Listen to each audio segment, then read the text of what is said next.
There's the red one going up to the gammas, which is in the middle of each curve. Yeah, copy that.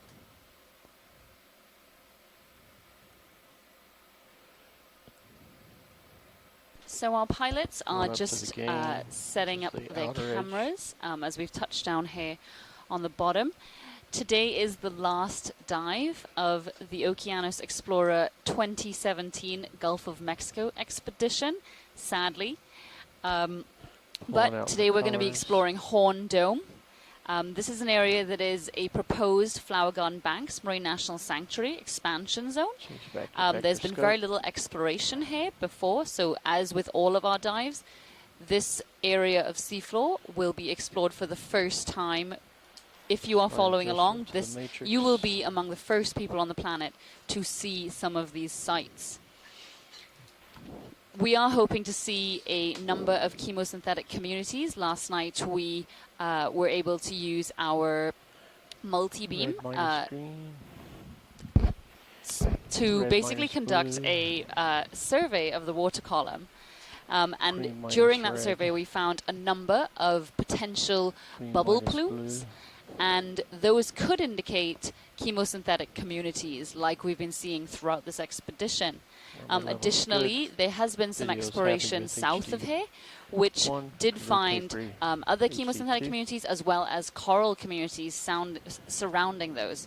So we do hope that that is what we're going to find in the northern part of this feature. We are going to be working at about 1 kilometer depth, or 1,000 meters today, and we're going to be following a bunch of those bubble targets which we got last night.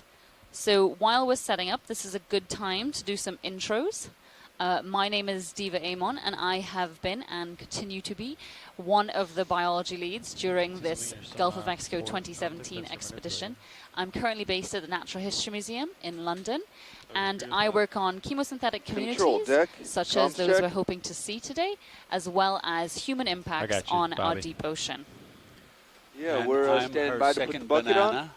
Yeah, Chuck Messing. Right. I'm on the faculty at All right, we're Nova putting the bucket Southeastern University in the Department of Marine and Environmental Sciences. I'm an invertebrate zoologist. I specialize in a group of organisms called the crinoids, and feather stars, but I also work on deep sea coral habitats, and I have a fondness for invertebrates in general. And I am Alex Avila. I'm a PhD student in fisheries at Oregon State University, and I'm here as a Dr. Nancy Foster Scholar, which is a scholarship given by the Office of National Marine Sanctuaries. And I'm also an Oregon Sea Grant Fellow, and I'm here to help out with data logging and sample processing. So additionally, you're going to hear from our pilots and videographers soon, who are joining us in the control van. But until then, we are joined by a number of scientists, stakeholders, and so on, who accompany us throughout these dives daily. Because of the telepresence technology, which Okeanos Explorer utilizes, we are able to stream our video and images back to shore, as well as our data, within about 3 seconds. So that means that while our capacity at sea may be limited, we are able to work really closely with scientists and stakeholders ashore to help direct our dive, inform our dive, and generally contribute to making the narration as well as the information which you guys hear on shore much, much better. So do we have anyone on the line with us this morning? And if so, would you like to introduce yourself, please?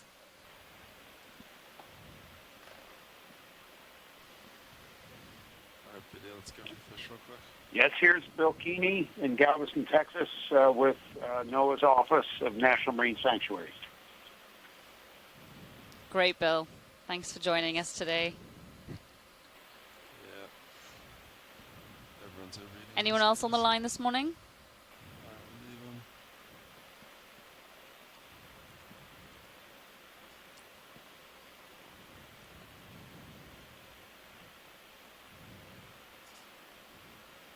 Okay, well, in addition to those folks on the line, we are also joined by a number of scientists who connect with us via an instant messaging service.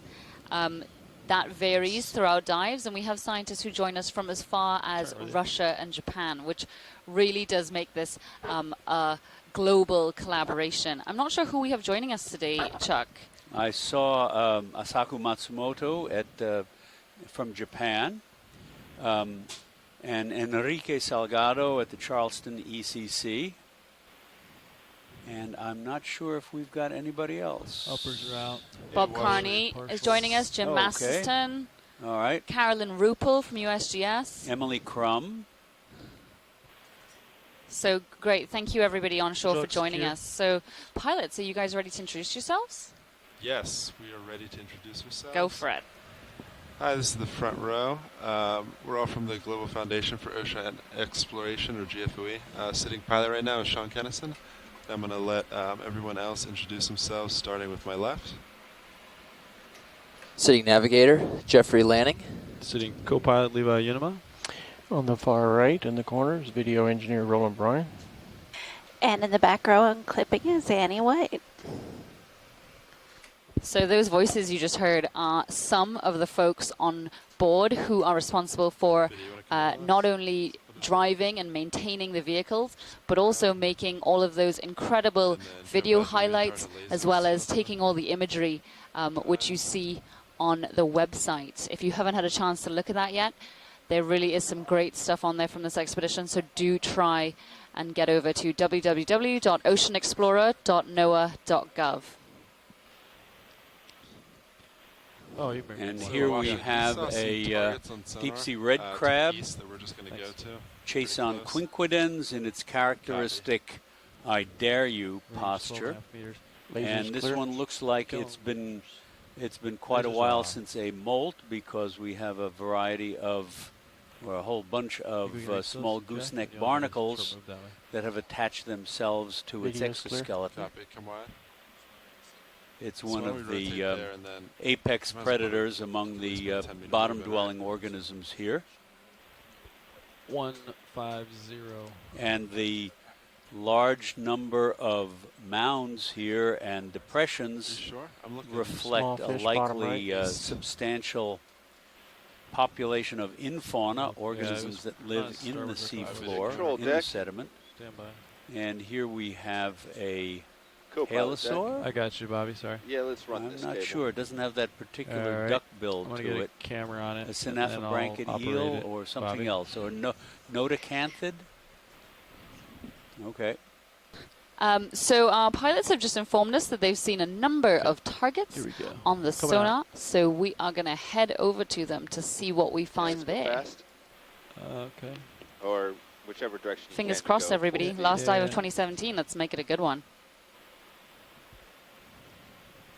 Look good. Video's yeah, clear. can you give us full speed? That was it. That was 30 meters? Yeah.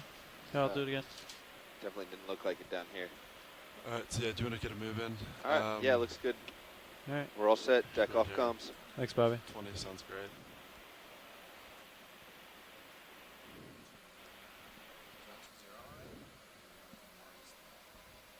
I'm looking pretty much east. Yeah, I'll go.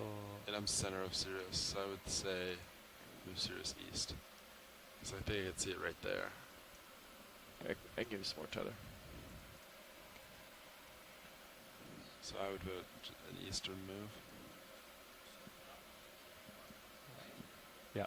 I'd say 90, yeah. Bingo. Tilt up, I can show it to you. Sounds great.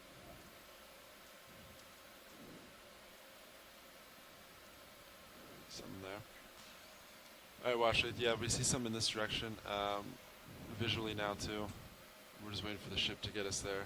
And it looks like might be something. This looks pretty promising. Can we get a quick zoom on this fish if we're waiting? A ship move, please. So two of the fish that we've seen already this morning are a great sign that chemosynthetic communities are looming in the distance. That Chaseon quinquidens, the red crab, is one of the major predators at these habitats. Additionally, this little fellow sitting on the seafloor here looks like a zoarcid, which is an eel pout fish, and these are very commonly found in the chemosynthetic communities that surround areas of hydrocarbon-rich fluid seepage. So great signs that, oh, and there's another one sitting ahead. So these are all really great signs that, oh, there's several around here. And this is really unusual to find them sitting on the sediment, actually not within the mussel beds or sheltering under something. As long as that's out of reach, give it a scan. See and if, there's if I else recall that we can, correctly, I think it was Tracy Sutton who told us the other day that it's a species of eel pout, zoarcid, that is holds the record for the deepest dwelling fish in the ocean. See if we see any other sonar targets. Does that No, sound right? that's not right. No? So Lepardid is the nothing. deepest one. Oh, okay. Was it a little transparent what is Yeah, what is it's it? hold on. Okay. Lepardid from the family Lepardidae. That one I don't know. So I will double check that right now. I'm on thin ice when it comes They to do look fish. quite similar. They are that pinky translucent color, but I agree, co-pilot. It seems like Sirius is really, really dark. Correct. No. I'm just double checking before I. It was on the way down. And seems set Alright, to be Vinny, you now. want to get a zoom on this fish? And then So what co-pilot, do you want to go for lasers for measurement? Yeah, get lasers. What was that now? Just think the image, Sirius HD image is dark. Alright, those are Looks lasers. like sort of Laser's a clear. cross between an eel and a little seal. That one does. You got room. Video come partial. So a lot of the ones that I've worked with before have been in the genus Pachycara, which I don't think this one is, and those tend to be the sort of pinky white translucent colors.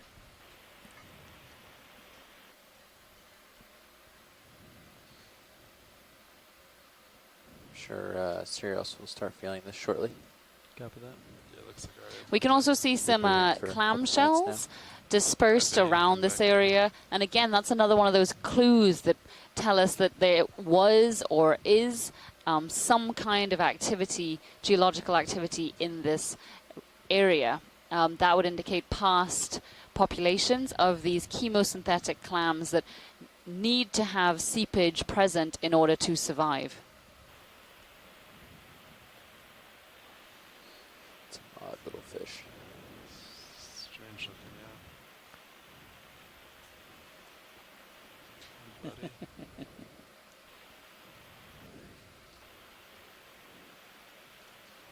Got a lot of movement on the camera.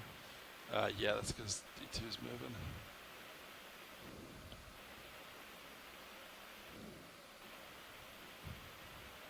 Clear. Copy, go to come by.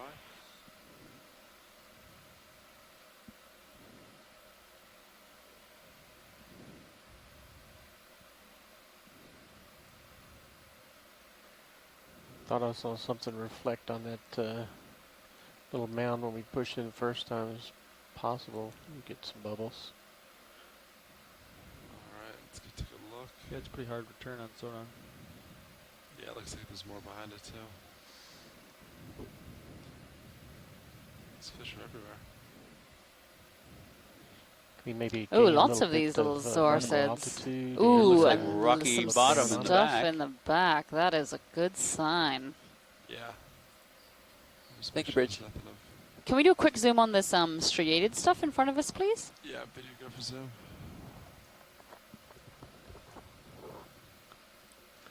Carolyn, is that methane hydrate? That does look like it. My guess is yes. Ice. Probably that, like it probably has There's an oil bubbles stuff coating at on the it. bottom. My guess. I haven't located. There's a bubble Bill, at the are bottom. you at ISC? Just Oh, lower yeah, left you of where can lasers see, would be. Can you zoom right there? Oh, we can actually see some bubbles, Carolyn. Light color. What's up? So literally, my last thing on this bucket list for this cruise were ice worms, which are only found on methane hydrates. And that's what we're about to see. Now it's top of So screen. this is a Looks like total win. Okay, ice. so for the listeners, methane hydrate, right there. If you can zoom in that whitish stuff underneath you there, in the upper right now, there's like a little ledge underneath. Okay, we just came out of view again because we're heaving. Sort of get in there okay, close. So for listeners, the methane hydrate is a frozen form, if you will, of methane and water, and it's stable. So it's also called methane ice. It's stable at relatively elevated pressures and very low temperature, and relatively low temperatures. Ice. And so it's stable here at the seafloor. Looking out, could potentially be an entire mound of the stuff interspersed with carbonate. We're looking at looks like a little carbonate ledge, and then the yellow stuff that's up above us that we had in the screen a minute ago. Tilt up. With methane hydrate, and it's most likely got some sort of oily sheen on it, which gives it that color. Methane hydrate normally, if it were just in contact with seawater, would start actually dissolving and releasing its methane, not dissociating. Okay, right there in the center of the picture, could you focus right above that fish's head? Right there, Tilt down. The ice is below the sediment. If those are methane encased hydrate encased bubbles that are on the underside of this carbonate, and that happens because the gas comes out of the seafloor, and it's super saturated in the water right there, and so it can form methane hydrate kind of immediately and glom onto the underside. And just to finish this up before you get to the biology, so if the oily sheen is not on there, because the bottom waters are very saturated in methane, the methane hydrate would normally dissolve unless it's fed from below and is sustained. Because it has something kind of protecting it, buffering it from the seawater, then that way it can stay around longer in this condition. Okay, sorry, go ahead, biologist. No, that was wonderful, Carolyn. Thank you so much, and I'm so glad that we found it's like the end of the move, huh? Eva, we can't hear you. Sorry, Carolyn. I was saying, no, thank you so much for your explanation, and we are so glad that we were able to find this on our final dive. This is probably settled. Okay, thanks. So usually, so I think you just inhaled it. Go ahead. Spit it out. Go ahead. It's not a fan, huh? Well, some other places people may have okay seen these hydrates in the Gulf of Mexico on the floor. Usually the hydrate is in the sediment, but some other places people may have seen pictures from the seafloor. There's sometimes mounds of these hydrates on the seafloor, often with the yellow sheen, and those ice worms that I know that Diva's really looking for right now that sit on top of them. Go ahead, Diva.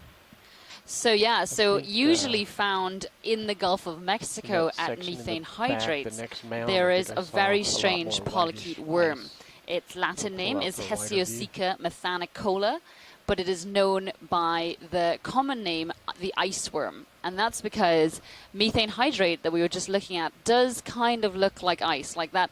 Those bubble, slightly solidified bubbles we were just looking at kind of look like a snow cone or a big shave ice you get in Hawaii.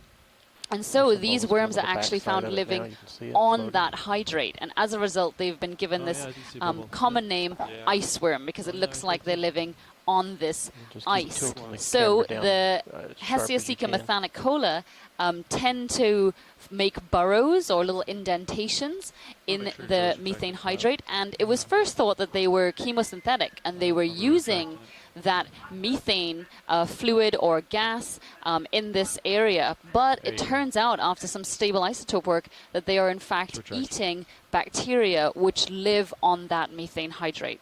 But that is the only place that they are found. They are endemic to these methane hydrates. So that's a pretty small environment and rare environment that these animals live in. So lots of interesting questions as to how do these worms find these areas of methane hydrate and colonize them, and lots of things that we just can't answer yet. But it looks like there are quite a couple zoarcids making the most of this. And here we've got these bubble streams. And so these bubbles are methane bubbles that we were likely able to detect last night during our water column surveys. That's amazing. Look at that. Could we get a zoom in on the base of those bubbles if possible when you come around? Oh, yeah. Pilot, did you catch that? We would like to zoom where the bubbles are escaping from the seafloor, please. Copy that. So video go for zoom. Slight tilt. Looks like right under that ledge. That's cool. Okay, so it might be hard to maneuver around. Sorry.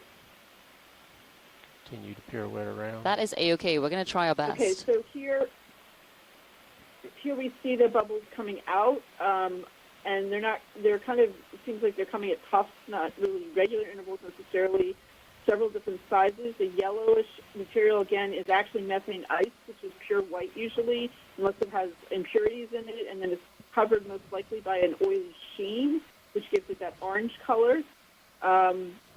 And these bubbles are deep enough in the Gulf of Mexico that it's very likely, and this is something we're still doing research on, that they could be, and we would never be able to really capture this with the video, they could be forming a hydrate shell as soon as they're emitted into the water column. You can see that different sizes of bubbles are coming out, and some of them will wobble a little bit, the larger ones in particular. Pilot, are we able to maneuver to come face on with this hydrate? We'd just like to see under some of these ledges a bit and see if we could see any of these ice worms. Yes. Before I back up. Sure thing. I can do that and then come back to this if you'd like. So below that yellow hydrate, you see that sort of cluster of frozen bubbles. That is the methane bubbles being encased in hydrate and then being trapped underneath of that little ledge. Yeah. Carolyn? Is probably entirely made up by hydrate and carbonate. Carolyn, does anybody know what those wisps and what kind of, I know it's maybe a biological question, but those elongated wisps and rags of what appear to be right next to that white mucus shell. and sediment draped over the these little hydrate ledges are. Oops, these hydrate ledges are. If anything, are they bacterial? Put lasers on momentarily on either side of the bubbles. Carney or someone to say something about that. I don't know. Okay. I think there's a pretty high chance that those could be bacterial. Nuclear lasers? So the mats in these areas can form really thickly. They can form quite strange structures. And so perhaps that's what those are. We can also see some, oh great, one of the orifices where these bubbles are escaping from the sea floor. And these bubbles contain methane and other hydrocarbons most likely, and that in itself right there is what powers this ecosystem. Many of the animals here are chemosynthetic, and that means that they rely, or bacteria within them, rely on the chemical energy in these fluids and gases. There were a couple of two different kinds of snails adjacent to that little bubble stream. One was the, was it Bathynerita? No, so I think one is Canoe Miroglypta, and the other one looks like a Phimorhynchus. Okay. All right, back in this ledge. So I think we're going to try and get some better looks at this hydrate, and then we're going to explore the area a little better. Yeah.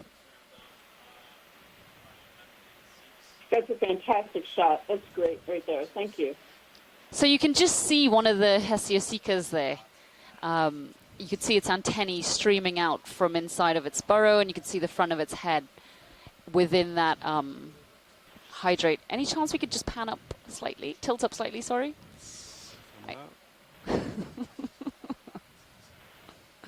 I had to make that mistake on the last dive. Come on. Do you guys feel safe enough to bring Sirius down a little Yeah, bit so you more? can just see lots of antennae of what are probably quite a few of these ice worms right down in between this methane, these layers of methane hydrate. Hey, co-pilot. Yeah, so just in the upper left, you'll see some little strands Hey, if you are just coming out. And do we have any more zoom? Sirius down a couple meters. Copy. Yeah, we have more zoom. It's a little unsteady right now, but if you want to try it, it's not going to be great. It's max zoom. We're pretty far away. Yeah. Come partial? Yeah, so you can just see them sticking out. They are Hesionid polychaete worms. That's a pretty continuous stream of bubbles coming from that opening down on the flank there. Look at that.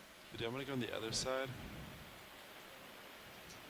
Yeah, and to remind listeners, in theory, you shouldn't have free methane at these water depths. Every methane should really occur as gas hydrate But Watch the it. fact that we do see on an these emission of bubbles like bubbles this in may this mean area, it's or spread you from wanna look below. around It may in mean this that part of the gas hydrocarbon section. itself is associating and feeding this. But it is a nice stream of bubbles, and it is more continuous than the other one that we looked at today. Very good. We've got two different kinds of crabs here. The Chason quinquidens, the red crab, and over on the left, on the right, the other left, on the right was a Neolithodes, one of the king crabs, which is actually more closely related to hermit crabs. So this is another first for this expedition. We've just seen ice worms and pretty extensive methane hydrate, compared to what we've seen during this expedition. But these clams, these vesicomyids, are likely alive. And we haven't seen that during this expedition yet. These are also chemosynthetic. They bury themselves further down into the sediment than the mussels we've been seeing do, and they extend their foot deeper into the sediment and are able to take up sulfide-rich chemicals, which the bacteria living within their body then use to make food for them. So they are found only at chemosynthetic habitats, such as hydrothermal vents and cold seeps, and also sometimes at whale-falls and woodfalls. And but that's all terrestrial plant debris, isn't it? Those long, dark... yeah, that looks like more of the water hyacinth. Yep. We've been seeing. Carolyn, this looks like some pretty standard orthogenic carbonate, correct? Some of it looks a little smoother than other parts. You've got some that's got a bunch of shells in it probably or something, but yeah, it's pretty standard stuff. Yep. We have a request to zoom in on some of the clams in the pool in the center. If we can move a little further back there for one of our colleagues. They're right straight down there.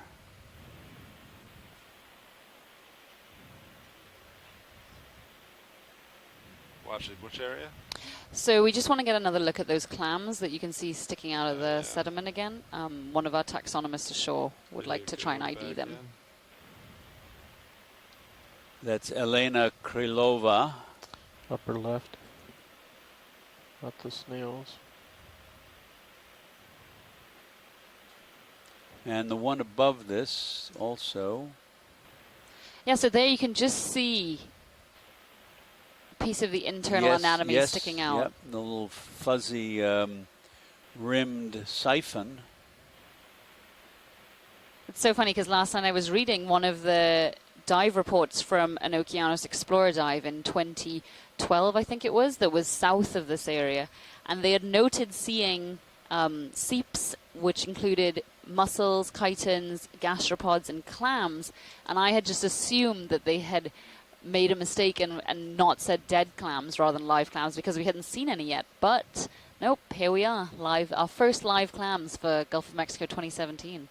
And they've got little zoanthid anemones growing on them and growing out of the sediment as well. Can we just flick on the lasers quickly for 1 second just to see how big these clams are? Might have to rotate up. There we go. Okay, that's pretty good size. Thank you, pilot. Copy.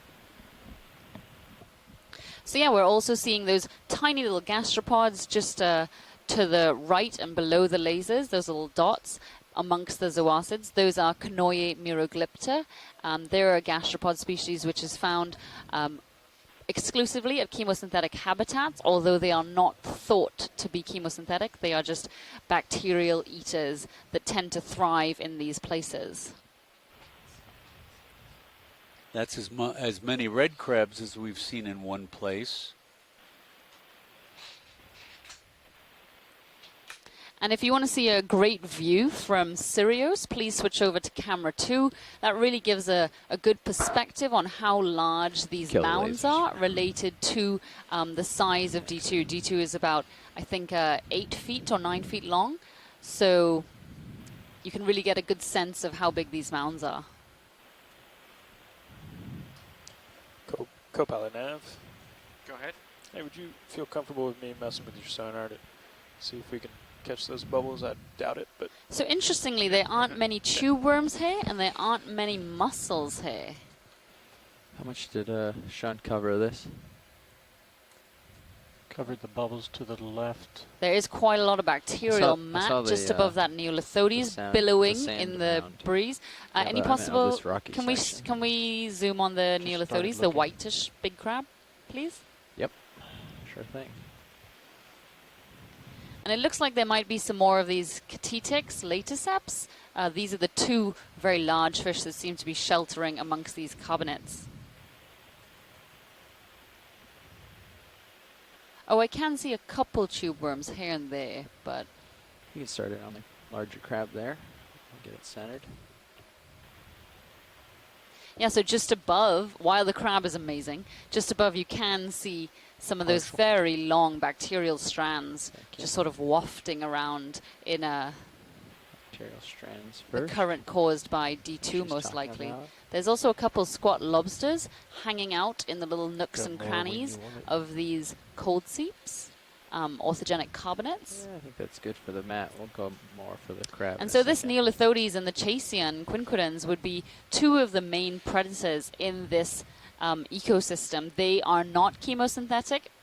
They are higher level predators that because of the high amounts of productivity in this area and the large abundance of animals and therefore food, they would come in and drift in, have a meal and then go on their way, or perhaps linger in the outskirts until they were hungry again. Oh, ow. I think he has something in his teeth maybe and he's trying to pick it out. Oh, now he's poked himself in the eye repeatedly. This craft manipulator is This is a lithoded crab. It's not a true crab. It's more closely related to the hermit crabs because if you notice, it's got only 3 pairs of walking legs, where true crabs have 4. The 4th pair on this crab are small and tucked up underneath the carapace. It's got a few little gooseneck barnacles growing on its exoskeleton. Maybe he's scratching an itch. Except for he's got an exoskeleton, so he can't get to it. It's underneath. Look at how long those bacterial filaments are.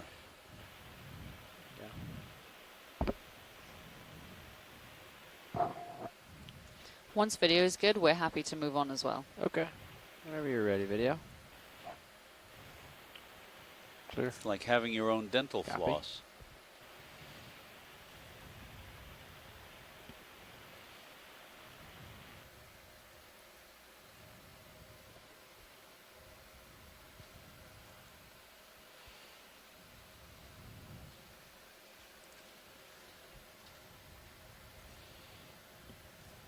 Scanning around here.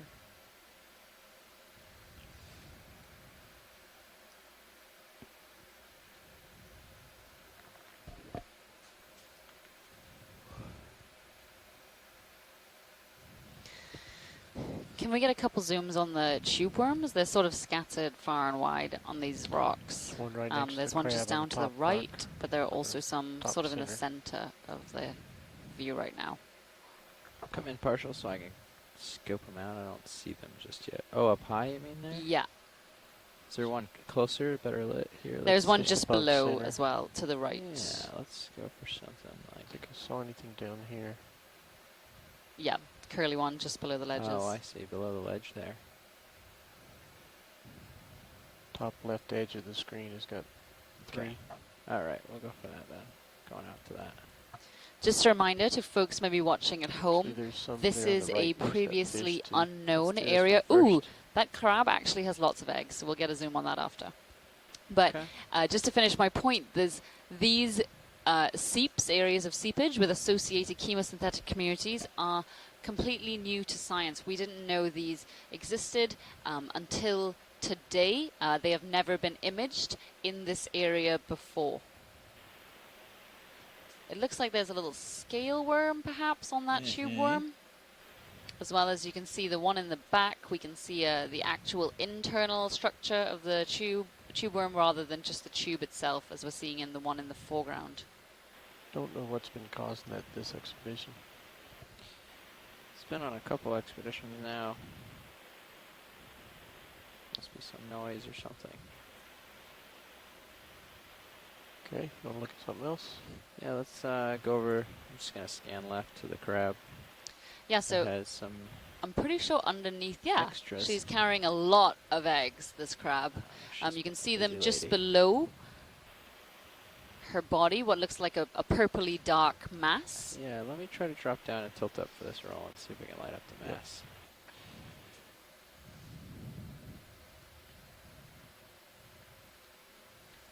And so it's thought that these cold seep environments actually enhance fisheries, the fisheries that you and I rely on for food. And this is a great example of that. This is a commercially targeted species, the red crab. And here we can see she is living in an area of chemosynthetic activity and is laden with eggs.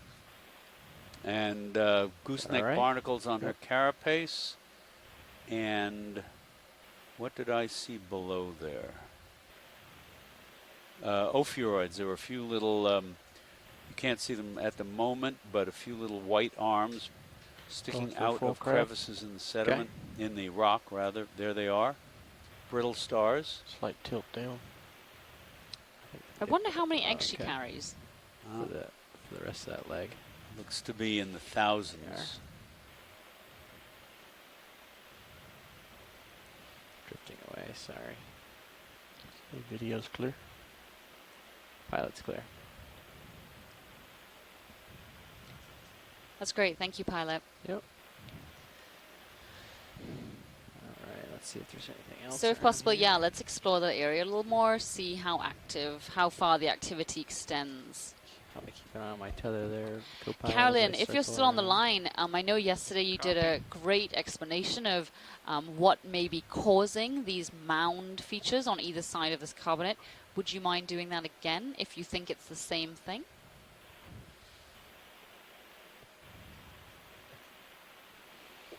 Well, these particular mounds, I think, I expect it to be blown off to my port pretty far now. I'm sending me a lot of text messages. I'm sorry to hear those. So these particular mounds are probably poured by hydrate, and there's probably carbonate in there too. We saw some carbonate, and so we in terrestrial areas and in some shallow offshore areas, we know there are these features called pingos, which are little mounds that actually could be quite large, tens of meters high, and they're often cored by ice. So these would be in permafrost primarily. And there has been some discussion that there could be some in the shallow offshore cored by hydrate as well. So these probably are essentially similar, and they're probably like an inflation of the seafloor by gas. Kind of being pumped in underneath as the hydrate forms. It's a deposit that takes up a lot of volume, and it might inflate these little mounds. And then eventually they might actually kind of blow out. And that doesn't necessarily have to be catastrophic, but they could collapse into themselves. Some of the hydrate could break down. They could emit gas. You might get a sort of conical feature in the middle that's kind of more like the traditional pockmark that we see even in places where we don't see these little bathymetric highs. So I'm not sure that's what you were after, but that's what I would say. That is exactly what I was asking. Thank you, Carolyn. There you go. So something that we haven't really explained before is that these types of habitats operate with a really unique form of nutrition, based in a really unique form of nutrition. So most of the life in the deep ocean is very food limited. The food which the majority of all animals eat down here comes from the surface layers. So that is in the form of the marine snow, which you can see as we ascend and descend, those particles in the water that are most likely dead plankton, their carapaces, their poo, and so on, that will basically drift down from the sea surface where it's extremely productive in many areas, down into the deep ocean where of course there is no light. And as there is no light in the deep ocean, there are no plants, which tend to be the primary producers on the planet and that power all ecosystems. But in the deep sea, in some select places, such as at cold seeps and hydrothermal vents, that is not the case. Instead, there is chemical-rich fluid which leaks from the sea floors, from fissures. In the Gulf of Mexico, that happens a lot. And that chemical-rich fluid is then used by bacteria So instead of there being plants, like in the shallow waters as on land, as the primary producers that use sunlight, down here in these habitats, there are bacteria as the primary producers, and they tend to use chemical energy, so methane, hydrogen sulfides, and other hydrocarbons from this chemical-rich fluid that is, or gas, which is seeping from the sea floor. And many of the animals living in these areas either have bacteria that live internally or endosymbiotically. Lining up back and towards those bacteria will use the chemical-rich energy via a process known as chemosynthesis to create food for that animal. Alternatively, many of the bacteria are free-living, so we just saw some of those mats billowing in the wind, not the wind, the current, and those bacteria, again, function using chemosynthesis to create food and multiply. And they are essentially the grass of this habitat. They are what many of the grazing animals will eat. Okay. Well, anything in the distance, pilot? Or I'm just scanning now. I don't see anything on our sonar. Okay, well, before we push off, if we could have one more look at that mound that had all the methane hydrate on it. I think there was one area we didn't actually get a look at where there was quite a lot of hydrate. Okay. And then we can head off. Coming back full circle. Please.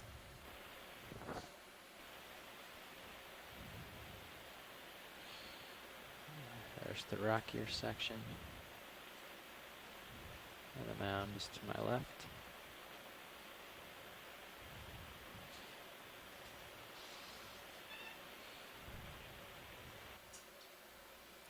Yeah, so it may have been that farm mound, but they looked like a side that had the striated sort of methane hydrate that we didn't actually get a good zoom on. So this one I'm over right now is one that someone has set down on. It doesn't have any activity, but this mound in front of us in the view right now. But I think it was on the far side. Oh, is there additional mound? No. This mound on the far side of this mound. So in the direction we're heading. It was that side that looked like there was some methane hydrate that we really didn't get a good look at. We've seen these two pockets right in front of us, but if you were to go past that, on the back side of this mound, exactly. Yeah. I just want to make sure we were on the same mound.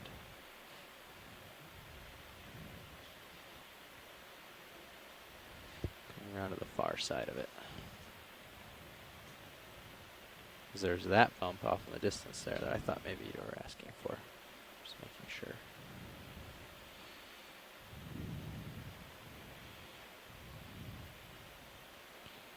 Slow moving in this current. And is that another mound in the distance there? It is. Pilot, did we have a look at that mound in the distance or no? Not yet. I don't think so, not yet. Okay. So yeah, just on the left of this mound as we round this corner. It was sort of on this left lower. Okay.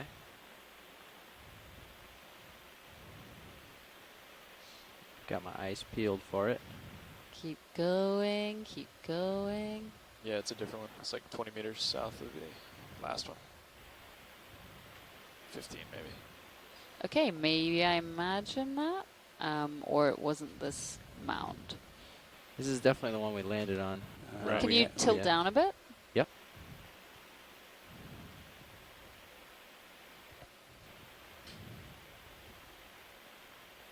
Okay, I have no idea what I was referring to. Okay, never mind. Okay. Do you want to look at the one in the distance Yeah, so there? let's get a quick look at the mound that we hadn't explored yet, and then we can proceed on. Okay. There's two. There's the one visible upper right, which looks like it's part of a long ledge. Yeah, so that one we just And then there's the one that will be coming into view at our left. That's pretty much which looks nothing muddier. there. What were you going to say, Carolyn? We can push out So this way a these little. mounds have a lot of carbonate in them, back as much clearly, of a as we just return. saw coming around the corner there. So it's very possible little that in some of these mounds could have been these kind of seafloor deposits of carbonate with seeps in that Might built look at that gray hydrate up section at the around top. them and things Yeah, like I'm that. gonna do a Because there's a lot of rock whole glance about here. in See some of these anything mounds, is clearly. there, They're not probably just be there. inflated by hydrate. Okay. Thank you for clarifying that, Carolyn.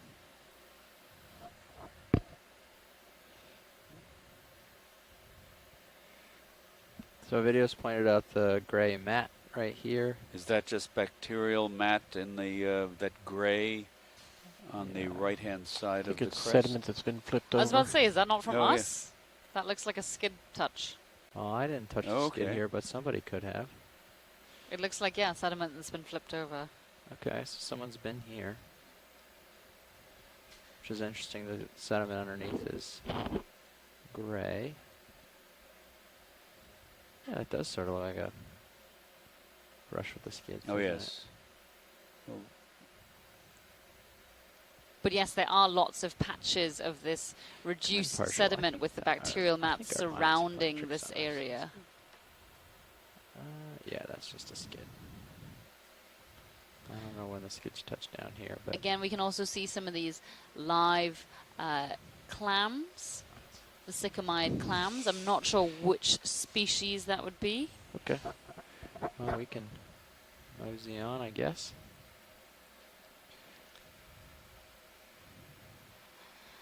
As well as we can see some more of these opportunistic background fauna. Again, this area is extremely productive. There'll be a lot more enrichment, organic enrichment in the sediment in this area, and so you'll get animals like this sea cucumber coming in to try and make the most of this patchy food source. Okay, so do we want to head south now? Did a scan with the sonar and didn't find anything locally. Yeah, so we'd like to head in the direction of maybe if we move up onto the little ridge-like feature and proceed to head towards our next target, but during our transit, sort of keeping an eye out for signs of activity and targets on the sonar. So see those two blue dots? Maybe kind of measure the distance and bearing between the two of them, and then extrapolate that from where we dropped that target for where we found this, and assuming the offset's consistent. You got it, pilot. Maybe send us that way. Advanced. Cool.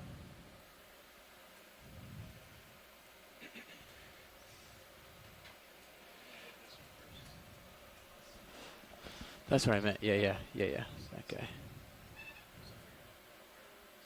So here to here is like some 150 or like 50 meters or something. So if you want to have a look at how our pilots and navigators find our way around the sea floor, we do have our high-pack view up on screen 3, and so that's showing the boat in relation to the Deep Discoverer ROV. And you can see where we are dropping targets, for instance, methane hydrate mud mound we have just included. Yeah, could we get a quick zoom on that, please?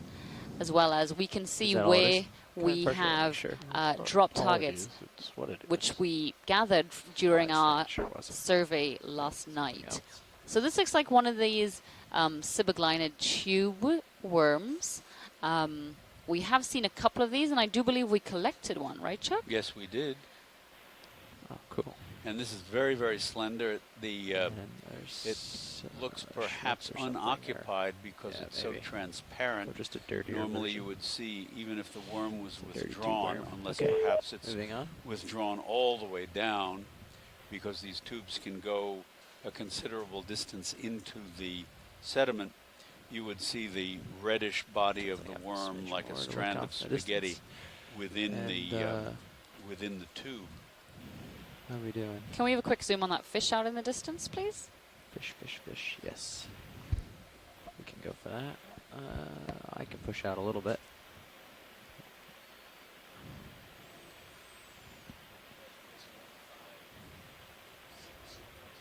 I am over the moon right now. Our mapping team did a phenomenal job last night using all of the available tools we have on board. So this is really exploration. We started with a bathymetric map compiled by BOEM and various other organizations. And last night we were able, so from that we were able to choose a target that we wanted to explore. And then last night we were able to run our ship over this target and use 180. various sensors that we have on board the ship to target the water column as well as the sea bottom. And from that, we could look at the hardness of the seafloor, whether it was anticipated to be exposed carbonate or harder substrate or soft sediment. And we can also look for these bubble targets. And so using that sensor, we're able to narrow down where we want to dive and get that to be a slightly smaller area to explore. And then, of course, this morning we threw Deep Discoverer and Sirius overboard. And now they're on the bottom, finally exploring and getting images of the seafloor in what is a very narrowed down target area. And this morning, using all of those tools has really paid off. This is a great start to our final dive of the Gulf of Mexico 2017 expedition. Okay, guys, that range is 30 and this is meters, a rat-tailed fish. 0.2.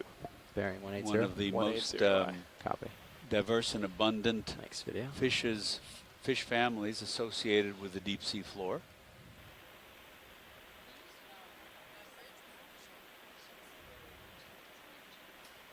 Copy, bridge. Waypoint 2 is like 500 meters south of here or something. It's quite a ways. Pretty much.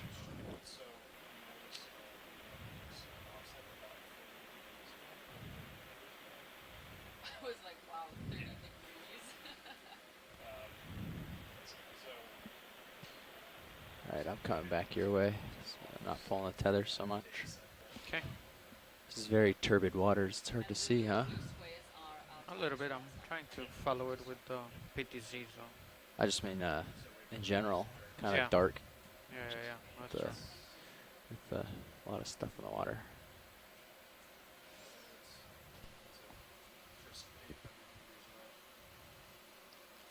But there are lots of blue dots between here and there for us to check out. Yeah. Connect the blue dots. Make it happen. Okay, guys, ship is moving. So we will be heading south, is that correct? Yes, we're going to be heading south to some more of those bubble targets we detected last night. But while journeying along these ways, of course, those bubble targets are not 100% sure that we're going to find chemosynthetic habitats there. So while we're on the sea floor exploring, we do use tools on our ROV D2 as well as ROV Sirius to look for certain anomalies in the water column. So we can pick up bubbles from a distance as well as any mound features or hard targets. So we kind of use, even though we cannot see, given the lack of light very far in the distance, we do have other ways to see further ahead.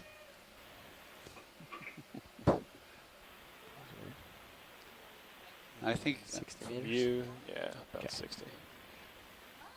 Cool. So we'll be able to see it, hopefully see it on sonar and make a precise move after. Yeah, so I brought the 30 meters. Yeah, exactly. Yeah. Cool.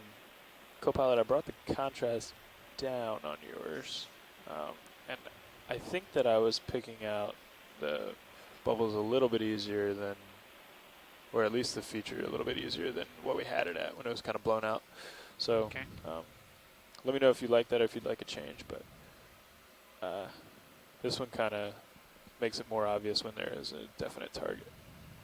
Is this kind of the target, what we have on the port side?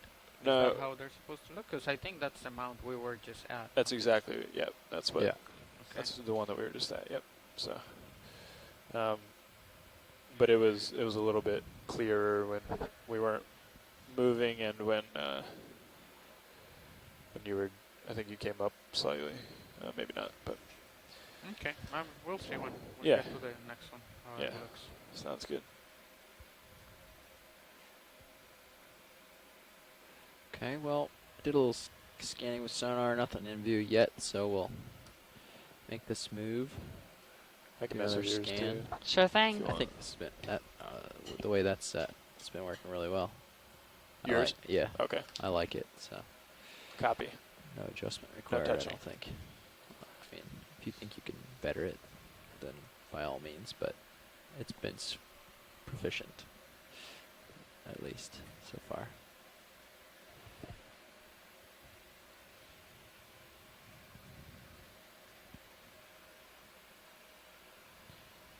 quite a couple of these smaller tube worms here. They're a different species to what we just saw at that area of orthogenic carbonate and seepage. These ones could be from the genus Ciboglinum, and they would indicate some kind of seepage much deeper in the sediment. Fish coming on your upper left. Copy. And the history of these worms is very interesting because when they were first discovered about 100 years ago, and it was these skinny little worms into the current, like Ciboglinum in the sediment that were first discovered, and there's an eel on a mission.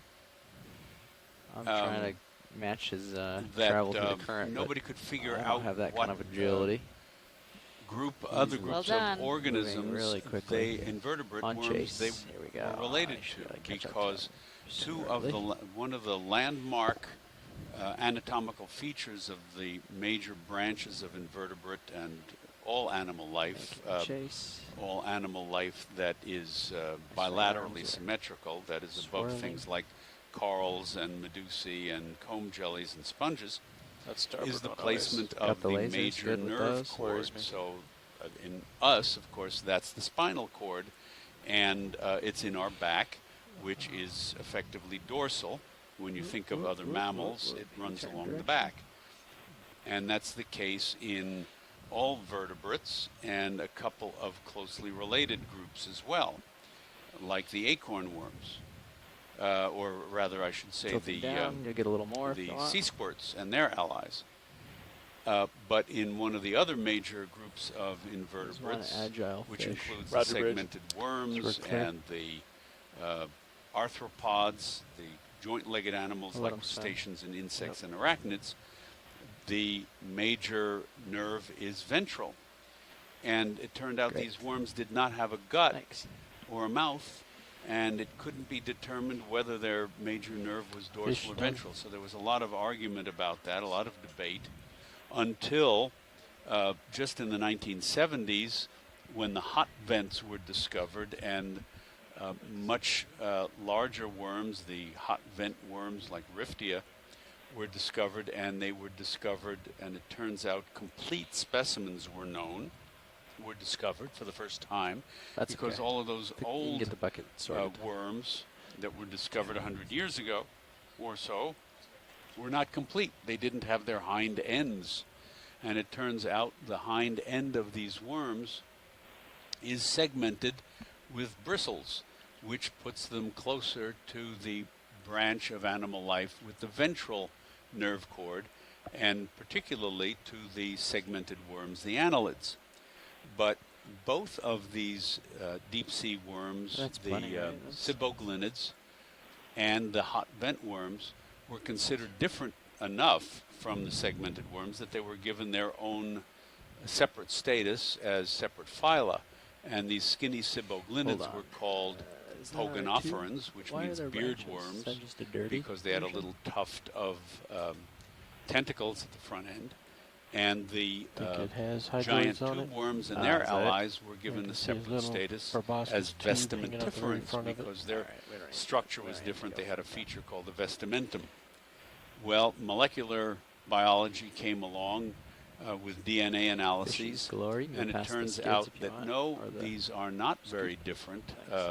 After all, both the Pogonopherans and the vestimentiferans, these deep-sea tube worms that we're seeing now, and the hot vent worms and their allies, were all placed in a single family within the major group of segmented worms, the annelids. And so they were reduced, such ignominy, they were reduced from phylum status, Pogonophora and Vestimentifera, down to family level. And so now we call them just Ciboglinids.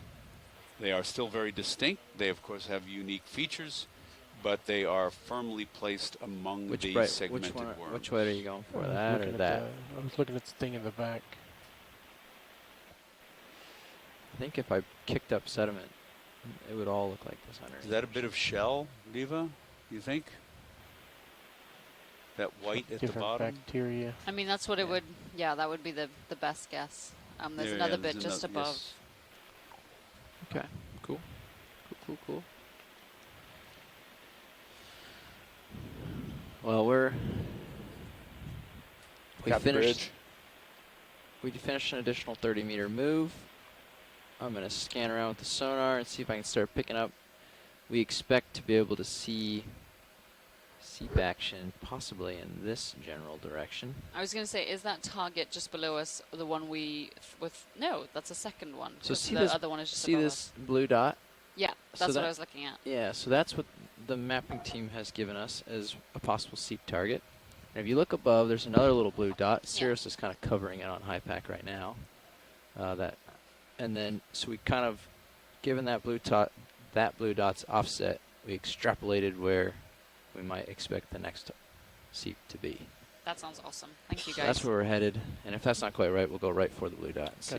Crab. Well, again, it looks like we're following a little breadcrumb trail. There's some dead shells here on the sediment. They look like they might be increasing up this mound, as well as there might be a Chasian quinquedens standing over something. Can we get a quick zoom here? Cool. Please? Sorry. Quick zoom? Sit on the crab Yep. or on the shrimp? Okay. Coming on the crab. This might be 2 crabs or something. Yeah, something's happening here. I can't get any closer. Sorry, Roland. You can start in through the blue. Pretty turbid waters. 2 crabs. Very well done, pilot. So this is likely a male crab on top protecting a female crab. So usually crabs will find a mate and then sort of hold on to them so that no other male can jump in and steal the female. The molting process is usually a part of mating, and so the crabs can become very vulnerable during this time, and as a result it means the males have to be extra vigilant.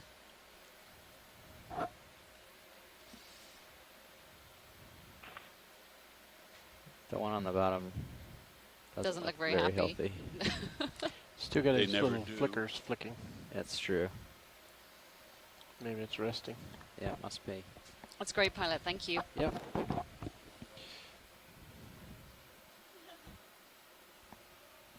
Exactly. Well said. Small black fish floating towards the right skid. I see it.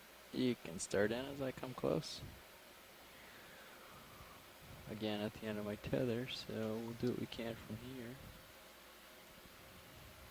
Looks like a small midwater fish, a gonostomatid perhaps.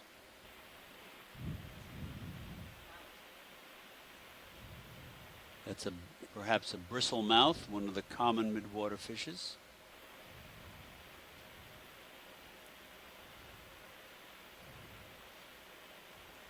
There's Maxim. D2's flying itself. Very small. Off it goes, out of my reach.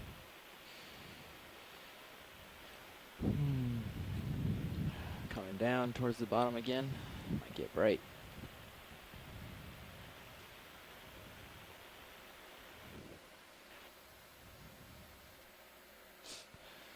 Co-pilot, I promise I'm not trying to puppy off too much. The current's really shoving me in this direction.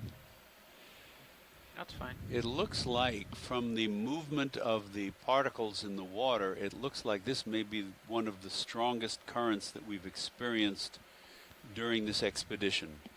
Yeah, I know. Particles are moving from left to right at quite a rapid pace. Well, I'm also driving to the left. I was just going to ask, do you concur with that? Yeah, okay. It is a strong current. It is the strongest current I've seen on this expedition as as far as piloting I've done. I can't speak for the other watches. But if I hold about stable, this is what we're looking at for current. It's probably a half knot or something. Or so right now the ROV is holding stable for a moment, so you can get an appreciation of the velocity of the water going past us. Of course, the particles moving in the opposite direction are near the ROV. They're swirled up by the ROV's thrusters. But the pilot says that the velocity of the near bottom flow is about half a knot, which is the strongest he's experienced during this expedition. It could be 3/10. It might be not quite a half. Or 3/10 of a knot. Yeah. We have the ability to sort of drift in it and get a measurement if that's useful. Can let D2 sort of sail on the current. And I don't think we need an actual measurement, but just knowing what direction the currents are moving in would be helpful in extrapolating where the seeps may be relative to those targets. Okay. But so I guess we got that already. It's 0.3. Okay.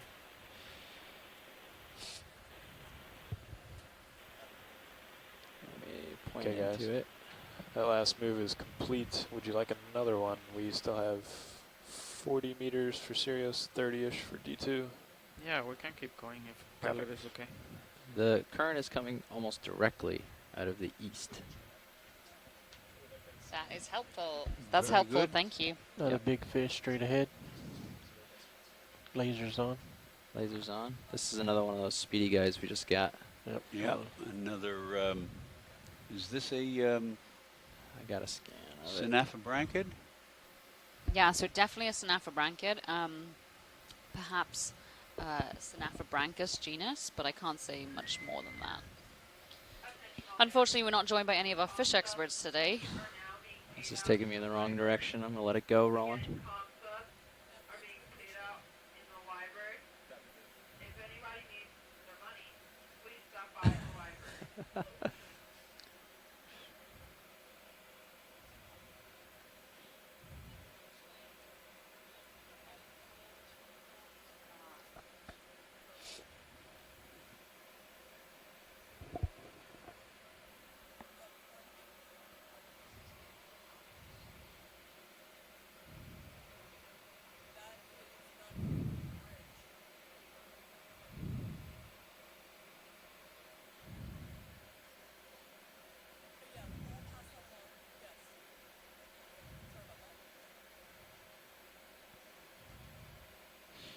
A little something in sonar, maybe. Not a hard target, but at least a shadow. Good, exciting. Might be a bump in the sand with the lack of hard targets, but we'll point our direction that way for a moment and see if we can pull anything out. Let's see what we have here. It is in the direction of our, or in the opposite direction of our proposed possible target, but not by much. There we go. Yeah, there's another rat tail. I know this is very turbid waters, but if you can light it up out there a little for us, Roland. Another bivalve shells strewn around the bottom here. Let's see anything. I'll keep pushing. That's pretty much it, huh, for tether. Yeah, you're pretty far out there. Okay. All right, video. That's good. Thanks. Nothing. There's definitely something, either a hole or a bump or something out there, but can't reach it quite yet. Ship is moving. Sirius is catching up. We'll be there shortly. Sounds good. In the meantime, I'll drop back down to the bottom and see if there's some wildlife to observe.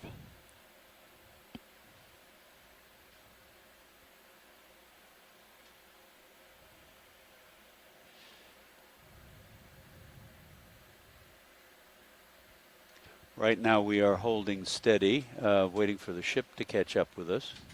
And you can see the seafloor is strewn with dead bivalve shells, all of them likely chemosynthetic organisms when alive. A bit of discoloration. Scanning out.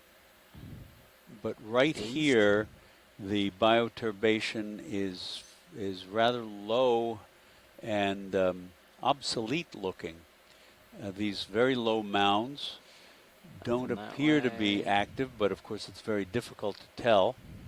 One of the ways you tell that is because the bottom is largely covered with a tan detritus that's the result of sinking plankton and their remains to the sea floor.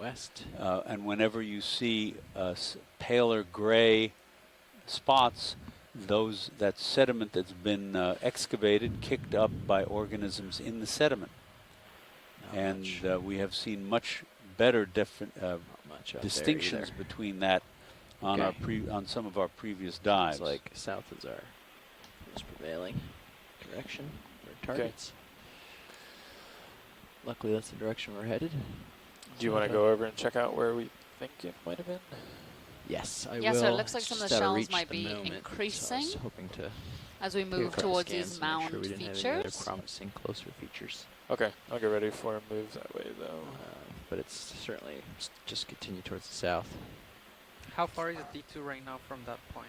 From this guy? 12 meters-ish, 10 or 12 meters. And I'm stretched out.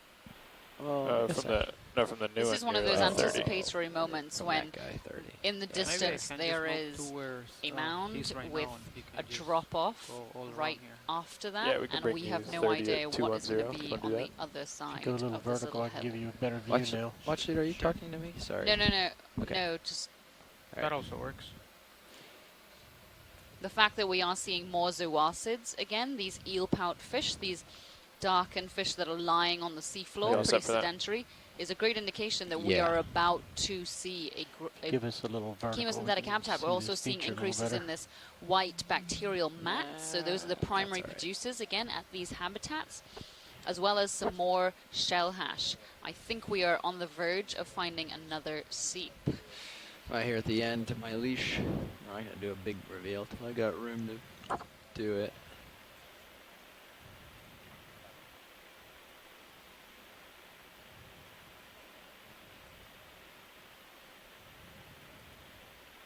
So some of these clams are alive just at the bottom of the screen. And that says that there is geological activity here. As Carolyn was saying earlier, these mounds may be caused by fluid, fluid protrusions higher into the surface of the sediment, or potentially gas, as well as the buildup of methane hydrate because of those two processes. So we are seeing a lot of these clams, which are chemosynthetic and do rely on sulfide-rich fluid, as well as lots of bacterial mats. Again, another chemosynthetic inhabitant endemic to these areas. Also, these eel pouts. Scanning towards the port. Ooh, that's almost like even with me out there. Yeah. That's not what I'm on, though, is it? No, you're out here.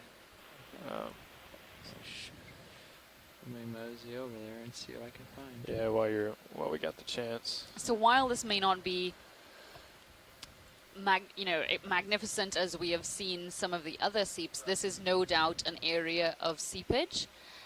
We are seeing many live chemosynthetic fauna, and it is important to document that. Got something out there. Yeah. Sorry, we don't mean to venture off too far, but we did get a big return from Sirius from just taking a quick glance. That's okay. And that looks like a ctenophore drifting by, a low-bait ctenophore. Bathosauroi, perhaps. Might have just been a strike in the sand. Nav, can we just drop a target there saying clams, like live clams or something? Could it be bubbles Sirius is picking up? I think... Drop a target called what? Been, yeah. Sorry, just where we were, there were lots of live clams and other chemosynthetic inhabitants. So if we could just drop a little target saying this was an area of clams or something like that. Sure. Where we were, where we saw the bubbles? Pretty much right in front of us. No. Okay. This area. Oh, gotcha. Even though it may not be as magnificent as other areas, it is still a seep. Copy. Yeah, here it Yeah, is. this little crater thing. This little crater. Gotcha. Okay. This little crater of mine. Just to clarify for the listeners, that when Diva was talking before also about targets in this HIPAC software, so that is not a physical target that's being dropped on the seafloor. There are times when ROVs or submarines like Alvin will put a physical target on the seafloor, but this is just a target in the software so that future scientists can go back to the same location. So you guys have very good. Thanks very much, Carolyn. That's right. Really and there look like there are more of those zooarcids. 210 for bearings. They look like little two-legged salamanders. Just got it in. Yep. Okay. All over the crater here.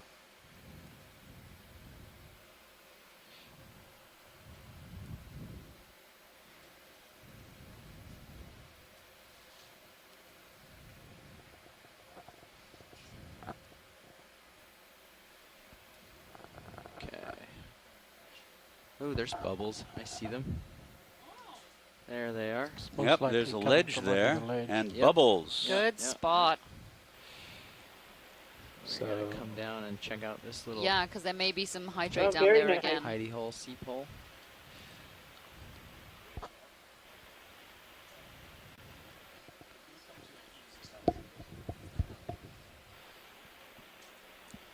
So these zooacids may be Lysenchelles paxillus. I think that was one of the IDs that either Ken or Tracy gave us a couple of days ago. We did see one of these under the carcass of red crab or Neolithodes crab that was being eaten by a bunch of snails.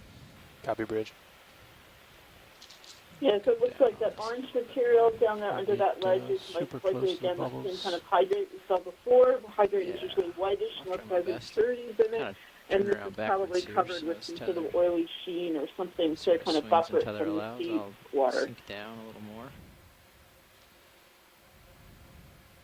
But I think they're going to want to look under this ledge eventually. Yeah. And you can see right where that bubble stream is coming out of. Be able to make it bright enough to turn on shutters and get some very circular bubbles. Wow, lots of The bubbles one here. thing we never know. Go ahead, Carolyn, sorry. Maybe, but one thing we never know on the come in a physics little side of closer. things is when we see bubbles coming out of bare seafloor like this, does it mean that there are fluids coming out that effectively would poison any animal that tried to live near there? Does it mean that the bubble stream is fairly young and therefore animals haven't had a chance to colonize the area? So we never really know when we see bubbles coming out of bare seafloor without chemos around what that necessarily indicates. That's a really good shot of the orange hydrate there under that ledge. And then tilt down. That's all the tilt I This got. is just fantastic. If you're able to turn the lasers on, that would be great. Stand by shoreside. We're going to try to do some special imaging here. Sounds good. Thank you, Roland. So we're just going to get some great imagery, and then we're going to do some more scientific exploration after and put the lasers on. Stand by. In case you guys didn't catch it, the ship has stopped. So we are tweaking our cameras right now so that we can try and get the best possible shot for highlight videos as well as for analysis.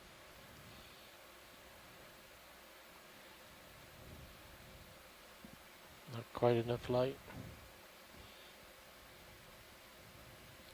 I can try to bring the lower swing arms in. Carolyn, do you see that like little it almost looks like a little tunnel just on the lowest piece of orange methane hydrate. You can see it looks like a little pipe where lots of the bubbles are coming out of. Interesting. Yeah, it's a little tan upright Right, tube. so they're also, yeah, so that's the other feature that when the wake stops, when the heat stops a little, I was going to point out. So right in front of us, we see some sort of kind of upside down droplets coming off the seafloor. And in the case, so right in the center there, we see one that looks to be emitting methane, unless that's behind it. I'm not quite sure. But in any case, one thing we're seeing here, we've seen before in the Gulf of Mexico. Oh, there's a gorgeous one over on the left side of the screen right now. So the tube actually grows hydrate as bubble is coming out of the seafloor, and that happens with some of the slower growing things. There's one right in the center of the screen now. There's an orange tube. It's growing hydrate. The hydrate is icing over the gas bubble, and then enough pressure builds up inside, and the bubble releases into the water column. Then in the faster places, we just get pure bubble streams. So there's a pretty, in the middle of right above that cavity right now, we're seeing another one of these where the hydrate is forming like a tube and the gas is coming up through the icy tube of hydrate. And so we saw something similar in the Gulf of Mexico, I think it was 3 years ago. There's a pretty famous YouTube video of this. But this is in many ways even more spectacular in terms of the various types of emissions that we see with the gas hydrate as well. Okay. Come out wide real quick. Let me get oriented. Thank you, Carolyn. I think we're going to try and set down again and get some good imagery. But we do have the lasers on now as well. Actually trying not to set down. Oh, sorry. I don't know if we're try not to disturb this or not. I imagine it's light, and it's like the sediment's going to be light, and we're going to make a lot of dust. So if it's okay to set down, I will, but I assumed I shouldn't. I mean, that's kind of up to what you guys think we need, but I would like to get another zoom in the area so that we could get a good look at the ice worms. One of them was sticking its head out of its little burrow, as well as get some more shots. Carolyn, what exactly did you want any particular shots other than what we've gotten so far? Well, what you've got so far is I think, really, really good. So, if there's urgency to move on, I think you can go ahead and do that, Diva. It's really up to what you guys want to do. I'm going to turn a little bit to see right there that waving. That's not what she's after. Okay. I thought that's what she was. So no, the burrows were actually just to the left. You can see them just around the methane hydrate. These little holes. All right. And there was one earlier that had its... Oh, yeah. So the top one, you can just see a little white cream animal sticking its head out of the burrow. This is a new animal for me. I do not recognize any of them. So yeah, just at the top of the screen. Just at the top of the screen. Oh, yes. I'm trying my best. Sorry. What screen are you looking at? Yeah. Talking top of the screen? So right these there. are, yeah, so these are Hesiodid polychaete worms, or their common, taxonomic name is Hesiosica methanicola. They're about 2 to 4 centimeters long, if we were able to see that one come out of its little burrow. And they do actually burrow into the methane hydrate. And you can see there are quite a couple of them here. You just see the little antennae sticking out of those holes in the hydrate. Now, we did at one point think that they were using the methane directly, but instead we now know that they are, while they do have a chemoautotrophic food source and use the chemosynthetic, some chemosynthetic nutritional pathway, I don't think I can we actually now know that they eat the bacteria growing on these methane hydrates. So just underneath the ledge to the left, you can see one crawling right there to the left. Yeah. Do you have any more zoom or no? Oh, you do. As I was saying earlier, this was one of the 3 things. Okay, so go ahead, Carolyn. Yeah, I'm sorry. We've got this gorgeous focus. This is so beautiful. Will the we see here drops of methane coming out of the seafloor that are encased with methane hydrate. Some of them are growing as we watch and then releasing. The one on the right is just amazing. It's the one I pointed out before. It's a little tube, and it's got there's a hydrate tube, and the methane is coming up out of the tube. Yes. This is really phenomenal. And right in the center, we have one of these icebergs that you can see under one of these tubes. Thank you so much for this focus. It's beautiful. So this is one of those rare moments when you have both biologists and geologists going absolutely nuts over what they're seeing. The geologist focusing on these amazing methane hydrates, and the biologist looking at these ice worms found only on these hydrates. That's the only place they live in the deep ocean. You can see 2 just under the ledge to the left of the screen. Lasers are on whenever you come out. And as I was saying, it's thought that they make little burrows in the hydrate, graze on the hydrate bacteria, and during these processes also supply oxygen into these habitats that then allow other animals to potentially live here. Oh, yeah.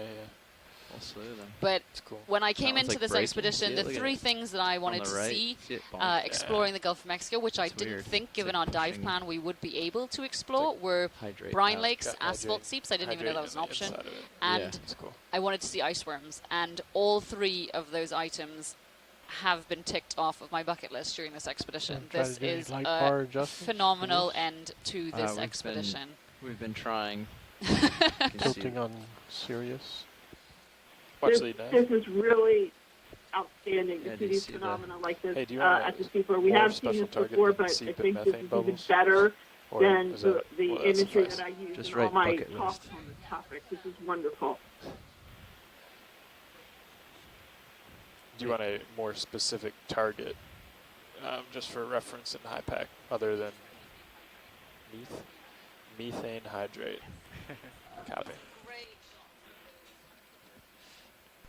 Would you mind putting on the lasers very briefly? But some great shots. Yeah, so we have to zoom out. So just as we're leaving this zooming out, we saw 2 wonderful individuals of those methane ice worms, and you can Put it right see across the the middle of that size of them section. compared to those red Coming up slowly. lasers, which are 10 you. centimeters across. This Good control. is Thank you. amazing. Stopping. Awesome. Okay, pilots, that's fab. I think I need 5 minutes to kind of calm down. And in that time, we can move along to Okay. our next target, please. Great. So that actually was pretty close to our offset from that blue dot. Okay. 10-ish meters. Jeez. We circled around back to it. So your extrapolation was pretty good then. You're Now. Yeah, full pretty line, close, less skids. Thank you. Yeah, I'm tilted pretty far. Okay. Can we Come center up wide. HD2? Yeah. Can we come wide on the? Yeah. Perfect. Thanks. Serious view. You think that will be a highlight video? I'm not sure if they got good enough imagery. I mean, it was pretty subpar. Just kidding. That was amazing. And that's why both one of the Subpar, USGS for sure. experts joining us who works that on camera methane back if you hydrates don't mind. was just losing it over how awesome that was.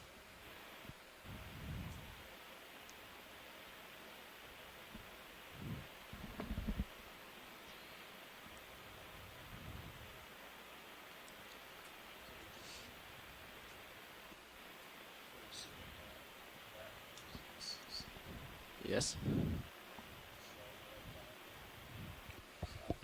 Oh yes. Would anybody else like to pilot?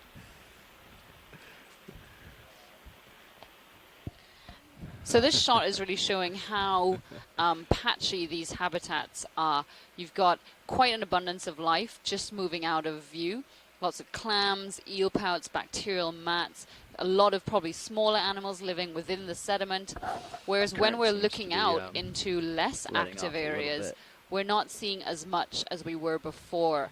A couple fishes here and there, sea cucumbers, and again, those are still likely drawn to these areas of high productivity. But if we were to move out a little bit further, the number and diversity of animals, or perhaps just number of animals we're seeing, may decrease. But of course, that doesn't mean that there's not a lot of life in these areas. Our ROV is just best equipped to look at the larger animals living on top of the sediment, whereas there are likely huge numbers of animals living within this sediment, which we would need an entirely different set of tools to be able to look at. My heading is 125, so I'm gonna come around quite a bit to 180. To your starboard. Copy. Yep. All right, sounds good.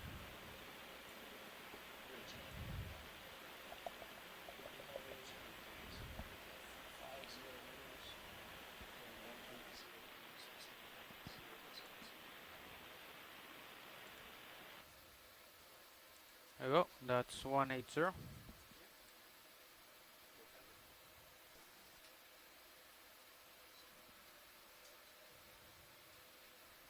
Yeah, that was actually Jeff. That he didn't give up on that depression. He just he knew there was something in there.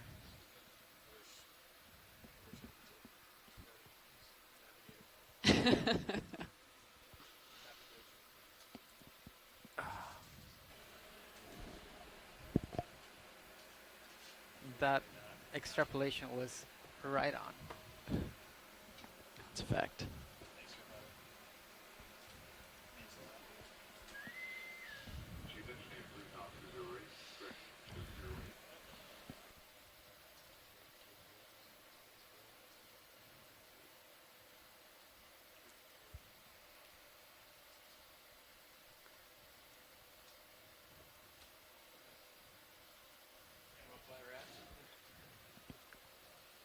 Sure. Why not? And as Diva predicted, and Bob We only have Carney 20 minutes. mentioned in our We chat only have room, 20 minutes. the Oh no. Well, if abundance you're- of, yeah, I can of confirm, but broken you're watching. shells, Yeah. dead And I want 20 bivalve minutes. shells, has decreased substantially. I see just a couple in view Sure. here. Or if you wanna fly 20 minutes and I'll fly an hour, or Whatever you as want. has the number, for example, of red crabs. All right. And bottom-dwelling or bottom-associated fish.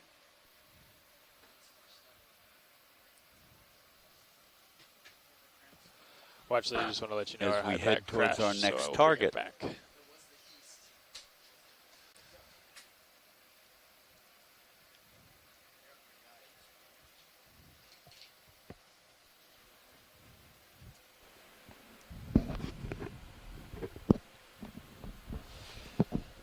All right, Roland.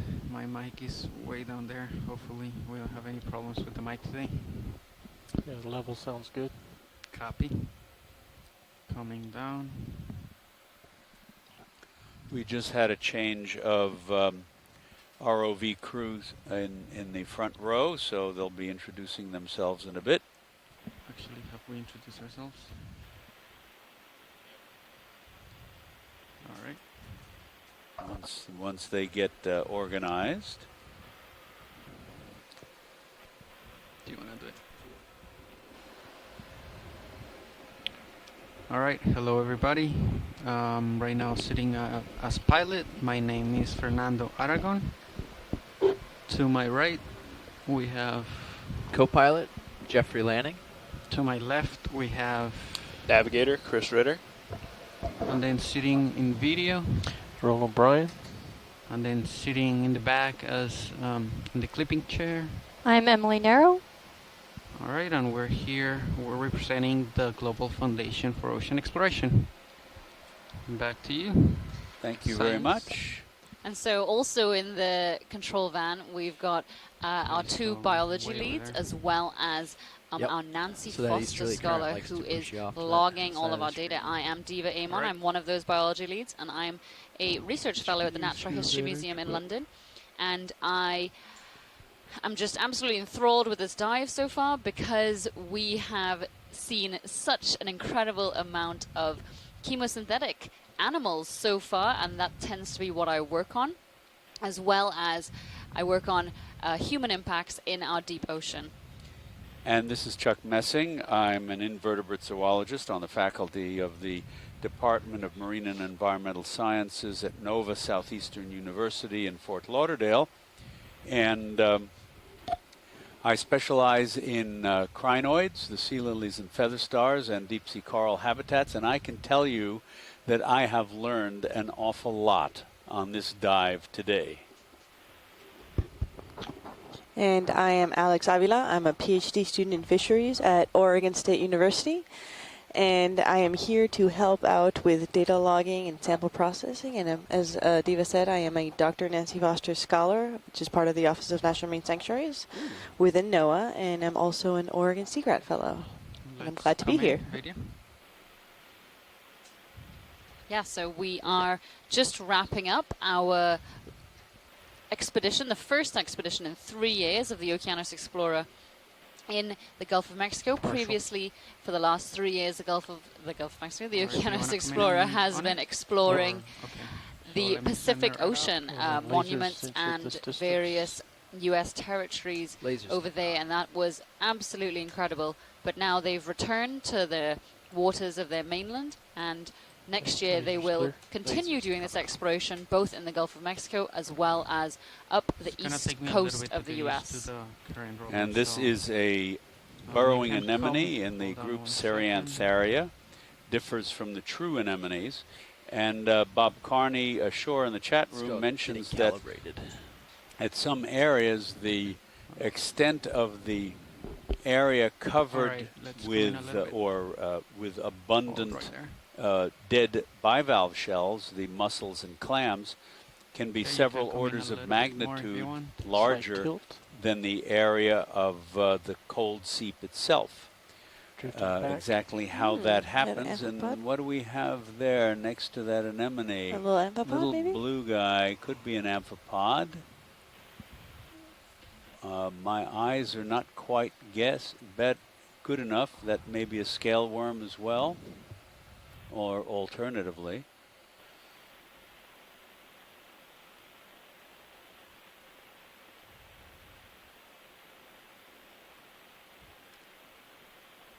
Lots of small disturbances in the sediment, indicative of small organisms living in the sediment.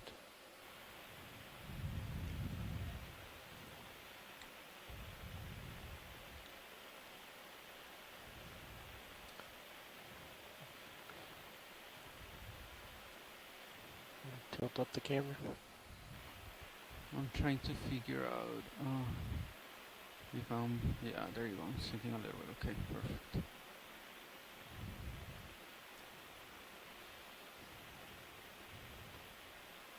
And here we go.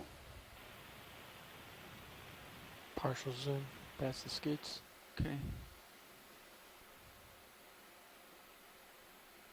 There you go. Out of focus, just zooming by the lens there, was a small opossum shrimp. All right, now I'm a lot closer to the ground. Maybe we can get a better shot this time. There you go. Hold there.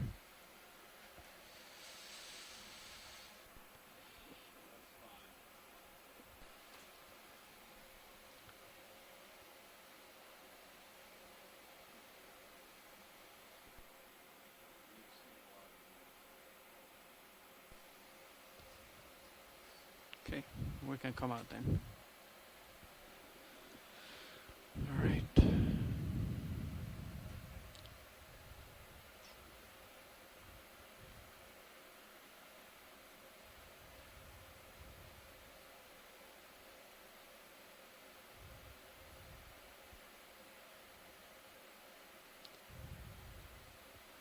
Bit of dead sargassum, brown algae washed down from the sea upper waters.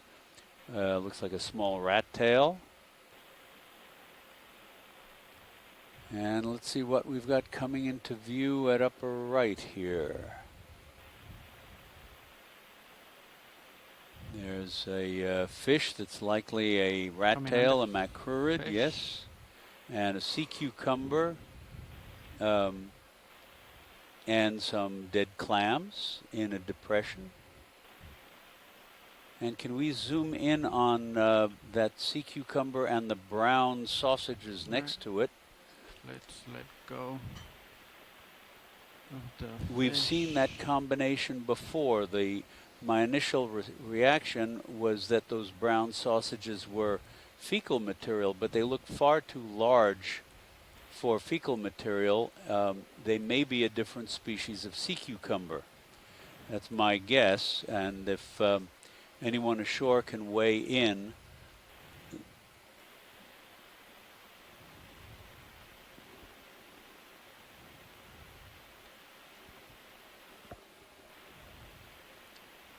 Yeah, if we can get a zoom on those. Slightly tilt down and you can come in. Yeah, there it is. There you go. Well, you know, I'd have to say that is fecal material, because the one in the middle looks like it's broken in half. So those are, if it is indeed this sea cucumber that deposited those, it has an enormous intestine. That's all I can say. And you can see breaks in these things. They're quite coherent, but by comparison, and that looks to be the anus, the opening that you see at the end of that white sea cucumber. So I suppose it's possible. Let's bring up.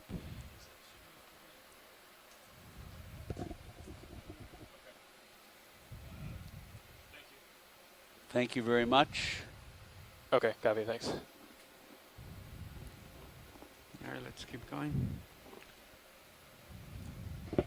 Okay, guys, there is a kind of sea cucumber here that we've seen previously called O'Loughlinius, named after Mark O'Loughlin, that covers itself with a combination of mud and pteropod shells. Pteropods are the planktonic snails, the sea butterflies. Their shells sink to the sea floor. And that sea cucumber particularly likes those, but I suppose in areas where there are none of those shells or too few, it would choose to cover itself with other stuff, and that's what I thought it might be. But it looked like I'm still on the fence. Something It large looked up there. like on the one hand that those were Maybe coherent crab. enough to be mud-covered sea cucumbers, What was that? but on the other hand, they looked to be all right. they looked to be Okay, somewhat I'll try to keep up, fragmented. And I suppose if they were sea cucumbers, they'd be covered with a Do you very want thick anything layer. right here? Science. What about you, video? We've got a Sci-fi red diet crab, science major. Chason quinquidens, and a couple of rat tails. That rat tail at upper right may be Coryphaenoides mexicanus. No, never mind. Not sure. But we've seen a number of them.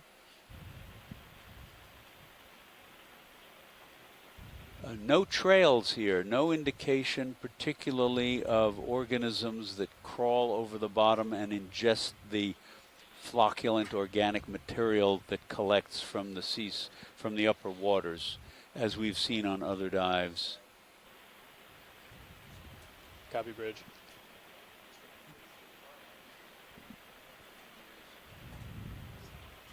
At least no obvious trails anyway.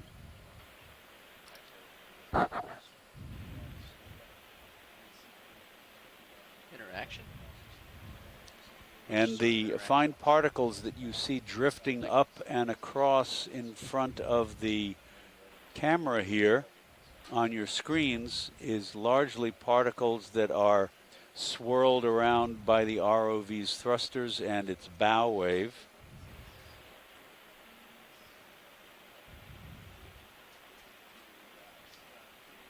Fernando, in about 10 minutes, probably less, in about 5 minutes, a bunch of people are going to come stand approximately where Dan is and then right behind you.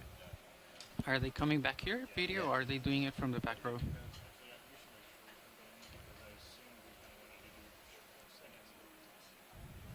All right. Getting pushed off to the east, or to the west.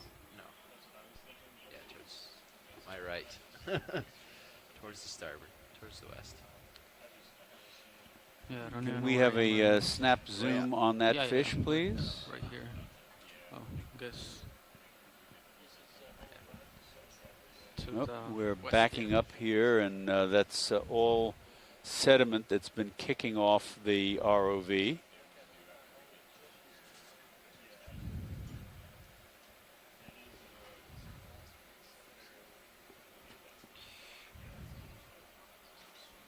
Are they doing it from the...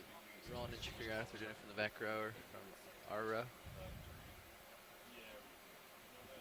Yeah, looks like from the back row they're setting up.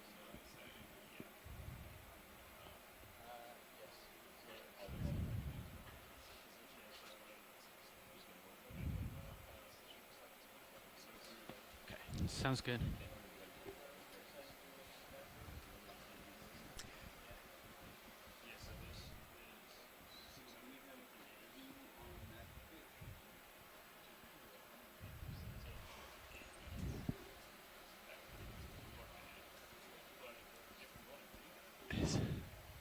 So are you sure that's the shirt you want to wear? So that is a rat tail, and next to it you can just make out to its right a small pale shrimp, and that's Glyphocrangon, which we've seen before. It has a very thick, ornamented and sculpted exoskeleton. Nice shot, pilot.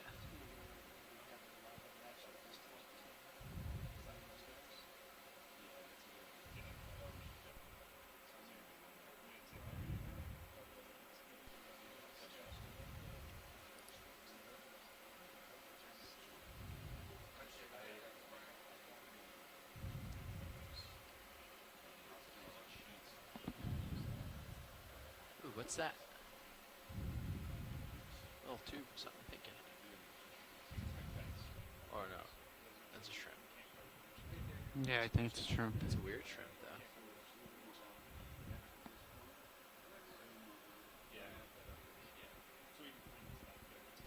Yes, here we come in on Glyphocrangon in its characteristic posture, just lying on the sea floor. Huge orange eyes. There are several species in the western Atlantic, and it takes detail. And there he goes. Come up. Let's go for the Nope. crab. Oh, sorry, little guy. Yeah.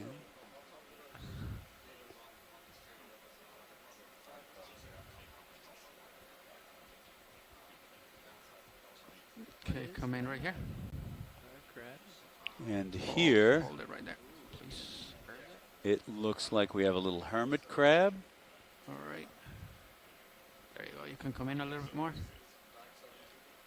So this hermit crab is unusual. We've seen these before, but instead of a shell, its shell, as it develops, is replaced by a symbiotic anemone, an anemone that has a symbiotic relationship with the hermit. These are very long-legged hermit crabs for galloping over the very soft sediment. Keeping it from coming back and forth. The anemone is all contracted, so you can't see its tentacles. And you can see that one claw, the right claw, is much larger than the left and brown because it's covered with fine setae or bristles, fine hairs. Might want to consider catching up after this shot. Okay. Video off a lot of time. They're clear. Okay, let's come on. Okay.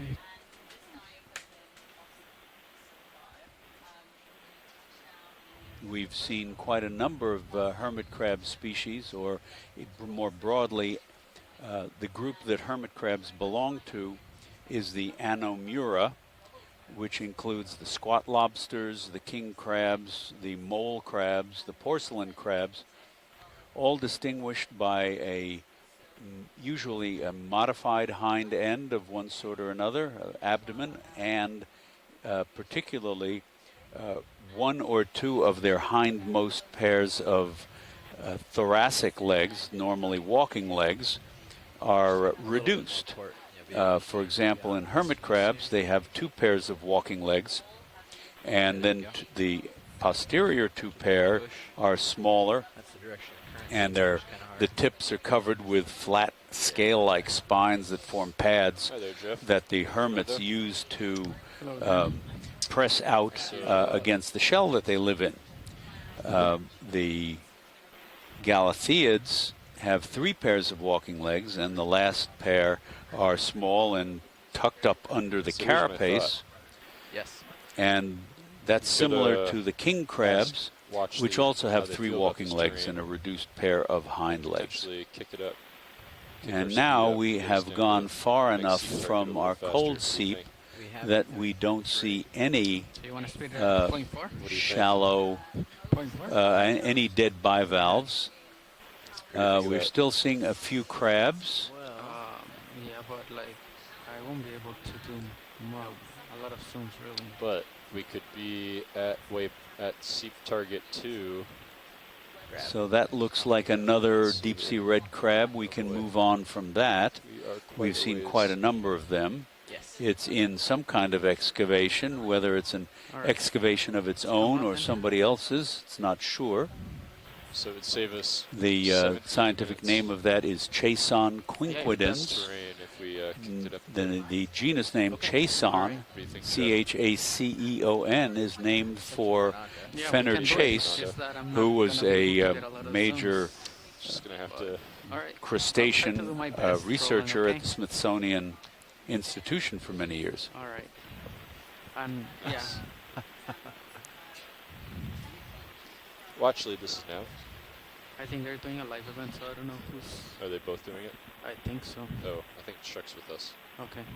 Hi, Chuck. So I have a question for you. This is a pretty flat sedimented terrain. We could kick up our speed a little bit more. It would make it harder to stop and do close zooms, but it would save us about 17 minutes on our way down to seep target number 2. Okay. Okay, let's pick up the pace then.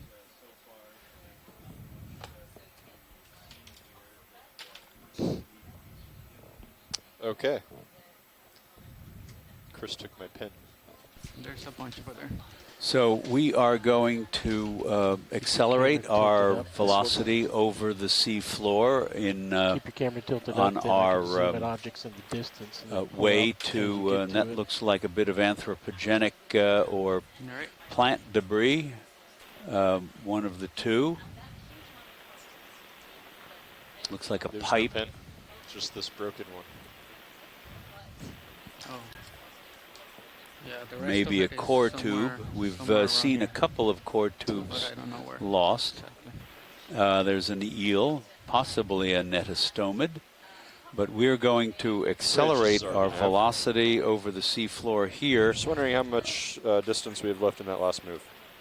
On our way to our next the site. move is complete. Okay. So there's another rat tail.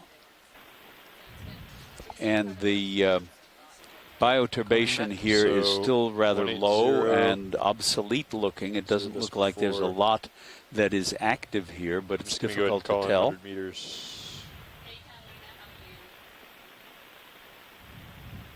Ready? Ready, Fernando? Yep. Okay. Bridge, ROV nav. Another move, please. 100 meters, that's 100 meters, bearing 180 at 0.4 knots. On our way to these targets that we've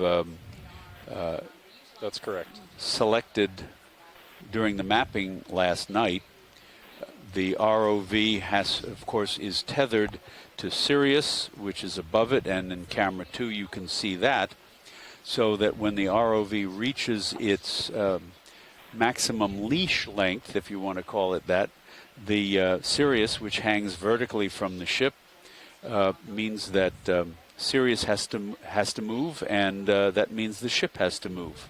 Thanks, Bridge. So the ship will move several tens of meters at a time, perhaps. They have extremely precise positioning equipment called dynamic positioning, and Bob Carney just mentioned in our chat room that that long tube that I call the core tube may be a shell casing, a munitions type shell casing, with which I am completely unfamiliar. So I'll bow to his experience in that direction. We can't just keep moving along at a uniform pace, because as D2 reaches the length of stretches its tether out, its leash, as you can see in camera 2, then Sirius and the ship have to move to catch up.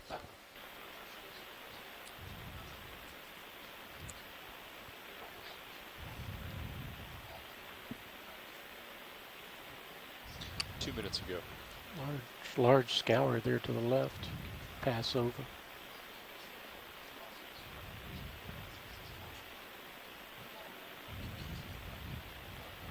Okay. What are you talking about, Peter? Just that large scour out there, just sort of show There are it on some camera. Like slightly larger piles here in the distance.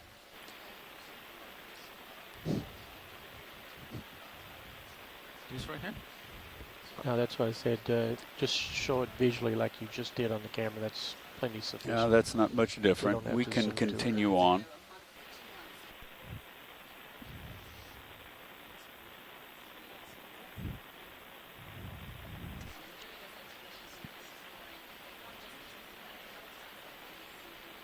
Okay.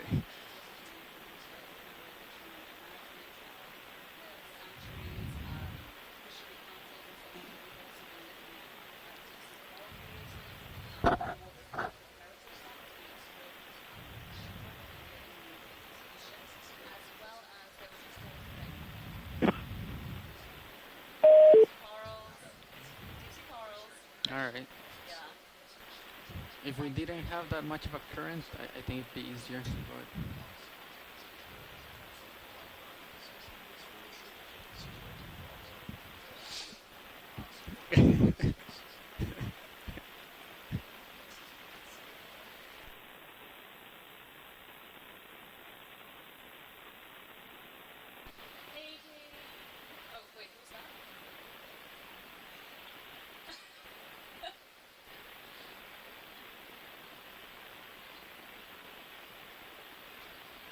So the, now that looks like a partly buried crab. It looks alive.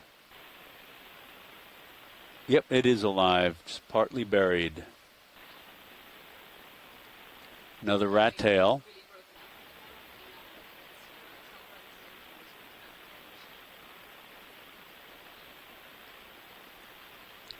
The relative barrenness of this environment here, although we can't tell what is going on beneath the sediment surface, points up the incredible richness and diversity of the chemosynthetic oases, the cold seeps that we've encountered from time to time and which we are focused on finding, as well as the deep coral habitats.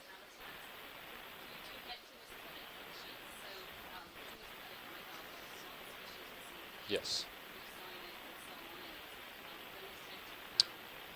I can calculate an exact time for you. We'll go exact for perfection. It will be in approximately 31 minutes.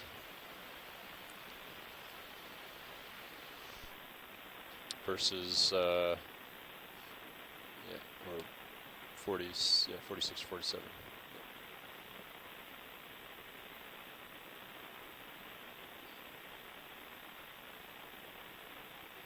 1736 ETA.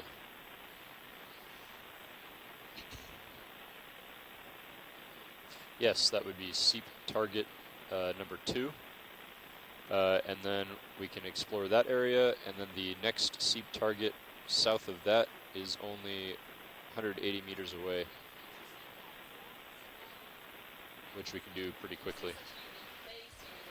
So chase on quinquidins again, and this looks like a piece of, that's an aluminum can. Another example of our presence in the deep sea. Another chase on and a synaphobranchid eel that went off right. So yes, you can just continue moving right along. It's going to take us the better part of a half an hour to reach our next target, and we'll just keep an eye out to see what we see on the way.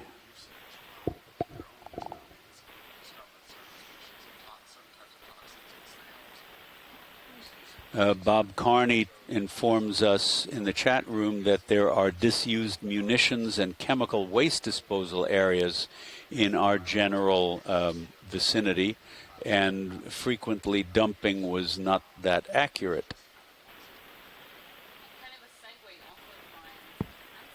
Now there's a dead clam and a white sea cucumber, and the fish out there is a halosaur, Aldravandia, very common that we've seen. A little bit of sargassum weed drifted down from above.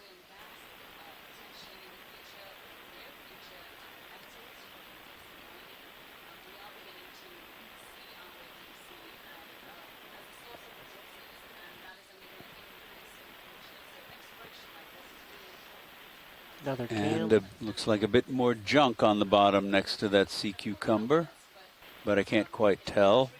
As we go over it, we'll take a look. Yeah, that looks like the end of another aluminum can. Yep. With a few small things growing on it, perhaps barnacles. Oh. How far away from shore right now? Any idea? Hey Chuck, do you have any idea how far from shore we are right now?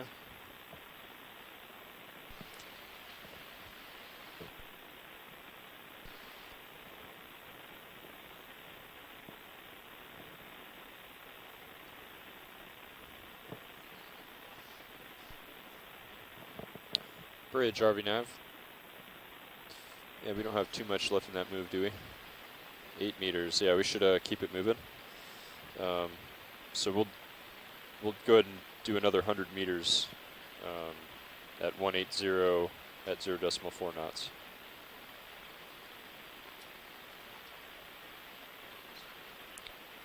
Good copy.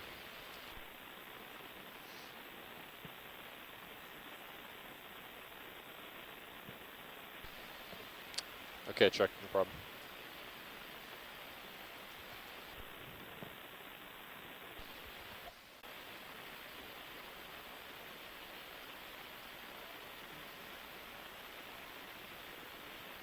So we are moving in basically 100-meter increments as ROV Deep Discover moves along and reaches the end of its tether, and the ship and Sirius then catch up. And there's another red crab, 2 of them. They're clearly the dominant bottom-dwelling predators here, probably both predator and scavenger. But it does look like perhaps this is their time to mate. We've seen a couple of them. Oh yeah, there's some with that's eggs. right. That one on the right was a mated pair. I missed that. Thanks, Diva. So it could be like a seasonal thing maybe here. Or a mating hotspot.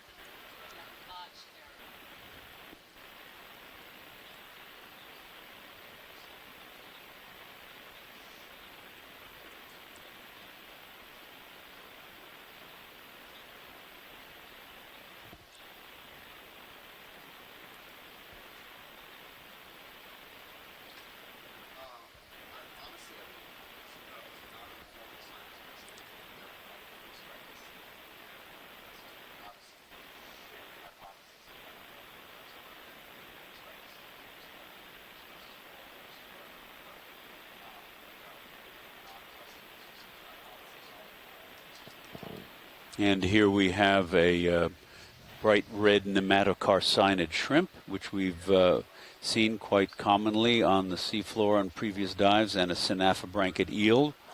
Those are 2 common residents of this kind of environment at this kind of depth. Our depth is 1,045 meters. So we are just on the cusp of the abyssal zone.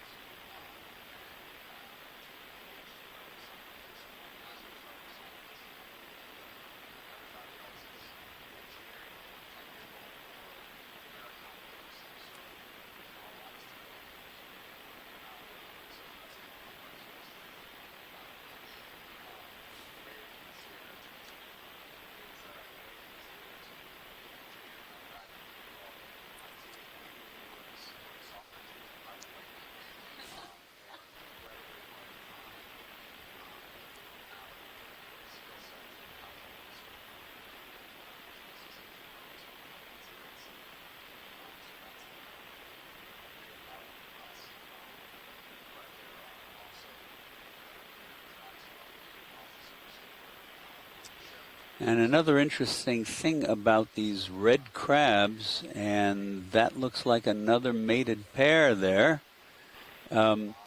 is we are seeing a substantial number of them.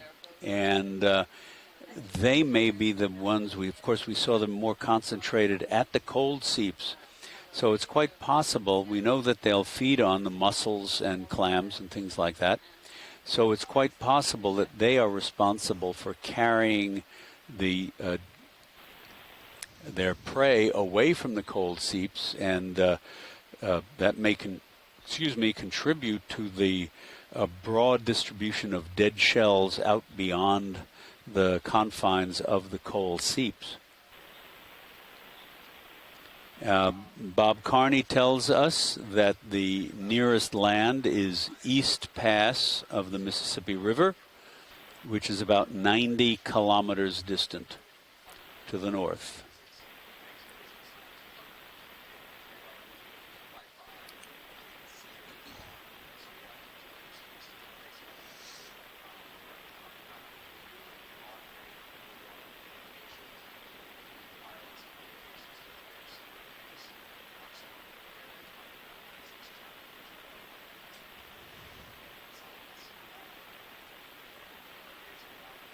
There's a halosaur and a small rat tail and the occasional dead bivalve shell.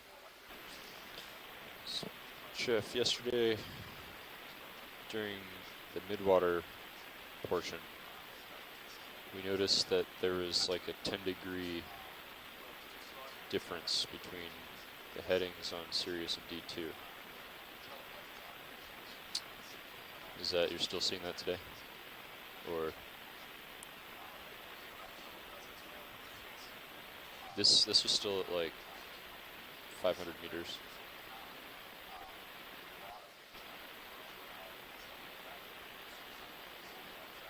Okay.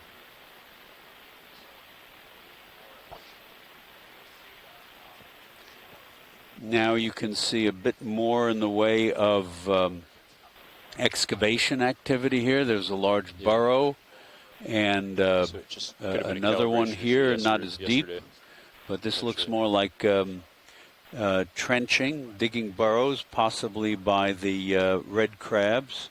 There is a ctenophore, a comb jelly, drifting by the ROV.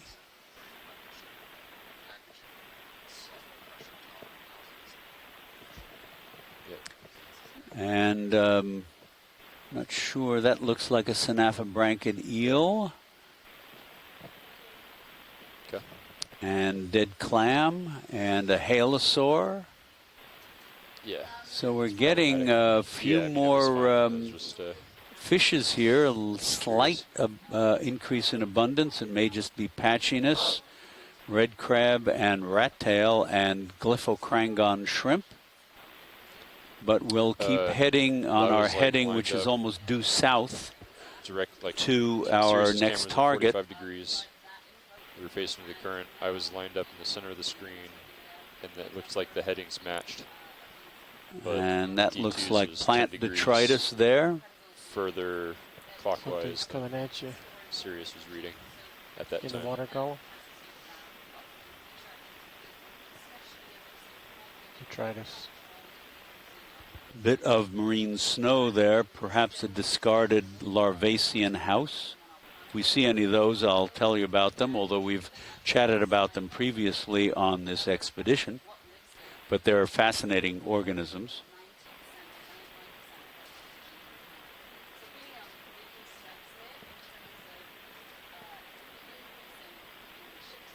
Thanks, Bridge.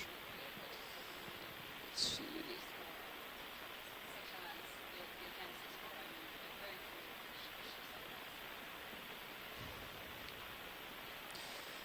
Lots of organic, flocculent material covering the sea floor. Fine with this pace, so I think our next move will just make it 200 Looks meters. like something man-made again. Yeah. Maybe a shell. Yes, 100 meters at 180 at 0.4 knots. Take a zoom at And this as our you pass over it. velocity over the bottom is 0.4 knots. And that looks like that's a macrurid. And what do we have there? That is a can, a bottle of some sort, Keep plastic going. probably. It converts it. Yeah. Good job.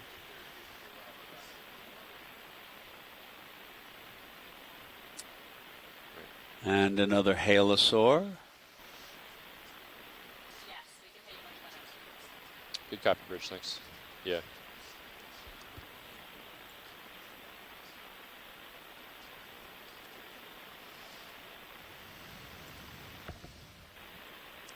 See.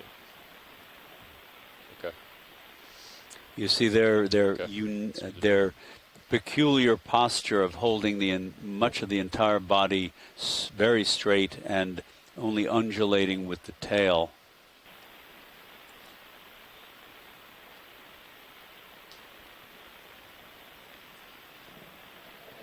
And drifting through the water looks like the remnants of some marine snow. No, not Yep. typically. Perhaps Not a at this color. depth anyway. There's not much to that, but it points up the fact that when you do have clots of detritus like that, combination of mucus and particles, that will reach the sea floor much more rapidly than the individual particles will. And this is another synaphobranchid eel.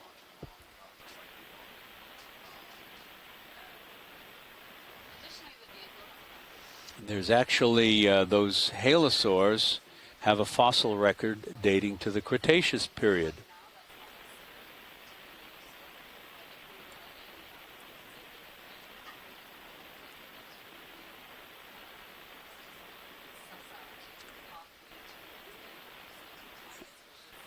And you can zoom in real quickly on the small guy there, if we can. Yeah, that looks just like another synaphobranchid eel.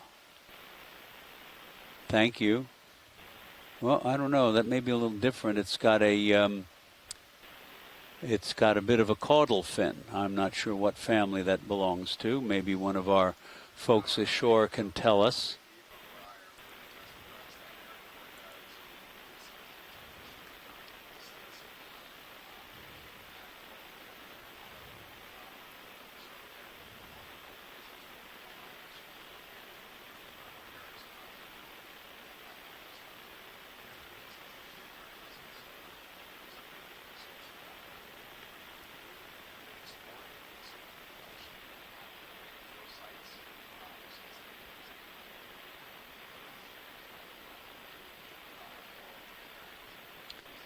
And this particular area with its shallow craters has a certain lunar aspect to it.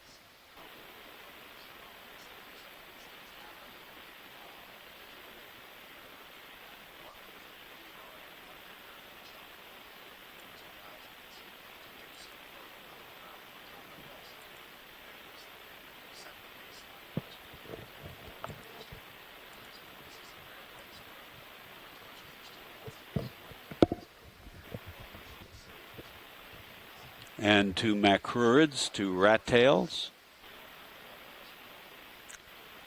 You've noticed, if you haven't been following us on previous dives, you notice that the vast majority of these fishes here are either eel-shaped or tadpole-shaped, and that's characteristic of the majority of bottom-associated fishes around the world. And the pigmentation is typically very pale gray to dark gray. And look at who's coming in on us here. That looks like a slightly different fish that I think we've seen before. I'll go out on a limb and see if I can come up with the name of that.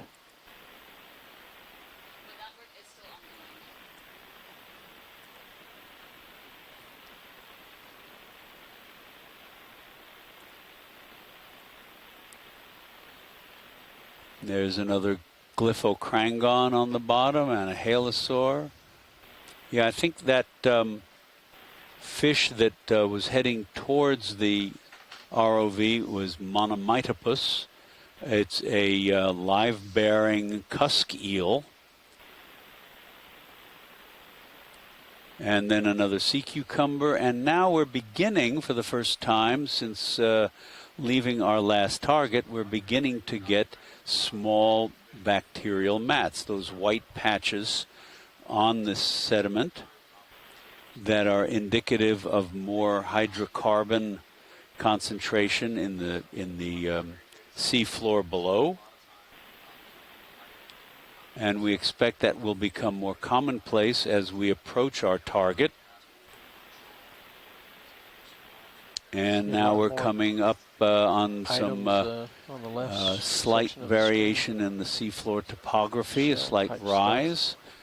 Our depth is now, we descended a bit, our depth is now 1,050 meters. Nice job, Fernando.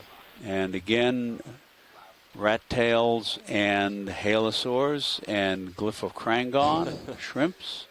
This is but a few more of these patches of bacterial mat.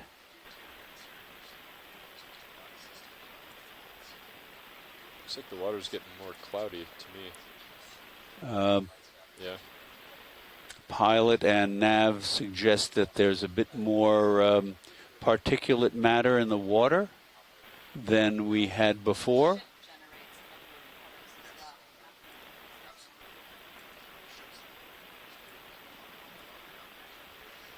And lots more bacterial mat here, and there is a zoarcid, which we saw in abundance at our last cold seep, and clearly more clamshells here. So we're definitely on to something. And yes, you can see there's dark patches there, which are anoxic sediment. And there's another zoarcid. Eel pout is the name of that, a common name for that fish.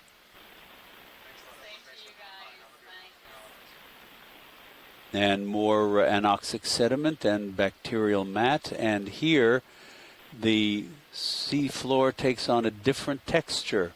A lot of small indentations and mounds. There's our Nematocarcina shrimp. And that may have been a little medusa that drifted right by the ROV.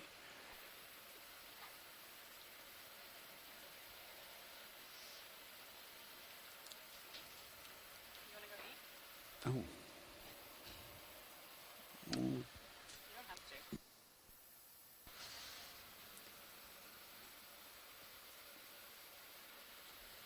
Starfish. And there is a sea star. Now that's a first for our dive today. And I don't know, we'll see if we can get close to it and get an idea. It's got very large bordering skeletal ossicles. And I don't know enough about sea stars to say whether that is a goniasterid, which is my first guess. Thing on the right. They're going to be asking. And there's a little blue-centered scale worm right next to it. As well as it looks like it probably is right up against a vesicomyid clamshell. Mm-hmm. And one of its arms is broken off, and it looks like at least one of the other ones was regenerating. Nice done.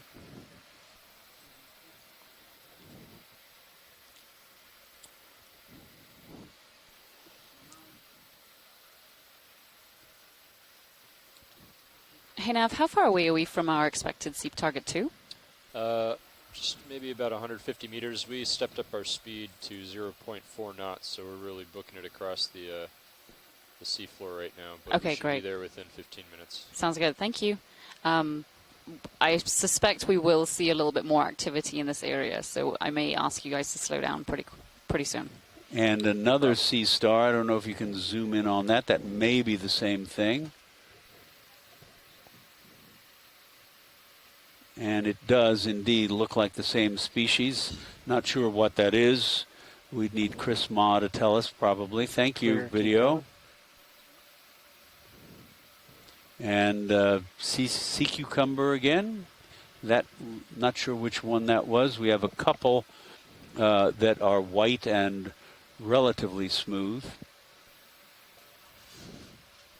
Tilt up a little higher, I can show you more. What's Fish that we off haven't seen. left? Yeah, that fish we have not seen, I don't think. At least not today. It does look familiar, that double tone body, but I don't think we've seen that today Is that or a recently. rat tail? It looks like a rat tail from the back. If you tilt, I can get it from here. I think your tail end is hitting the sediment and stirring up some stuff. Oh, that's interesting. Look, the slight pelvic fins, Diva, the pelvic fins have elongated fin rays here. And there is a parasite hanging underneath the right pectoral fin.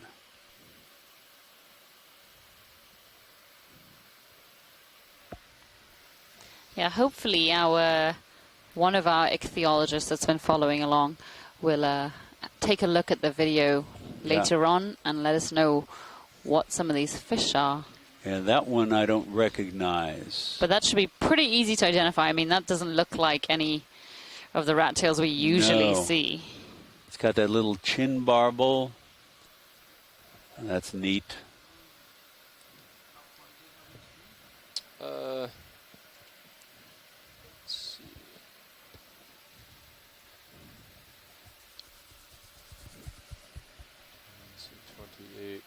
5 minutes or so. 5 minutes.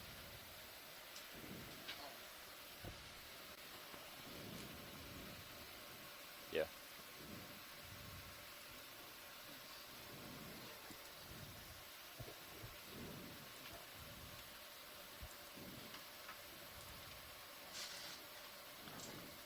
It's a purple thing different.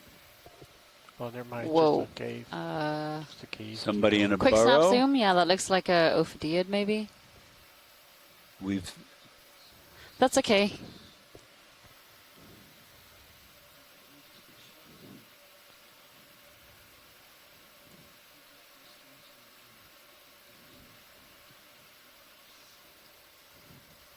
Another halosaur, rat tail, quite a couple of fish in the sedimented area. Yes, look at that. Another sea star. Looks like it may be the same thing. Another Ophidiid. Some sargassum in one of these depressions. So of course that's plant life from the surface layers of our ocean, and it will drift the kilometer or so down into the deep sea, where it will provide shelter as well as substrate and food for a variety of organisms.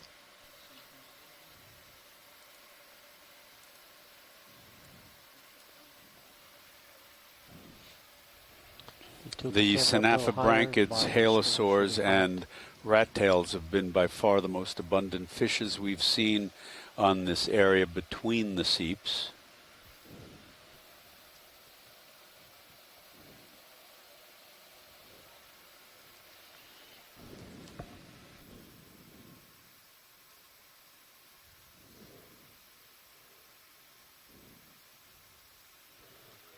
Okay.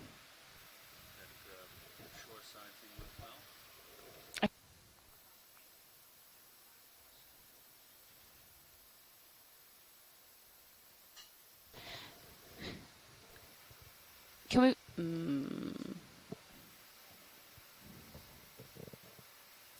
Strange coloration on this halosaur here. Another two-toned fish. Not one I don't think we've seen for this dive already. Very interesting.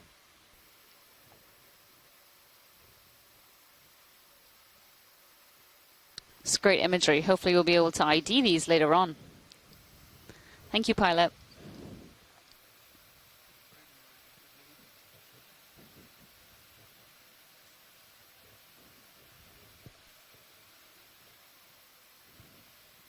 Got the nose breathing thing again.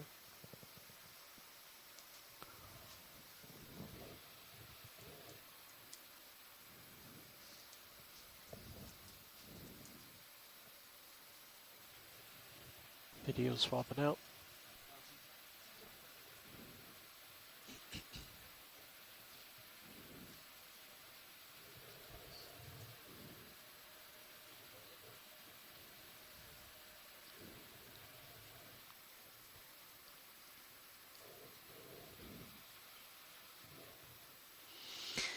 Another one of these Chasian quinquidens. This one looks like it's molted quite recently. You can tell that from the lack of black patches on the exoskeleton and the lack of barnacles growing and other fauna growing on the crab itself. Good copy, Bridge, thanks. I think we'll let this finish out, and then we'll put in a nice slow move to seep target 2.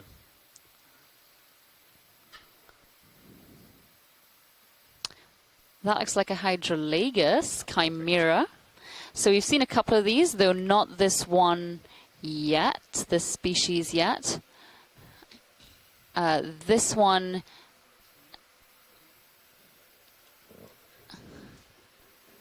is absolutely covered in parasites. Gross. No, this is the same species I think we saw a couple of days ago, which was Hydrolagus alberti, I think. But yeah, you can see it's absolutely covered in parasites, all those white and cream dots all over the body. How big is this? Can we get the lasers on for a second, please? Lasers. So this animal is about 40 or 50 centimeters long, and these chimeras are also known as rabbitfish or spookfish. They are cartilaginous fish, so most closely related to the sharks and rays of our oceans. That parasite on its gills is really gross.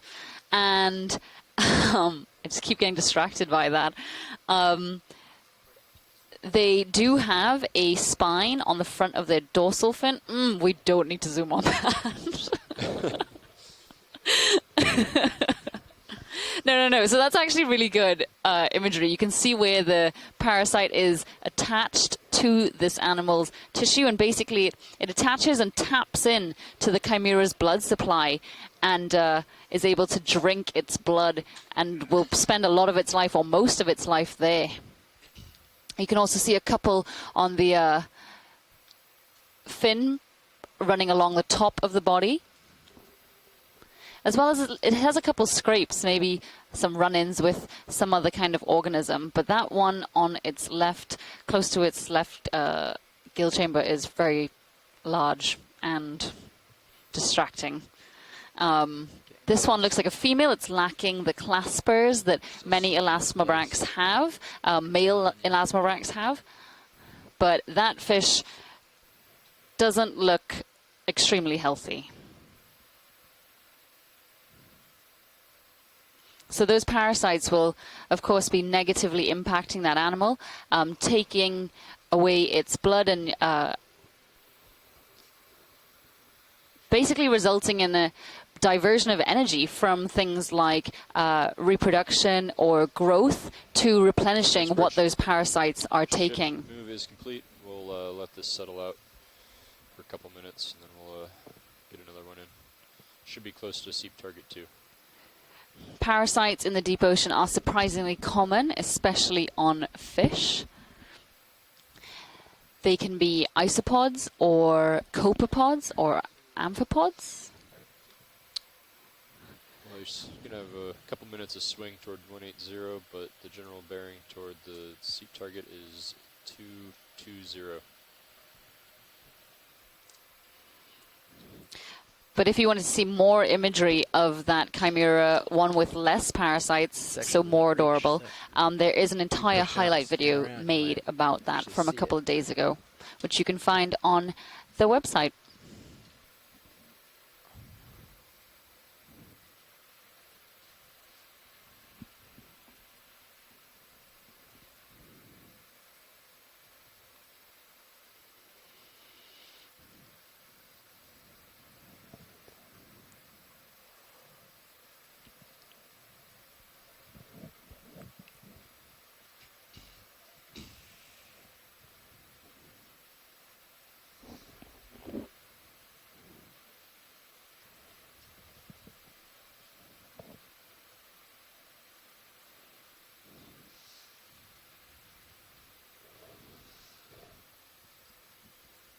Here we've got a couple more Chasian quinquedens, perhaps another mating pair. The one off to the right does look like there's a male guarding its female, and then that may be a potential other male suitor in the back that's waiting to have a square off with the male currently with the female, or maybe just looking for a lucky break to see if he can sneak in there.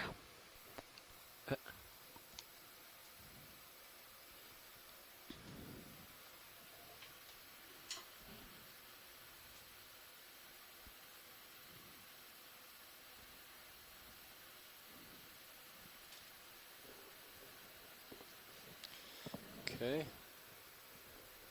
So Sirius is about 25 meters away at 220. So if you want to maybe turn your head that way. Looks like we've got some bacterial mats coming into view here.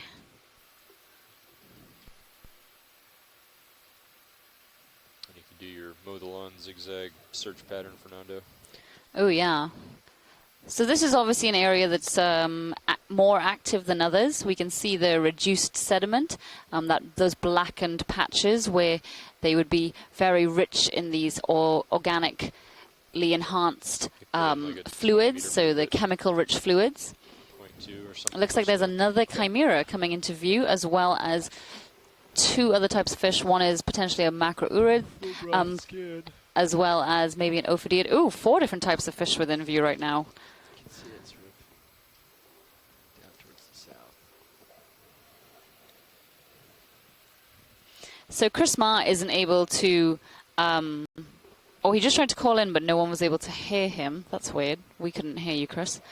But those sea stars we saw a couple minutes ago were Nymphasta arenatus, and they are one of the most common goniasterid sea stars in the Gulf of Mexico, which is amazing because I was thinking, I wonder if these are really well known and perhaps we should collect them. So I'm glad we didn't. Thank you, Chris. And Chris is saying that he's amazed that this is the first time we're seeing this species because, as he said, these are one of the most common animals or echinoderms or sea stars in the Gulf of Mexico. So thank you very much, Chris, for getting in touch. Just another example of how awesome the technology is. Chris is able to sit in Washington, D.C. He's at the Smithsonian and is a sea star expert there. He's also a past biology lead on board this ship earlier this year. And he's able to sit in his office or in his home in D.C. and look at this video and then get in touch via Twitter, social media, to let me know that that's the animal we were seeing not too long ago. Technology is amazing. So this is likely a Neolithodes agassizi. This is one of the largest predators in the deep ocean. And they are found commonly at coal seep habitats, but elsewhere, as we're seeing here. And it looks like it's sort of munching along on clumps of sediment that it may be picking up with its claws.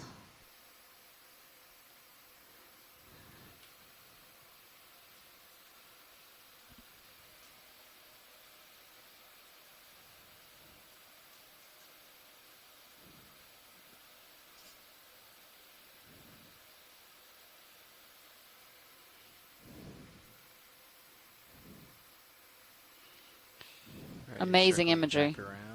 See that? I start feeling tugs again. It's really kicking up quite a lot of dust from its claws, dragging along the seafloor there. Oh, and there goes the chimera off in the distance. That looks like it might be a different species to the one we saw before. Perhaps Hydrolagus affinis.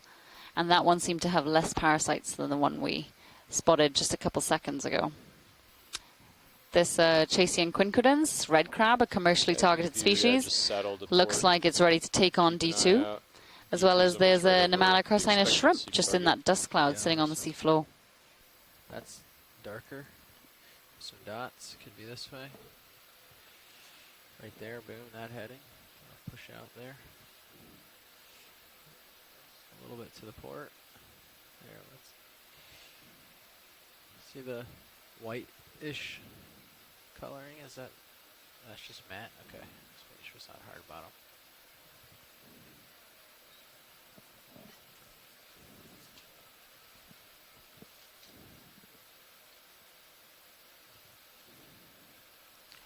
It got lost behind your craft. That other dot you were seeing was over here.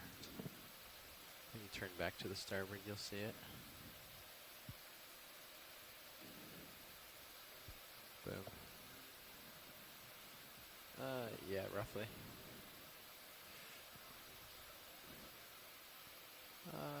Probably past that. That hole's probably right here. A little bit further along. Oh, okay, and here it looks like we've come across quite a large seep. There's extensive reduced sediment and bacterial mats. That's the blackened color and the white layering on top of that. As well as we can see lots and lots of these zoarcids, which are likely Lichen Kelly's Paxillus, I think was what Tracy Sutton or Ken Sulak, two of our ichthyologists, had suggested. And you can see these eelpout fish are pretty lazy as far as things go. They don't really do much other than just kind of sit on the seafloor and just wait, I guess. But they are common inhabitants of chemosynthetic communities, such as hydrothermal vents and cold seeps. Scan the blue horizon, see if you see any shimmering going by. I'll get a serious little closer. This is obviously a very active area. As we can see, well, not a very active area, but a wide area that does show activity. We can see this. There are quite a lot of these bacterial mat areas. Ridge, this is RV nav. Pretty far, you can see them. We can also see some dead vesicomyid clamshells that indicates that perhaps this area was more active at one point, as well as a number of these large predatory fish like the macrourids drifting in to see what potential food like they way may out be. There, you're not gonna, it would be right, if anything right here you would see it, but I don't see anything. So you can scan to your left and drive around and there's... So the bubble targets we identified last night have really been paying off today. We found in pretty close proximity to all of them so far some area of chemosynthetic activity as well as the communities associated with those. Would it be possible to get a quick snap zoom of the bacterial mats here just to see if there's any smaller fauna amongst them? Whoa, look at the size of that ray. Whoa! Nobody else excited as I am on the left of the screen. Like massive. Sorry. How big are the how can we get the lasers on? That is absolutely huge. At least huge compared to what we've been seeing most of the time. So this ray is probably I don't know, close to 1 meter across, a little bit less. Got some very big eyes looking at us. Very well camouflaged there as well. Oh, wow. Yeah, I couldn't see it at first. Now I see it. Awesome. Maybe kill lasers now. Let's escape.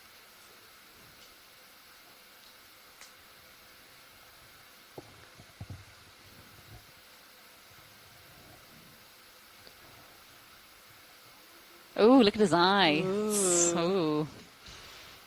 So it's obviously covered with a thin layer of sediment, which is why it's so well camouflaged. Perhaps if we spook him enough, he will lift off and we'll be able to see what his actual coloration is like. But wow, look at the detail in his eye. That's amazing.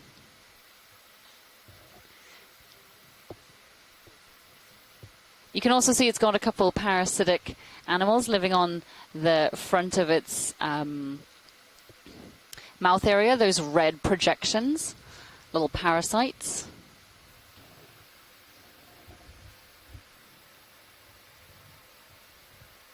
It's also got a little shrimp resting on its back. Ooh, eyes a little spooky.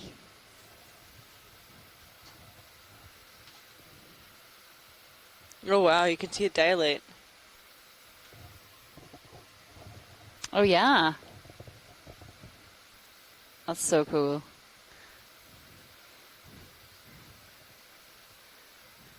Any chance we could get some shots of the tail as well, since that's one of the most defining characteristics. So well camouflaged.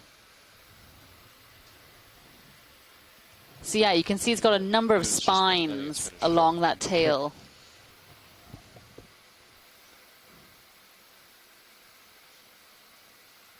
And so this would be one of the largest predators that utilize these seep habitats as a potential source of food, the animals living there.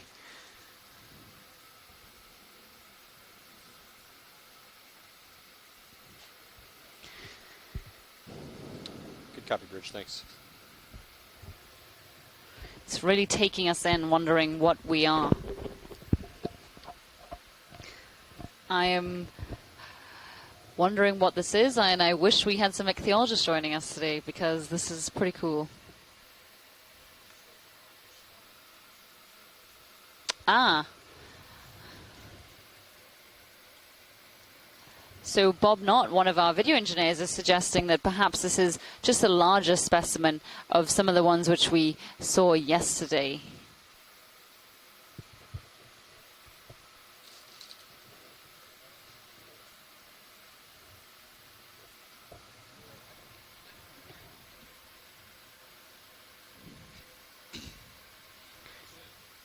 It's funny because it seems so much bigger than all the other fish in this area, but that's just because they're all really tiny.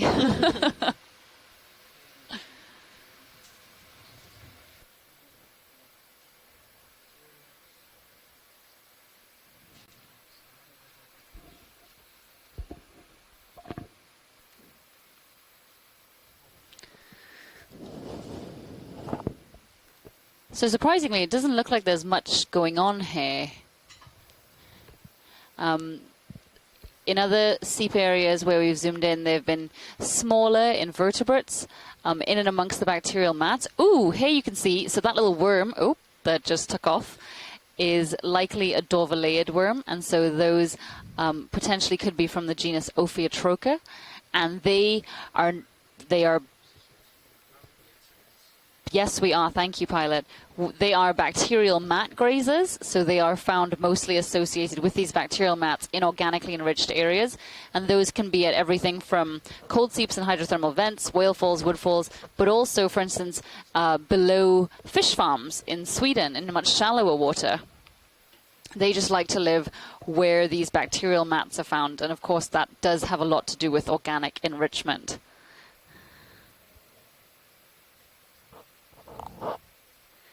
It's incredible that we can actually get footage of that animal because they're usually much smaller than a centimeter in length. Oh, I really want that ray to swim away.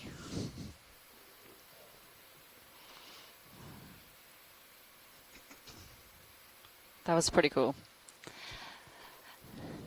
This has been an amazing final dive. Or was it's right here.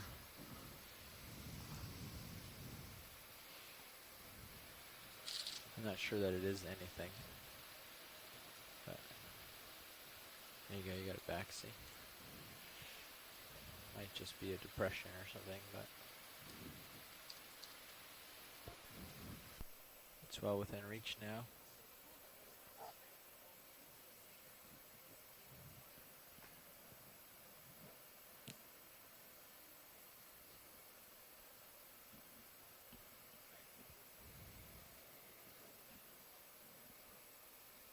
Kind of disappeared as you flew over here.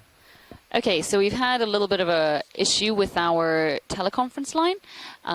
Chris Ma tried to call in a little while ago to talk about those sea stars we were seeing, and while others were able to hear him, we were not. And now Mary Wixton and Caroline Ruppel are trying to communicate with us, but so we're just going to disconnect and reconnect, and then hopefully you guys should be able to get in touch with us.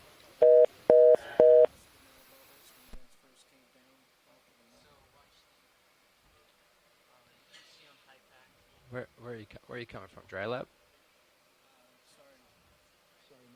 Forward lounge, I gotcha. No, we did not see the massive amount of bubbles.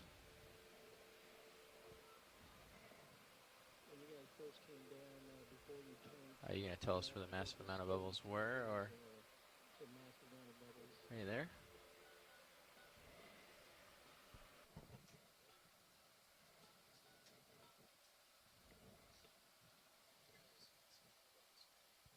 I didn't see any, did you?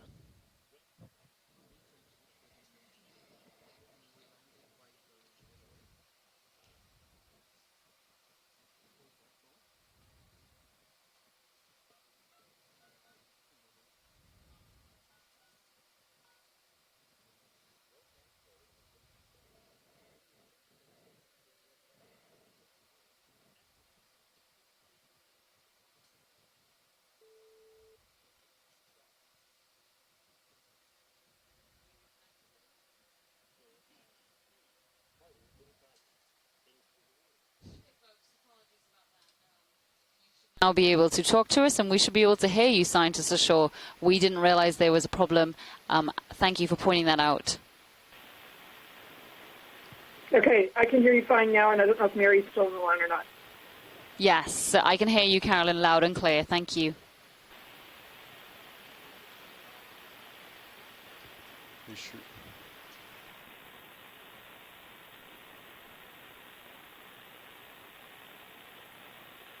Roland's saying it was a meter or two wide in the water column.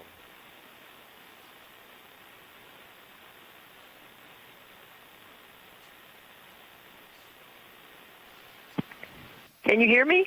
Mary, we can hear you. Thank you.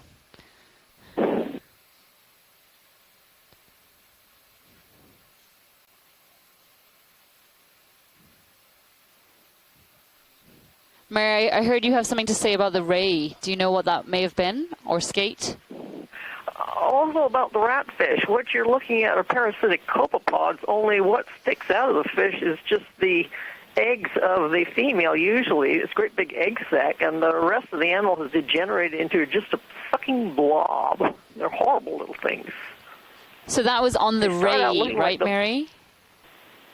Both on the ray and the rat tail. It's probably different species, but they start out as a regular copepod, like the little guys you see hopping around, but they don't develop into a copepod. They just penetrate the host, and then if it's a female, it produces that big egg blob that you see sticking out of there, and the rest of it is just absorbing. Thanks, Mary. Yeah, that's pretty disgusting, and that one was very, very large compared to the size of the fish, and we got some pretty good shots of it. And it looks like we're again in another area of chemosynthetic activity, very extensive bacterial mats and reduced areas of sediment. Our pilots are just about to undergo a watch change, so we may hang out here for a little while, which is a pretty good place to be hanging out. Okay, let's hope I can get hold of you.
The ship is stationary. It has been stationary for roughly 10 minutes or so.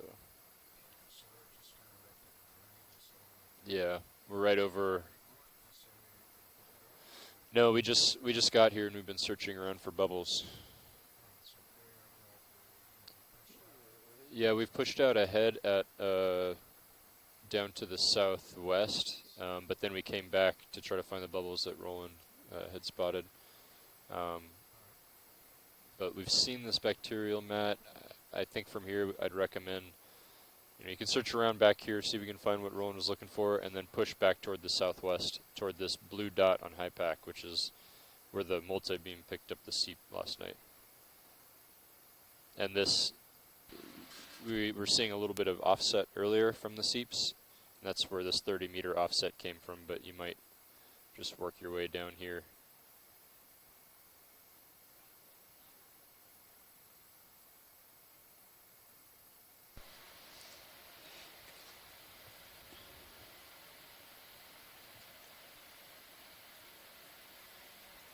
So one of the things we've had to take into account in our search, I don't know if Diva mentioned while I was out at lunch, is that because when the sonar picks up the bubble streams, they're not picking them up right at the bottom. They're picking them up at a considerable distance above the bottom, and of course the current is moving horizontally near the sea floor, so it moves the bubble stream, and so there's an offset once you get down to the sea floor. Right now we believe the offset between where the target might be and where the bubbles actually arrive from might be a difference of about at least 30 meters. Now our pilot is spotting some bubbles now coming up from this smooth sediment. We'll take a look.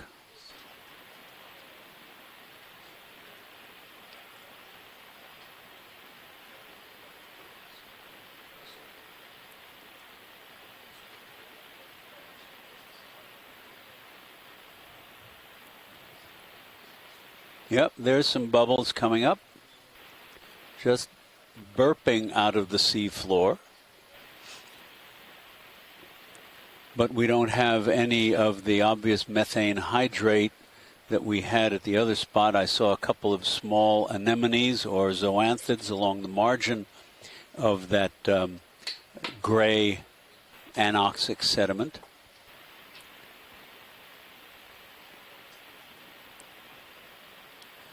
So we'll just continue moving along here towards our target.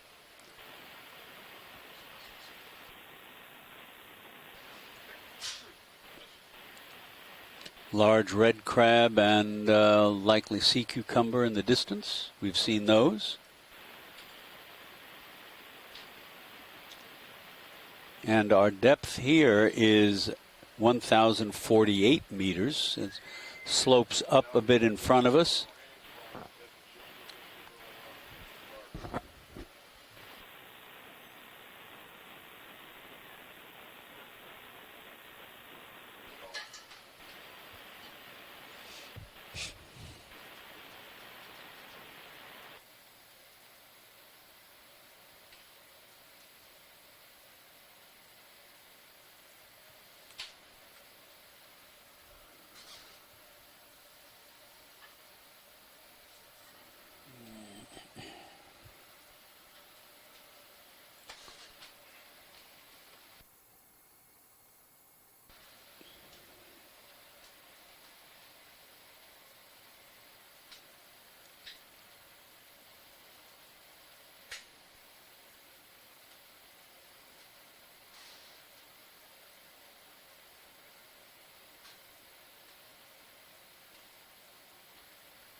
Interesting scratch marks on the bottom here, perhaps made by either those zoarcid fish or the crabs.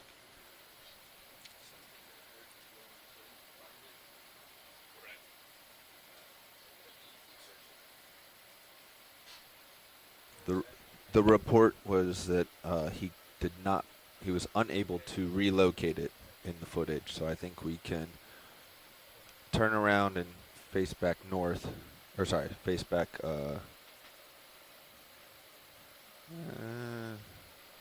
southish towards that blue point.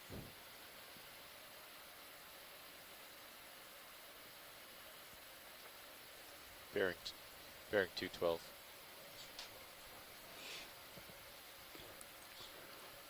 We are going to be moving a little south of west towards our target. Yeah, because I already turned port from where we were when we took over. Nematocarcinus shrimp, and there's that depressed area with the bacterial mats. Can we take a look? Have we been to that dark area in the middle before? Let's go for it. Let's go look.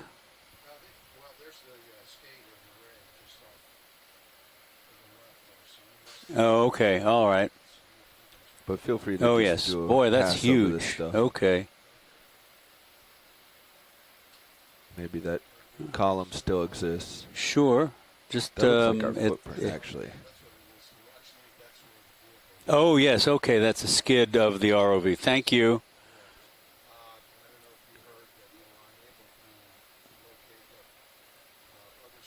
Right. Okay. Yep, 212. Very good. Thank you. Thank you, pilot.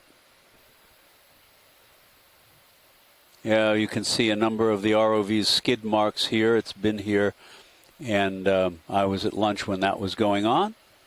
So we'll be on our way. A bunch of clams here. Some of them look like they might be alive.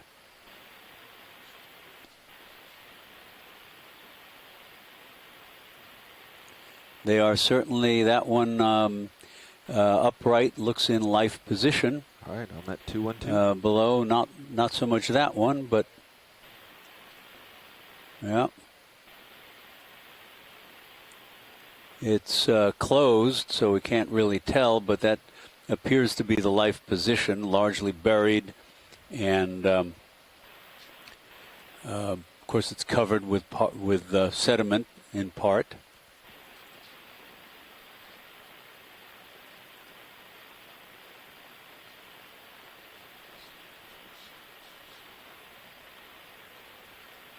And could you take a quick zoom on these little black objects to the left? I may have seen them before. Diva may have seen them and commented on them. I haven't seen them before.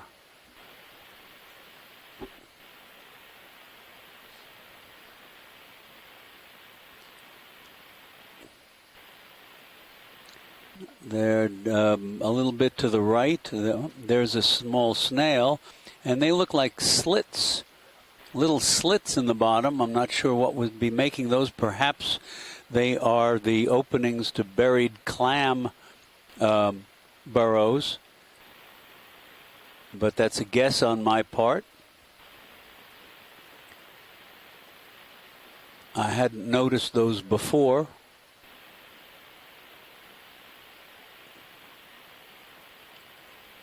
But they look nice and clean, as if something is indeed down there.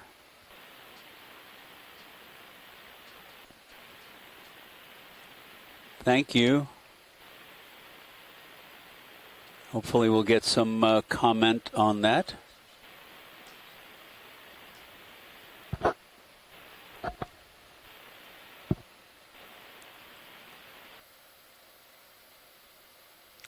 Our laser LED over here is no longer on. And could we take a quick look at this crater here? Thank you. Since it's on our way.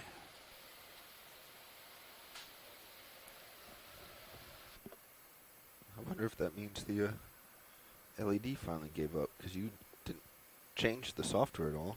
Huh.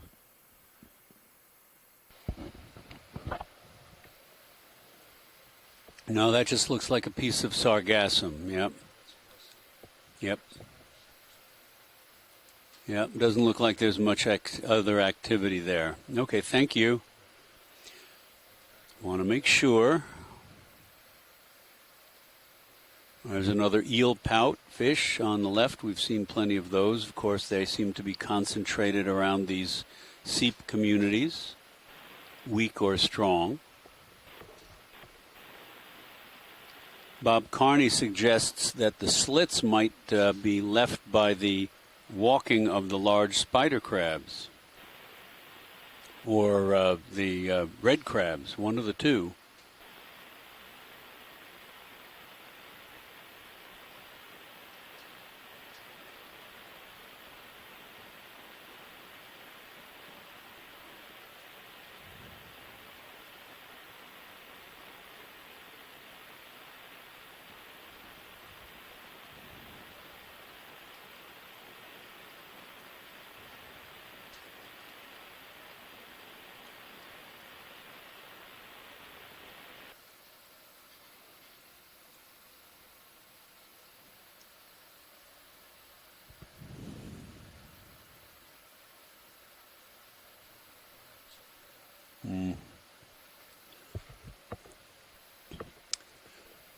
Now the red crab, again, the most abundant large benthic predator, bottom-dwelling predator.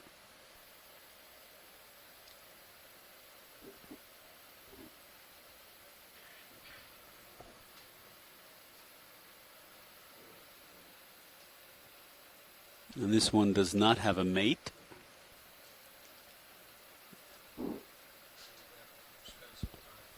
Yes, yes.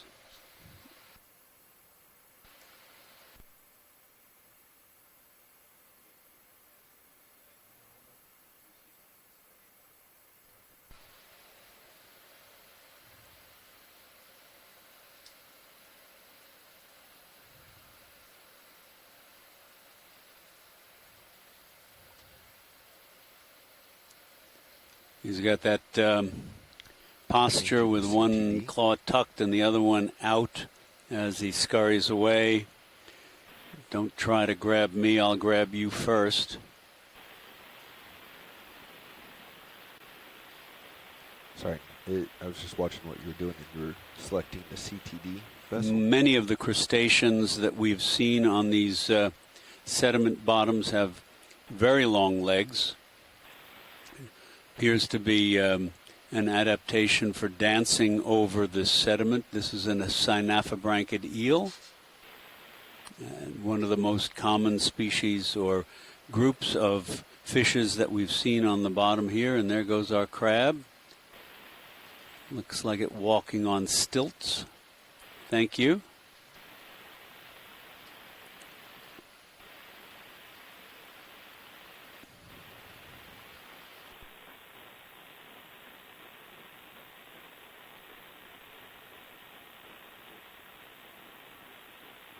Yeah, and let's try to mow the lawn a little bit, or at least do some heading changes. And yes, you can see the grooves made in the substrate as that crab moved along. This seep. Although I have a feeling those bubbles. So the red crab, the Neolithodes king crab, the Nematocarcinus shrimp, and a couple of the hermit crabs, not all of them, have very long legs. It appears to be an adaptation for light footing it over the sediment here. There's our Glyphocrangon shrimp, which is, there's 1, 2, 3 of them in a row off to the right. We've seen plenty of them.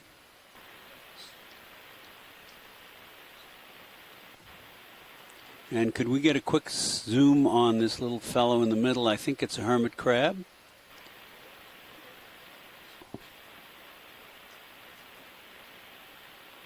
Yes, that's it.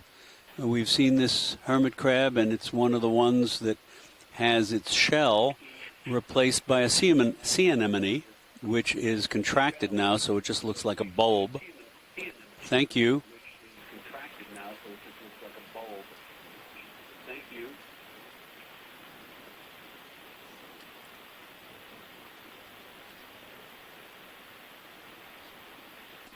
That looks like the remnants of one of these siboglinid tubes.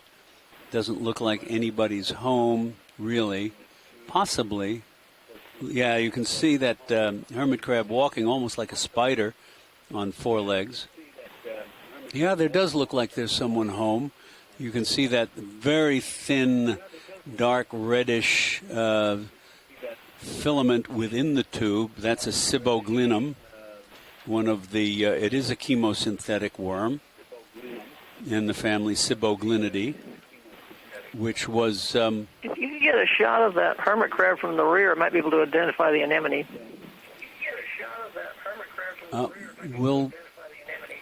We'll get the next one for you. It was all contracted. We have some... images from previous dives of that, pretty sure of that species with the we're waiting for you to hit with the anemone expanded, right which here. should make its Pretty hard to identification see. easier.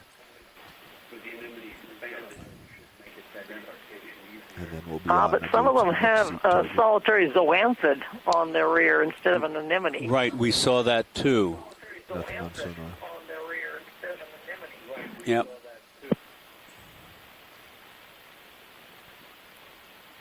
As a matter of fact, one of them we saw wasn't a hermit crab, it was a snail 30-meter, roughly, with a cluster of, I think, 5 zoanthid polyps that column. Covering its shell completely. And the other day we also saw a hermit crab carrying a pair of anemones. And we saw the same thing several times, and each time the anemones were face down in the sediment, completely the opposite of what you would have expected if they anticipated collecting any food from the water column or stuff thrown up by the hermit crab. And Nav, I think we're ready to. But I think we've got images, highlight images of that as well. Maybe we'll continue heading south. The next waypoint is at 190 or 160, about 200 meters away. So we'll probably do like 0.3 knots. 160.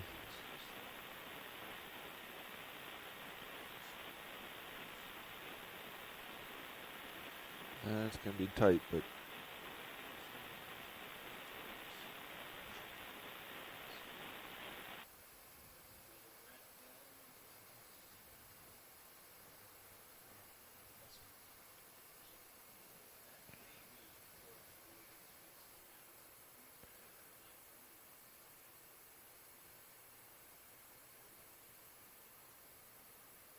I am muted.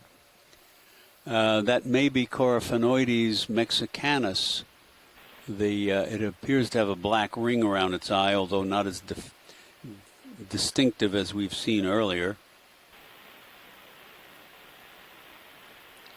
That's great.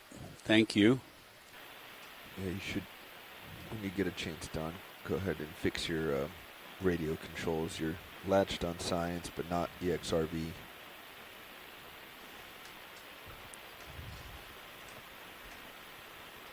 Video, I don't think. And off he goes. You probably want. Yeah, there you go. Okay. Okay. 160. 160. You're pretty far out there, Yeah. so if you could just lateral to port instead of Coming to port. going forward, Copy that. that'll get you lined up. Scooting along over the bottom there was a Glyphocrangon shrimp.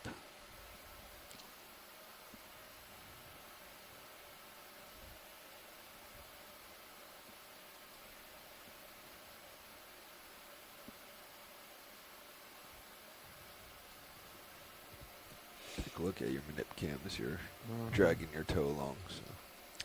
Little sediment kicked up by D2 as we turn. That's a different rat tail over there, I would guess, from the one we just saw. But there are quite a number of species in the Gulf of Mexico.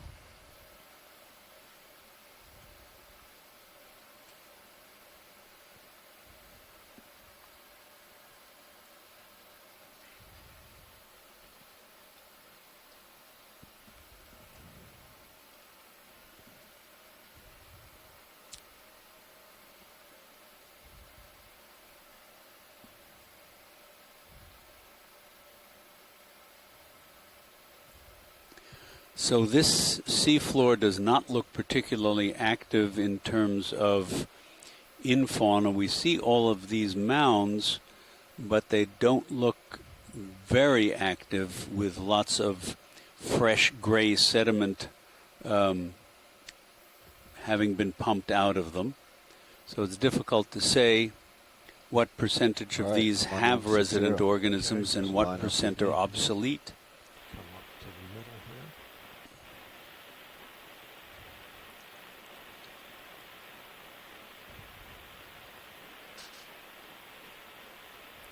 Looks like another depression with bacterial mats and anoxic sediments.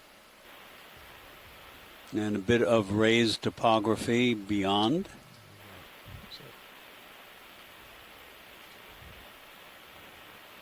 I'll get this fish. I think it's a fish. No. Yep, So there's a fish hanging in the water. Oh, this is where we were. Okay. Yep. I'm sitting right on top of it. Okay, copy. All right, co-pilot, or Nav, I think we're ready. Yes. Bridge, RV nav. Quest shift move. Range 60 meters. Bearing 160. Speed 0.3 knots. Yeah, watch lead. We had ventured out there looking for another seep, thinking that there was an offset. Now we're back to square one and speed 0.3, heading on please. to the next one. Thank you.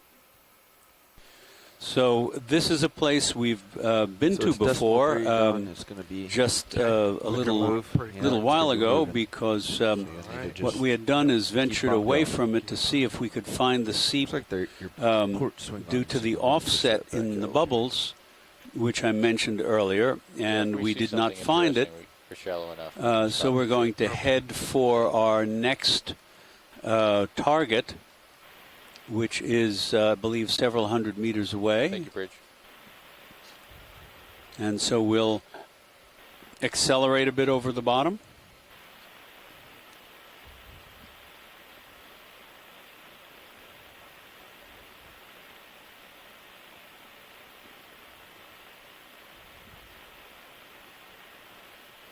That was really far inboard. Yeah. Probably brought it around to look at something.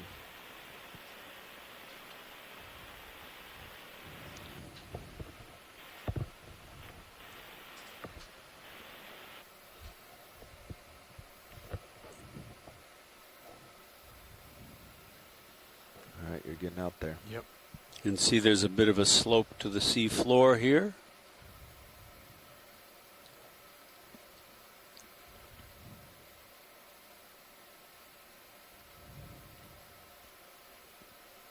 This swale may be a continuation of what we saw behind us. We see a little bit of the bacterial mats and a few, at least one sea cucumber and pretty certain it does. dead bivalves. I think it was not installed.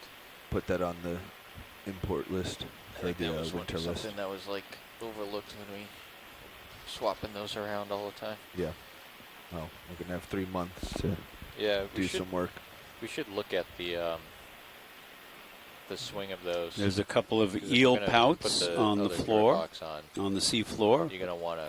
Well, exactly. You know, in combination with everything else, we've got the time. We should take another look at putting a block in there. You know, figure out how we normally, put the shilling where we normally stow it, and then just, if we have to modify that block, we do it.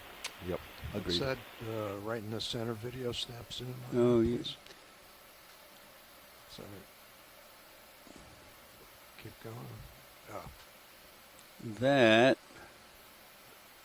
it's looks like a clam with a bunch yep, of fuzz with on perhaps hydroids growing on it. A little colonial anemone. I can't tell if that clam's alive or not. Go back wide video, please. Let me come in a little bit. It's way out there.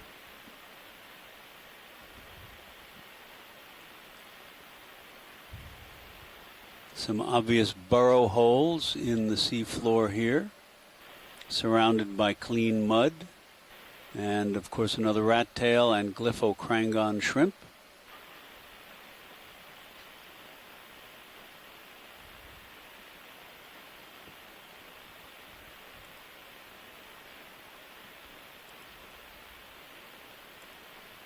Okay, you want to go in on it now?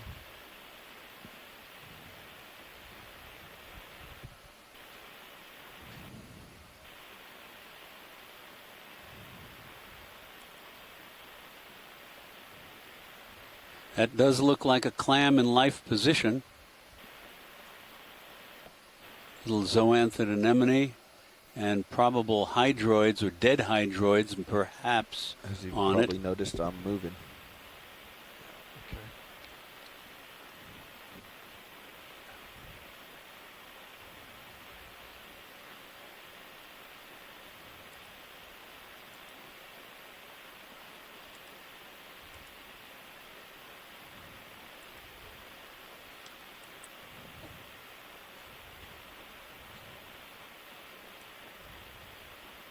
You're off screen. Okay. All right. Video go wide. We got to move.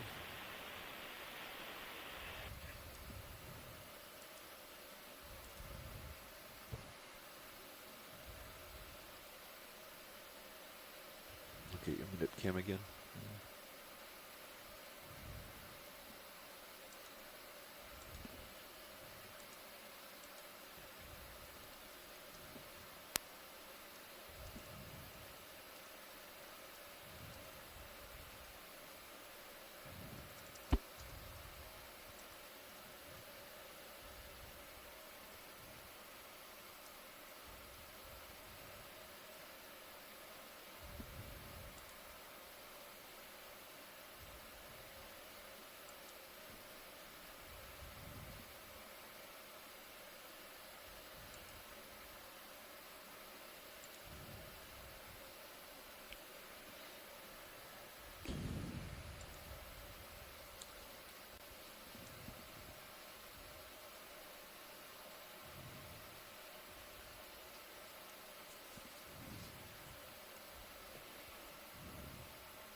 Camera's at 40. I'll move it down a little.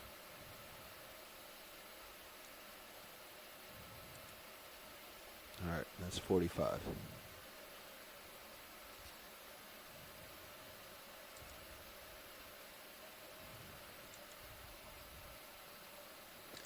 Look at that nice eel.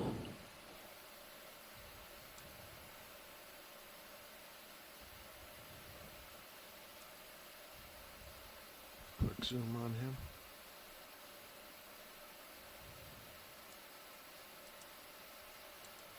him. So now, he's yawning at us. Or displaying at us. Look at that. 45. Open mouth. Okay. Stay out of my way.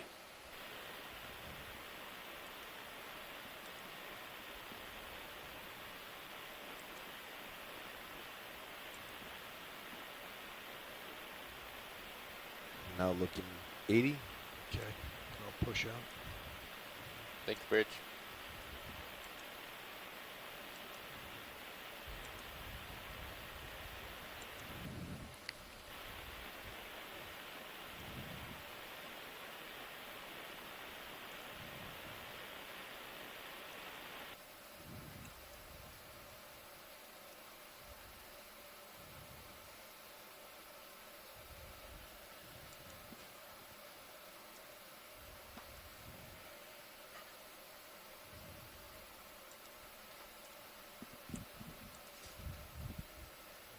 Starfish down lower right.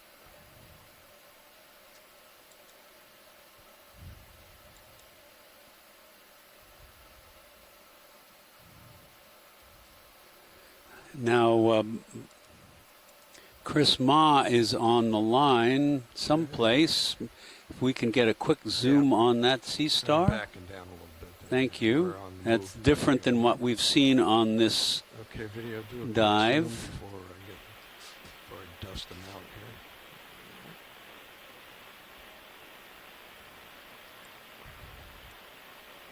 Oh, I see oil bubbling out there. And that looks like a goniasterid. Okay, stand I don't know if that's Circeaster, perhaps, which is one we've seen on previous dives on this expedition. You actually saw oil coming out? I'm pretty sure I saw a glob coming out. Where? Oh, well, we passed it. It bubbled up off the bottom. I think that's what I was looking at. That's worthy of a stop if we see that. I'm looking down, 93. Okay, copy that. Camera is all the way back. Ship has stopped, so you're just swinging at this point. Okay, the ship is stopped at this moment. Okay, can you zoom in any more on that? Get a quick zoom on this. And there's a scale worm next to it. Those scale worms seem to like those sea stars, as well as some other organisms.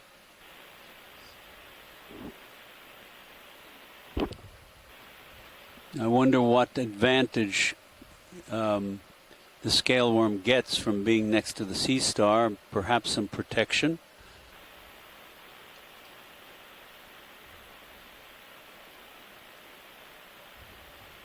It's interesting. That's the most movement I've seen of a scale worm adjacent to one of these sea stars. Usually they're pretty quiet.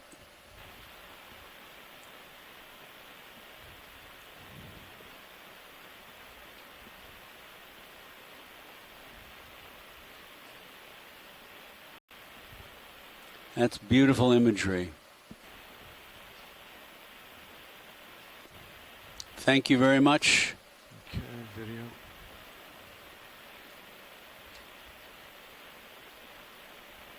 Definitely a goniasterid. That those short arms, the large blocky ossicles around the margin, the more or less polygonal plates on the upper surface. And there's another one of our sea cucumbers, one of the 3 white sausages that we've seen on this expedition.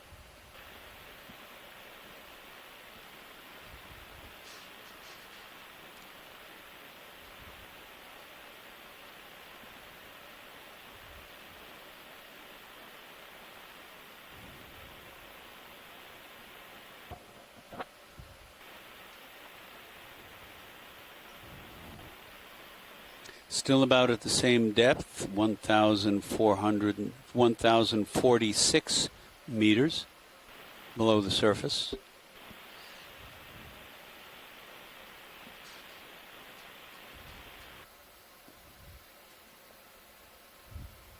Could we zoom on that hermit crab down right?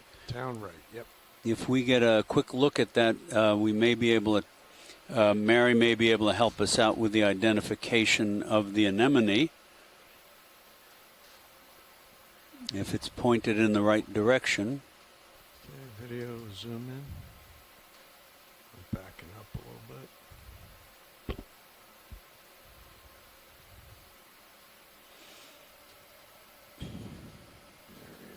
And there it goes, spidering along the way. Well, I don't know if we can grab it or not without fogging everything up.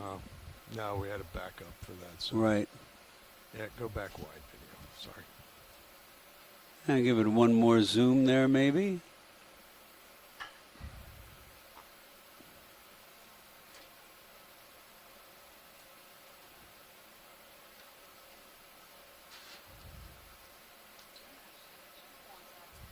That's certainly the same hermit species that we saw a little while ago, but I'm afraid we won't be able to see much about the anemone. Well, he's turning around. Let's see if we can zoom in.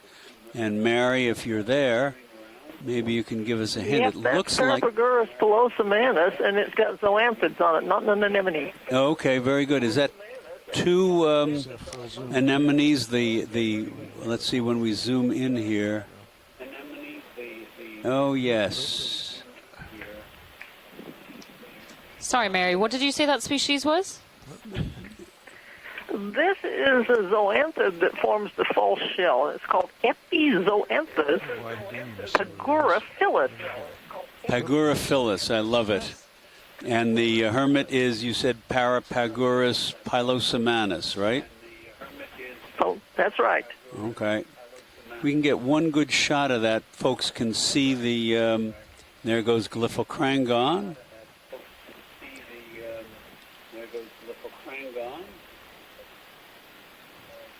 Because we want to show you, if possible, this is one of the circumstances where the symbiont, in this case a colonial anemone, replaces the shell, and it's multiple polyps. It's a colonial anemone.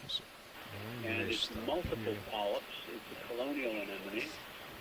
Okay, if you're not speaking, please mute your mic. Okay, if you're not And he's turning around to face us. You can see there's, we're not going to get a good view there, unfortunately. But there were at least a couple of polyps. I think the one pointing out to our left is contracted. Looks like a little cone. Well, that's as good as we're going to get. Yeah. Thank you. Okay. Yep, there he goes again. Boy, those legs are really spidery. And you can see all of those divots, those narrow divots in the sediment may be made by the large deep-sea red crab, Chason fenneri.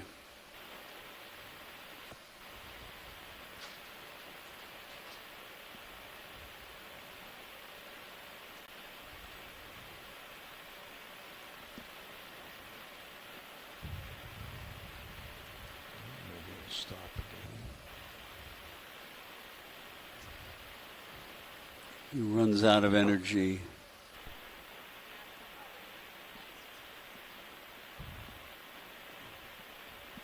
Nope. Yeah. All right, let's leave him to his fate. He's attacking us, clearly. So we should back off and give 130 meters. And give him a sense of accomplishment.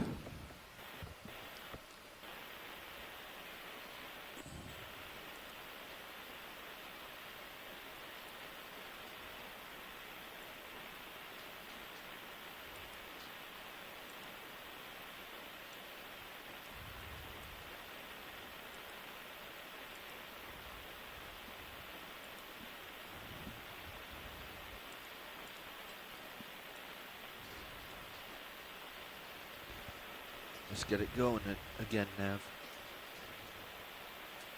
Ship is changing its heading right now, Bobby. Yeah, as soon as they're done with that, let's get it going.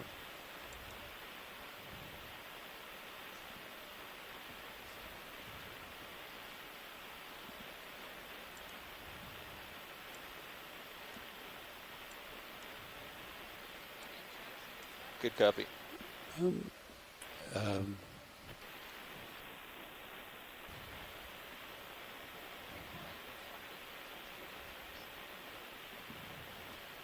We could.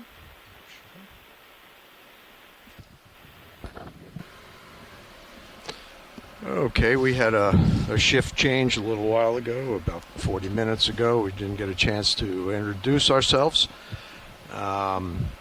I'm Don Liberatore, sitting in as pilot right now. And to my left is... This is Josh Carlson in the nav seat. Bobby Moore in co-pilot.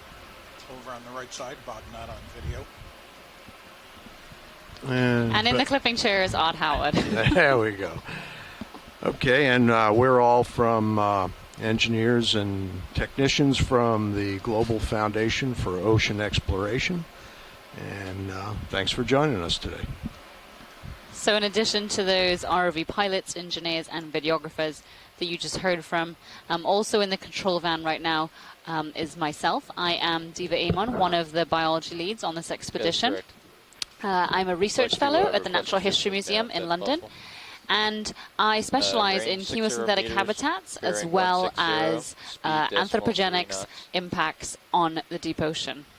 And this is Chuck Messing. I am the co-science lead also, but playing second banana here by and large because of Diva's expertise with the chemosynthetic communities.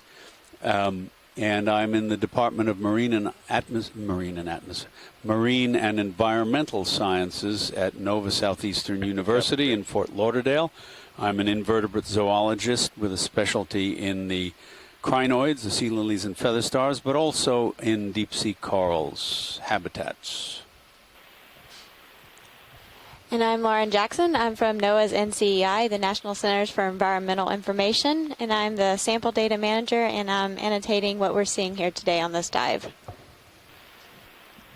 Great. So currently we are at a depth of 1,046 meters at a site known as Horne Dome in the northern Gulf of Mexico. This is our last dive during this Gulf of Mexico 2017 expedition by the Okeanos Explorer. It's also the first dive in 3 years that the Okeanos Explorer has done in the Gulf of Mexico. Before that, they were exploring the Pacific Ocean as part of their Capstone project. But from next year, they will continue their exploration in the Gulf of Mexico as well as on the northeast coast of the U.S. We have about 3 hours left during this dive, and we are exploring this area for a number of bubble targets that we were able to image last night using our shipboard multibeam. So during our mapping of the area, we detected these streams of bubbles coming from the seafloor, and that indicates areas of methane escaping. And methane is one of the hydrocarbons that fuels a lot of the chemosynthetic habitats in this area. So we're trying to locate those bubble plumes in the hope that we find some of these chemosynthetic faunal assemblages. We have so far found a number of them, including at least 2 or 3 bubble streams, and we've seen a number of interesting sites, including a very large ray and many mating Chasion quinquedens. And early in this dive, we encountered a methane hydrate seep, which was really extraordinary. It had the ice worms associated with it, and you could see the not only the methane bubbling out, but sometimes the bubbles would get caught, and literally they develop a frozen cap, a covering of methane hydrate that would prevent them from bubbling away. It was really quite extraordinary, and Carolyn Ruppel has been giving us some excellent geological and geochemical explanations of what we were seeing there. So currently we're on our way to our 4th seep target or bubble stream target. And on the way there, we've been crossing through some very sedimented areas hosting many species of fish and arthropod. So you're riding awfully low, yeah, pilot. You may want to just come up a meter so you don't continue to have this dust cloud chase you. And cranking back on the Z bias too. Just trying to find that happy place there. Yep.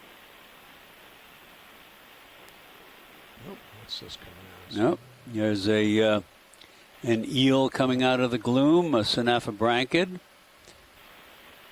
probably disoriented by our light. I think he was chasing that. What's on the bottom? No,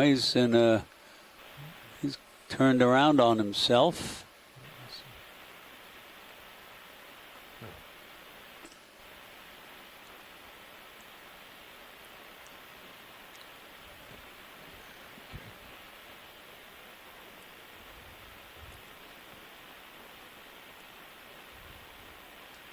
You know, I have to do better than that. I'm always, I guess it's because I'm a guy, my default for a lot of these organisms is himself, and I should be saying itself, because we can't determine the gender, obviously, unless it's something like an elasmobranch and the male has claspers and the female doesn't. Unless it's egg-bearing in the case of some crustaceans, then we can tell the gender. But by and large, many of these fishes, or the vast majority of them, as well as many of the invertebrates, the distinction between the genders is frequently internal, and externally they really can't be told apart. Crabs, of course, the females have a broader abdomen tucked underneath, and males have a much narrower one. In some of the groups of small shrimps, the male may have abdominal swimmerets and the female not. And there are subtle variations like that. But otherwise, unless you can see the eggs within a transparent organism, in the case of some worms, for example, you can't really tell genders apart of many invertebrates. Looks like a squid, in my view. Hard to tell.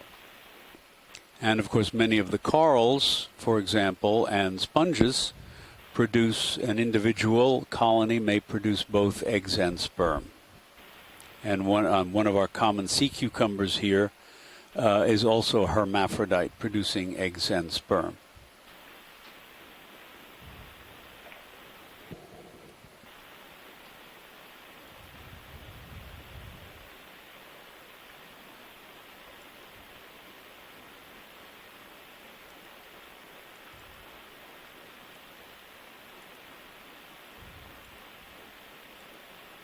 Squid ink.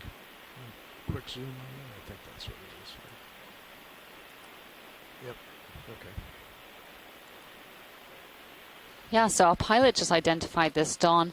That is squid ink from some unknown cephalopod that just joined us.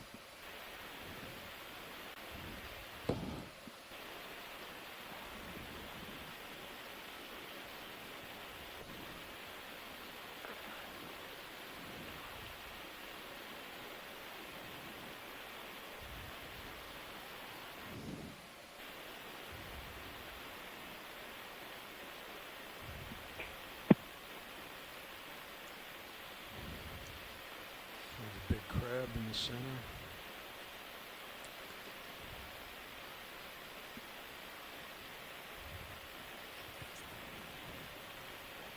Thank you, Bridge.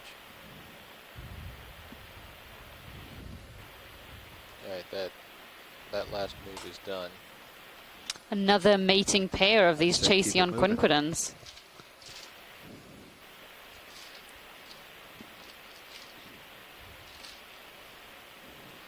Bridge, RV Nav. I'd like to repeat the last move. 60 meters, bearing 160.3 knots.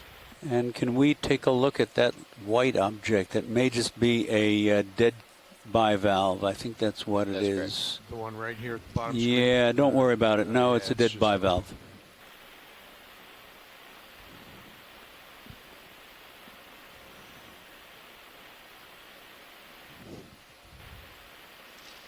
Interesting that we have not seen any of several of the organisms typically associated with sediment bottoms in the deep sea.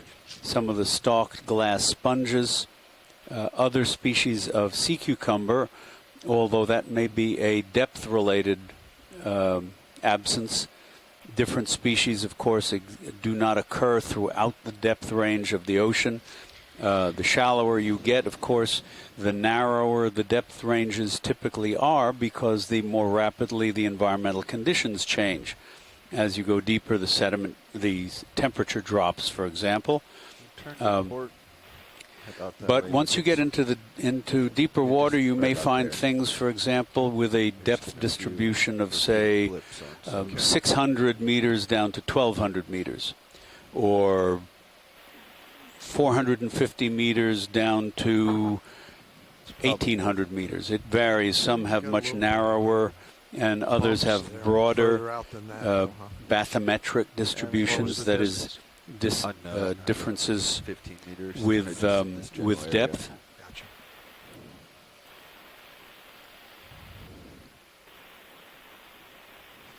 Yeah, I don't think it was anything. Okay. It was a very, very small return, and it only was there for a few passes. There's a little bit of a lump there of something. Just an upslope, maybe.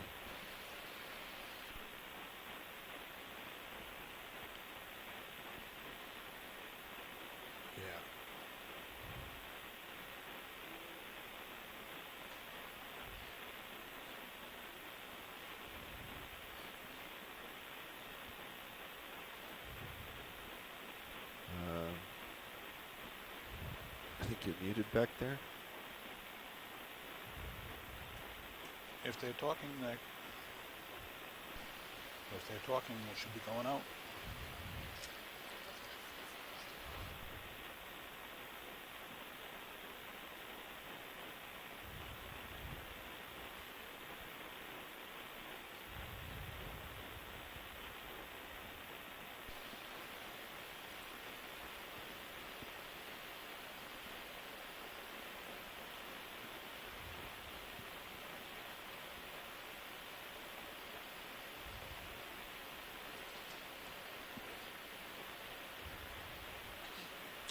There's a bit of sargassum weed, a clump of the brown algae that normally floats at or near the sea surface.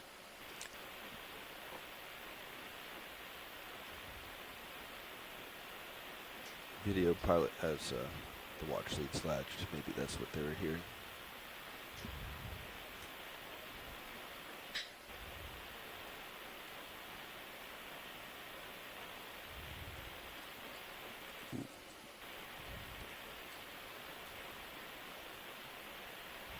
And there is another halosaur. The name halosaur means salt lizard, even though these guys have nothing to do with reptiles. One of the suggestions, actually, I think Diva suggested it, was that the name may have been a spin-off of another name for a deep-sea fish, Bathysaurus, the deep-sea lizard fish, which has this big alligator-like toothy mouth. And so that means deep lizard, even though, of course, the person who first described that didn't think it was a reptile.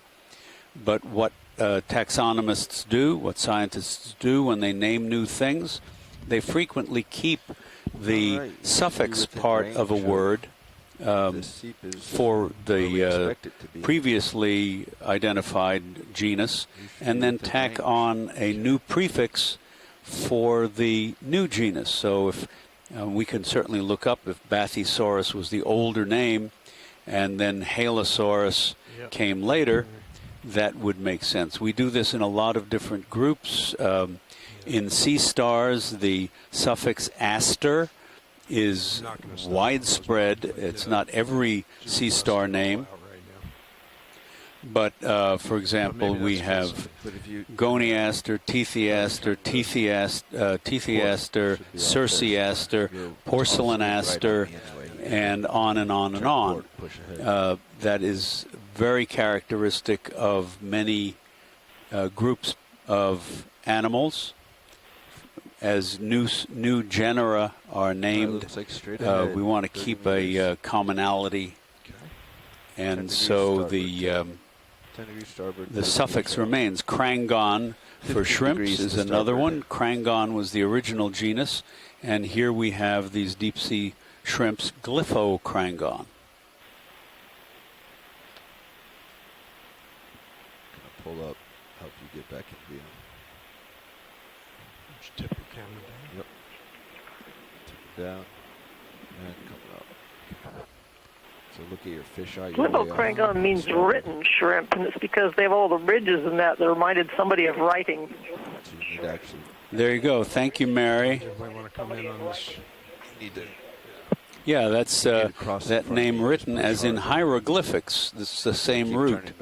All of the scientific names of organisms on Earth, the genus and species names, are treated as though they are Latin, and many of them, of course, are derived from Latin and use Latin constructions in the structure of the word.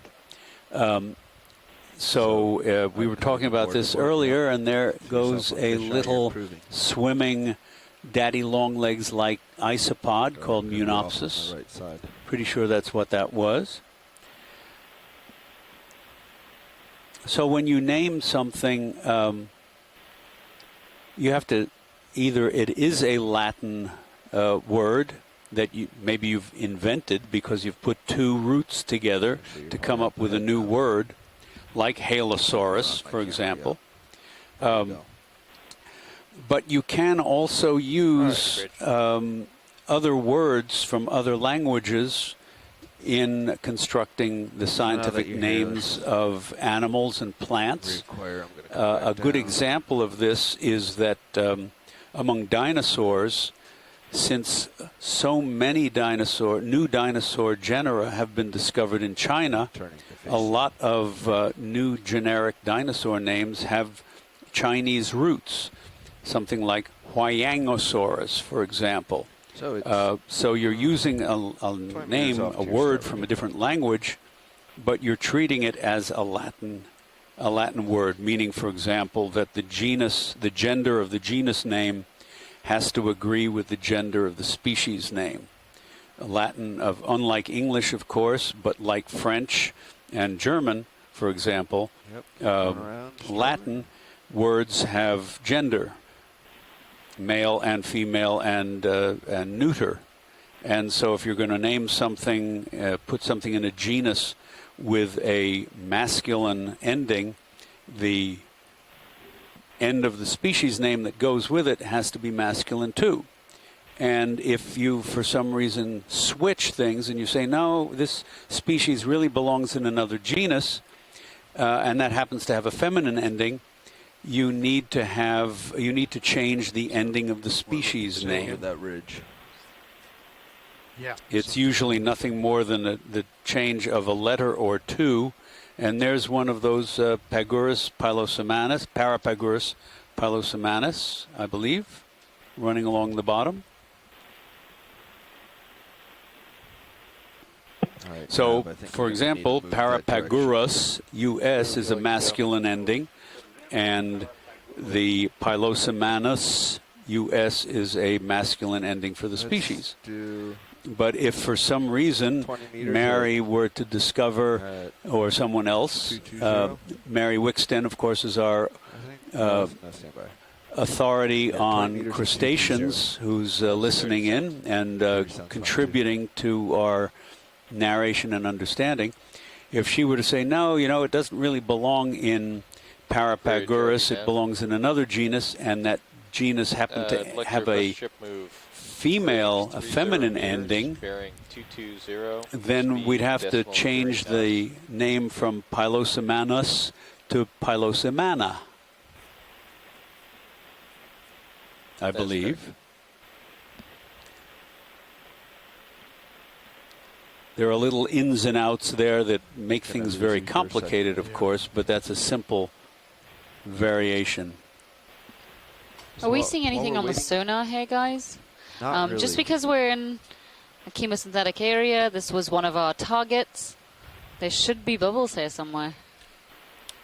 Yeah. So in theory. What do you think about turning around? But we can see we've made it into an area of, again, a chemosynthetic faunal assemblage. There are lots of reduced sediments, bacterial mats, clams.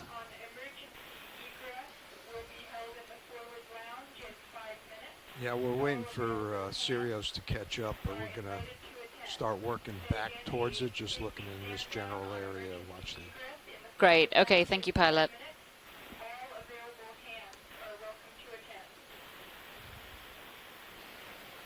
So yeah, we can also see some of these zooacids, which is really interesting. In all of our dives before at chemosynthetic habitats, we haven't really seen that many eel pouts. There was a different species where we saw one or two individuals at one. Those were kind of light pink.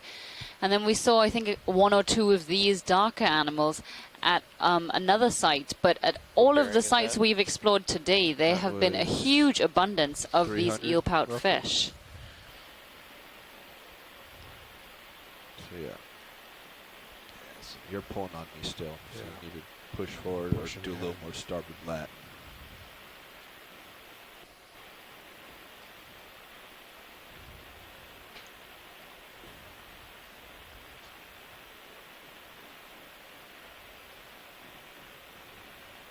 I want to come out here.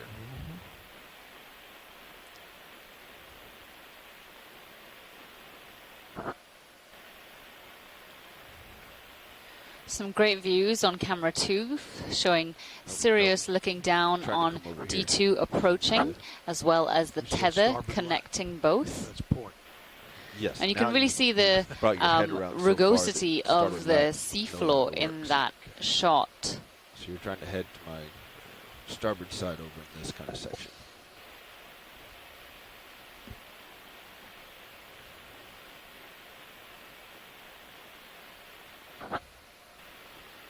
There you go.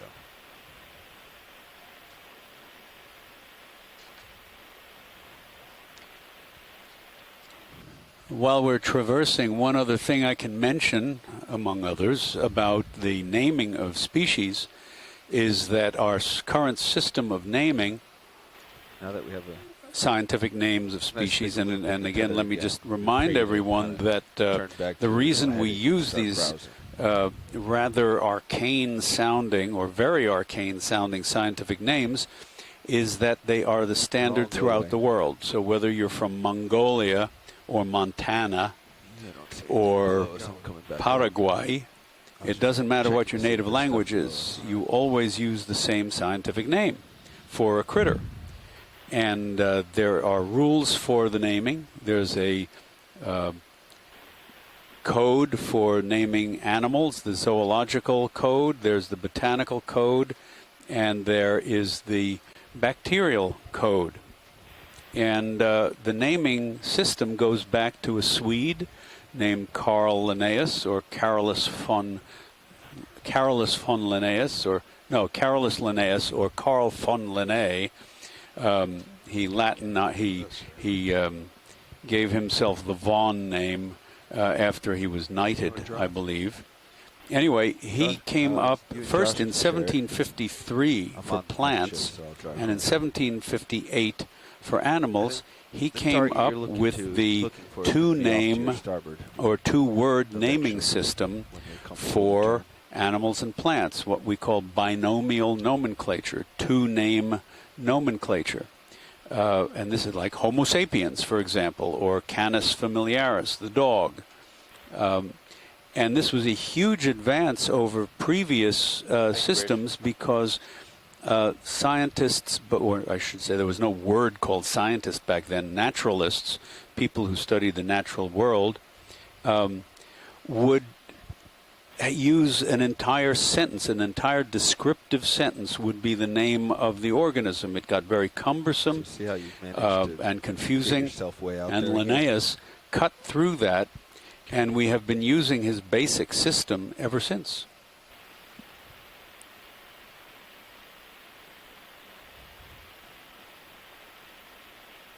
Okay, why don't I just park it More here? dead shells here. Josh, you ready?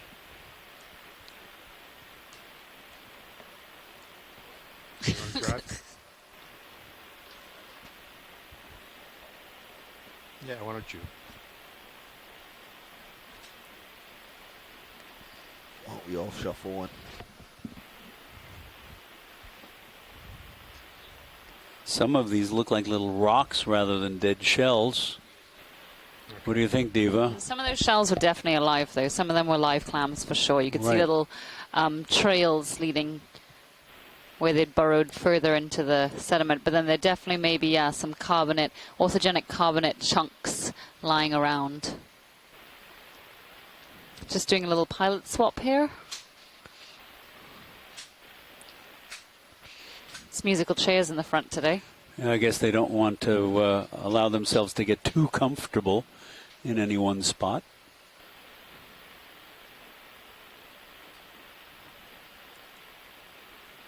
And there's a little jelly dead ahead. Can we have a look at that, please? Oh, maybe it's too close. Yep. Yeah, that's like right. Sorry. Yep. That target we were looking at is off to your starboard, Josh. Okay. So we are chasing a sonar target right now.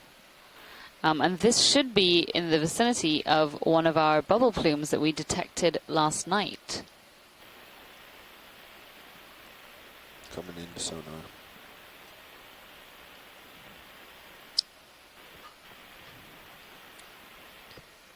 The one on the far right. starboard? Yep, far starboard. Exploration in the deep ocean one. is certainly very difficult. It's basically like driving around in the dark with only your headlights on your car and looking for one tiny little area that you don't really have any signposts pointing you to. And no roads. And it's snowing out. And it's snowing out. Very good. And there's a bit more bacterial mat and anoxic sediment and zoarcids, eel pouts, and more bivalve shells.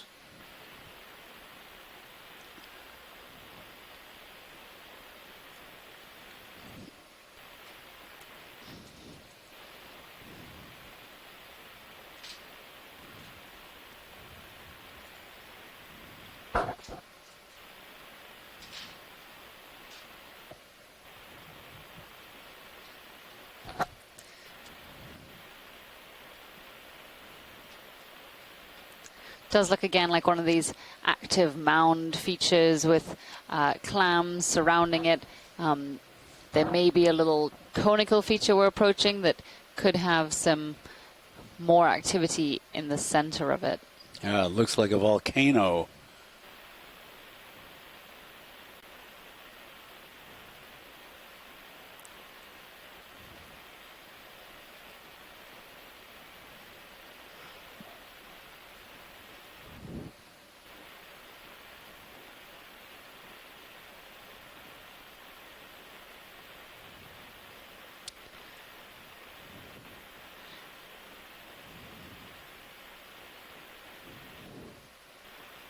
Definitely some hard substrate around, though these pieces, we were hoping to see corals growing on orthogenic carbonates, but these pieces may be a little bit too small to support any substantial colonies. They move around too easily. We can see some, as Chuck said, anoxic sediments and bacterial mats, as well as some more of these zoarcid eelpout fish, some very thick bacterial mats that you could see billowing around in the current. Some anemones.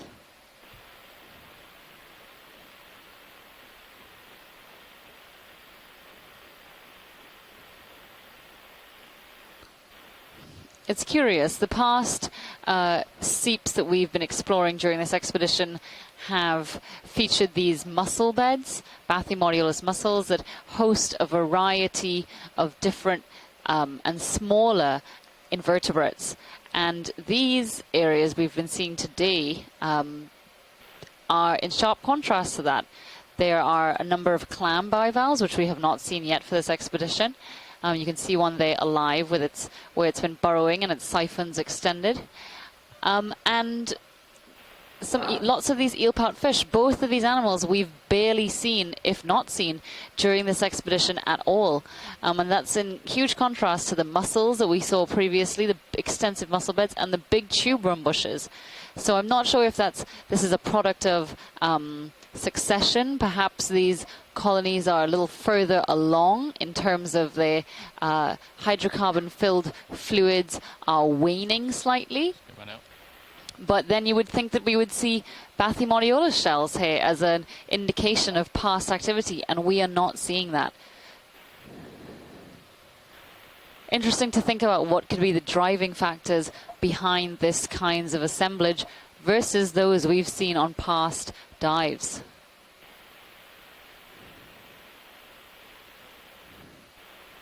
Lots of bacterial mats and anoxic sediments down here in the low of this feature. Now this sea cucumber we're seeing here, we've seen in the areas that we've been exploring between these seeps. And so this sea cucumber is not chemosynthetic. It's likely just here making the most of the high productivity in this area and the very organically enriched sediment, which is what it would feed on.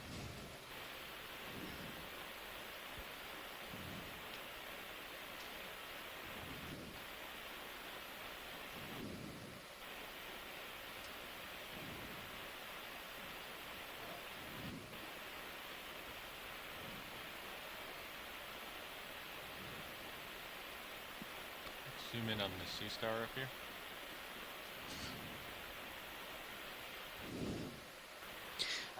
So Chris Marr got in touch a little while ago and said that this sea star was one of the most common in the Gulf of Mexico. This is Nymphasta arenatus, and he was surprised that we have not seen any throughout this expedition until today, but this is our third for today, I think. And it's also, I think, 2 out of 3 at least have had parts of their arms missing. You can see the right-hand one there is lost about a half of it and is regrowing just a tiny little nub. And the one at about 4 o'clock has also lost a terminal portion and is regrowing a bit more. And so I'm not sure of the other 3 or not. The one at about 9 o'clock looks like it was cut off near the tip and is regrowing a tip.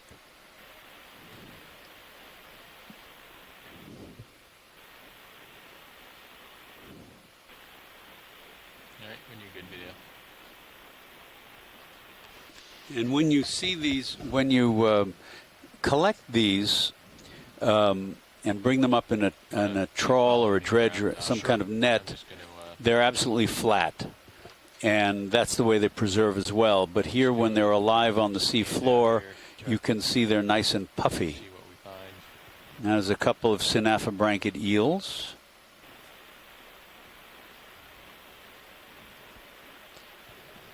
Little. Now, that's interesting. That bit of carbonate you see here is sticking up. Their narrow slabs sticking up at an angle. They've been deflected. Probably they were originally flat, horizontal, and hydrocarbon pressure of some sort from below has forced them up at an angle. We saw that much more definitively the other day. It looks like this clam is digging its way along the sediment. See that gray ditch there adjacent to it.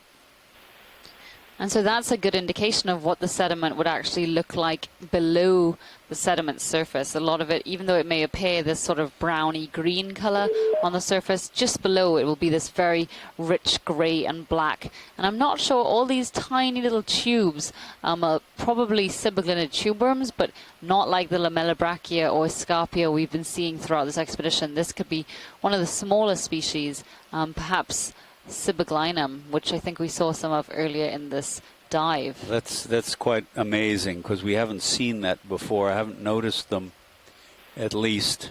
Certainly not in this number. Maybe these are something else. Do we have any more zoom, pilot? Sure. Well, they don't quite look like the agglutinating benthic foraminiferans. Some of them look like they have a slightly expanded tip. I know, actually, maybe they're Chaetopterids. I don't know. There's an awful lot of polychaetes that are very small, so it's difficult to tell.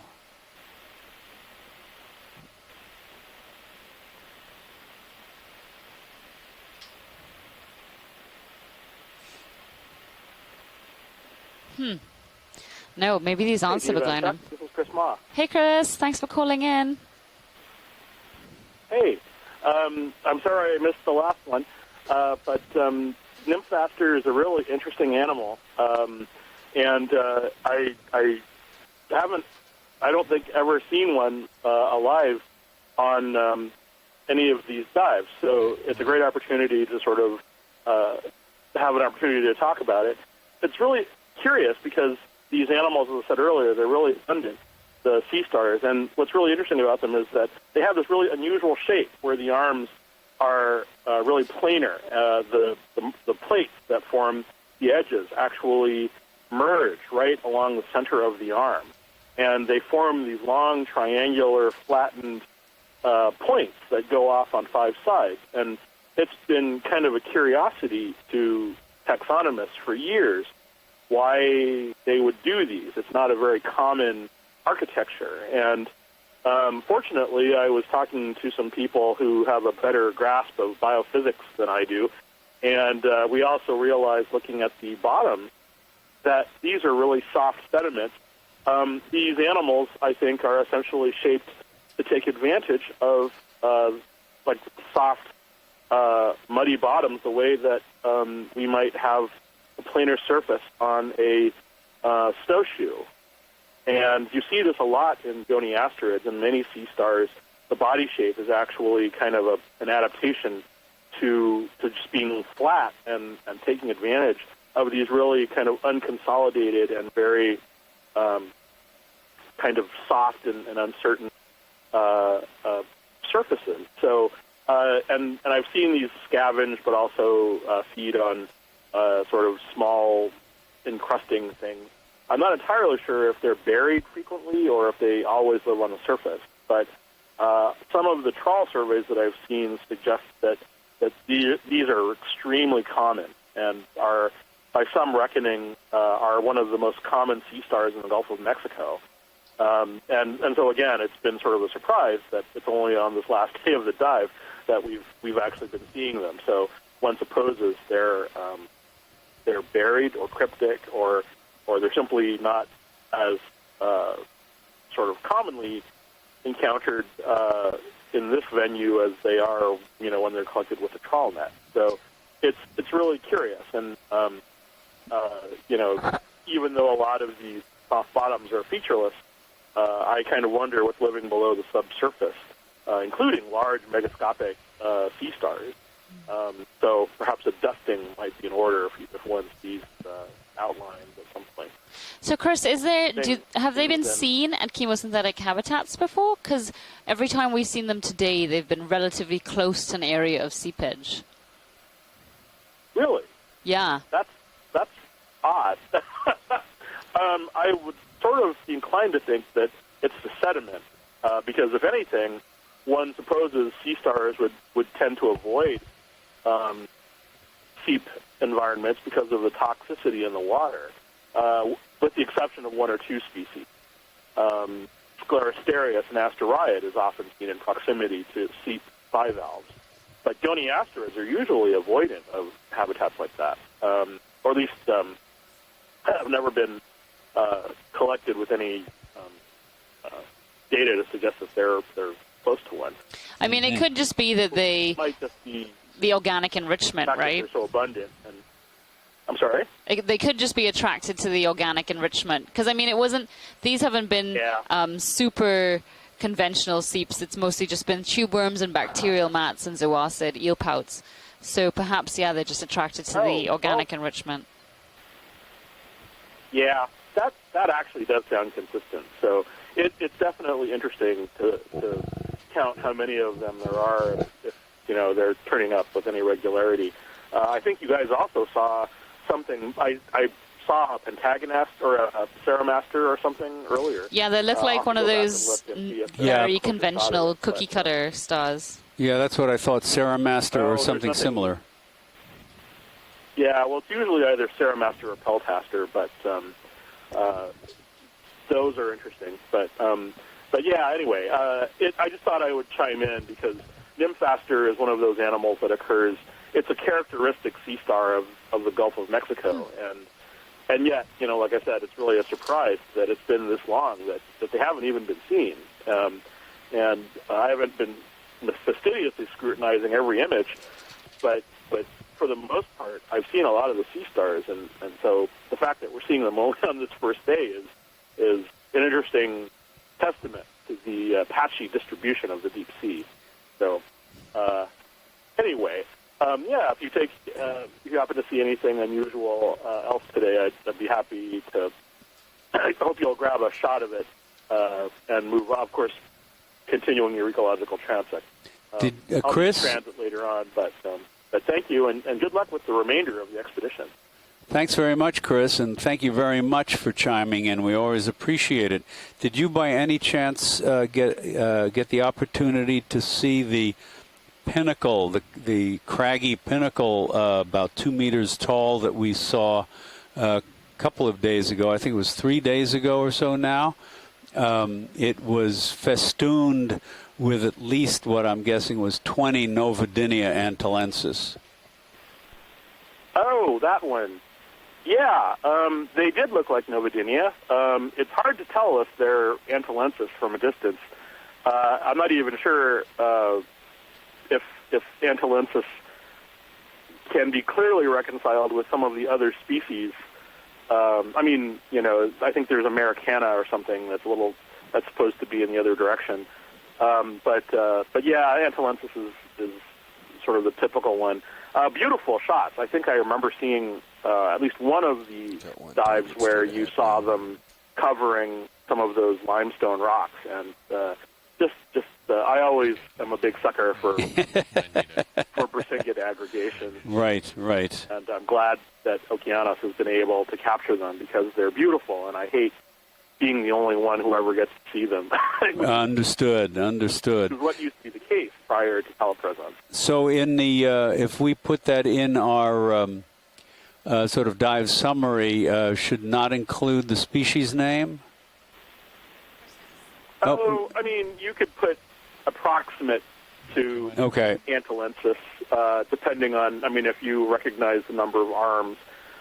When I saw it, it looked a little spinier than... Yeah, we currently just have Novadinia. Associate with antilensis, but it's a widely occurring species, and I haven't mapped out the extent of variation, so it's a reasonable approximation. So, I think that's fine. Okay, thank you. And unfortunately, we just had a peltaster or gonia or ceramaster lost in our cloud of dust here. Oh, well, yeah, that's too bad. But there's based on prior samples, there's a bunch of them here someplace. Right. Anyway, looking forward to whatever next discovery you come up on, and I'll catch up with you guys a little later. Okay, thanks very much, Chris. Thank you for calling in, Chris. Actually, one I'm going to hook around. Coming up on my screen right now. Yeah, so that's the one we were just talking about. Go south. Yep. Oh. Sorry for the goose chase. I thought that was the other one that you guys had left behind. No, there's a bit. I guess there's about a 45-second delay. Yeah, that one's a nice big one. Yeah, that could be either plymphaster or peltaster. Okay. It's difficult to say without sort of a close-up. Those cookie-shaped goniatherids are actually quite a diverse group of different genera. Believe it or not, it's a really I'm not sure common is the right word, but you see goniatherids with body shapes like that in all over the world, and oftentimes I think there are, especially in the Indo-Pacific, there are something like 7 or 8 genera of sort of cookies. Okay. And they can be very difficult to tell apart unless you actually have one in your hand. But they're very attractive animals, and I'm always happy to see them up close. But there's only, I think, 3 of them in the Gulf. Peltaster, plymphaster, ceramaster, and there are some species that go along with that. But I'm guessing that can be volcano feature. That's something I can fill in later. Right. Well, thank you very much, and I'll catch up with you guys these 2 spots a little later. Happy holidays and all of that. Thank you very much, Chris. You too. Same to you. Appreciate it. Have a great one. Bye-bye. Bye. Oh, yeah, I see that. Oh. Yeah, straight ahead, but I'm not sure there's anything inside them. Oh, we can take a look at them. See if I can get to them. Because otherwise I'm not really seeing anything else. I would agree that we're not seeing a whole lot. So this would be most likely thing. See more shells, that's a good sign. Following that little breadcrumb trail, perhaps. Some mounds coming up, good sign.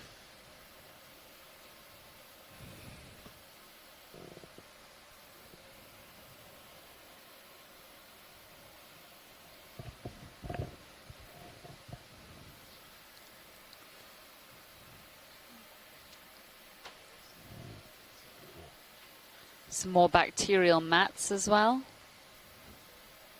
And somebody's trail down the middle there. Just come on in, video. Just come on in. Yeah, hold that. Looks like a clam trail. Mm-hmm. Yep. That's interesting. I had no clue. That's unusual for a bivalve, isn't it? To burrow. Not for chemosynthetic ones. No, well, but I didn't know about that. But for the shallow water ones that I'm familiar with, that is not a typical lifestyle. Just chugging along at the sediment surface, partly buried, leaving a ditch behind 20 you. meters, bearing 185 degrees, 0.2.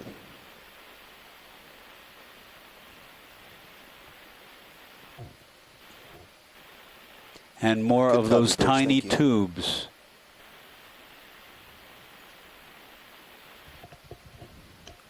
Hey Nav, so what's the plan? Can you zoom out on HYPAC just so I can see relative to everything else where we are? I'm actually glad you asked. Come in tight. After pilot checks out these few targets on sonar, Think Bridge, I was going to contact you to figure out where to go next. So here is the broad picture. And as I understand, all these blue targets are seeps provided to us by mapping. Yes. So we're currently in the center area, kind of right. Ooh, look at all that bacterial mat. Nice and thick, looks like marshmallow. So how far would it be to those 2 dots just below? Yes. That's 700 meters. Wow. Okay. I don't believe we've gone to expected seep target 3 yet. And how far is that? That's the opposite direction. Yeah. That's 450. I know expected seep target 3 is closer, but it worries me slightly to move in that direction because then we're going to not see anything else. Out here, yep. Furthermore, we're going to be going downhill for some of that, so I don't know if that's an issue. I mean, regardless of Not where a- we go, we're going to be going downhill. Downhill's not favorable. When it's shallower like this, it's not as much an issue. Okay. Certainly on our steeper dives, we never like to go downhill. But I think we could manage it here. But I would tend to agree with you that if we've started at the up here at the top of the map, worked our way down. If we go off to target 3, we're going to find ourselves not by any other targets. So moving towards the 2 targets there, how long would that take at like a 0.3 move? 0.3, sorry, knots. Okay.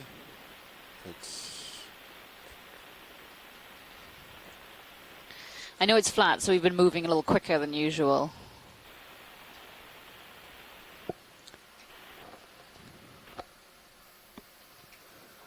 $73 minutes. Probably do 0.4. If we really wanted to hustle, we could bring it down to 55 minutes. Okay, and we still have over 2 hours left on the bottom, right? Current time remaining is 2 hours 15. Sorry, 1 second.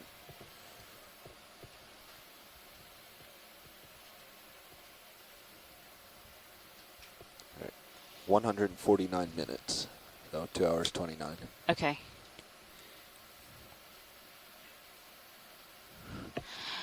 Okay, well with that, I think we should put in a big move to head south if we are absolutely certain that we can't see anything on the sonar in this area. Put in a big move to move south towards those 2 targets right next to each other. Yeah, roger that, watch lead. All we've really seen in this area are these 3 volcano-like mounds. Yeah, and that may have been what's giving us these, what may have, yeah, they may be a very small bubble stream and we're just not seeing it somewhere. Yep. So right. let's head we will south. Continue on.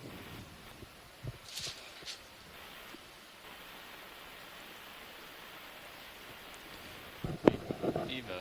Yes. Is it possible that these bubble sources could be not consistent, like start up and then stop and start up and stop? So that would be a really good question for Carolyn, but I don't think she's on the phone anymore. But when she comes back, we will ask. But I am in the phone. There you go. Do you want to answer that then, Carolyn? What was the question? So the pilot was asking whether these bubble streams could be inconsistent, so they switch on and switch off on a very short time scale rather than like a, year time scale. Like to this morning we saw targets, but then now we're not. Sometimes we see it day to day. Sometimes we see it, a survey, done a few days before, and then we go back out and we don't see it. Sometimes, believe it or not, actually pressure variations can cause some of these bubble streams to stop.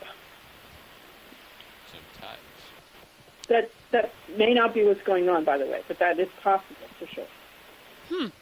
Okay, so there is a chance that bubble streams we may have picked up last night could have waned slightly, so they're less obvious now.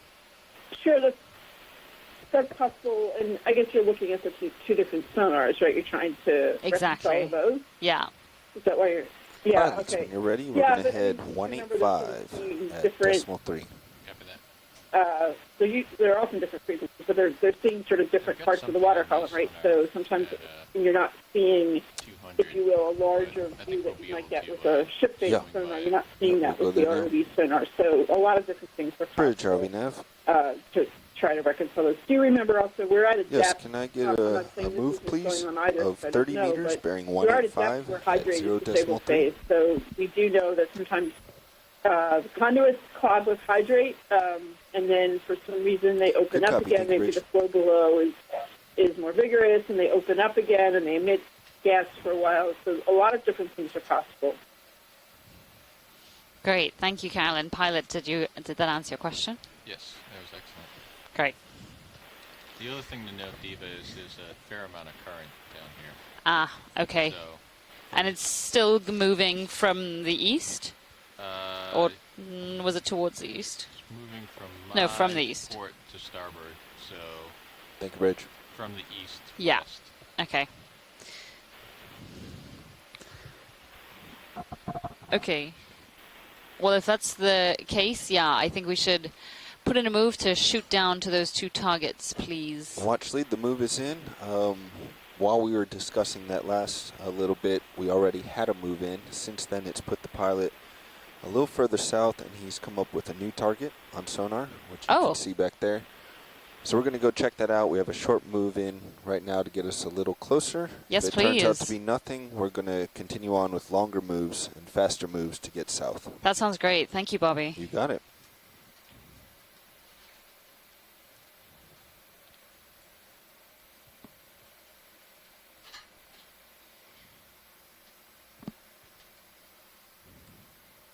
So this site looks a little different. It looks more similar to the one we saw, the first one we saw on this dive.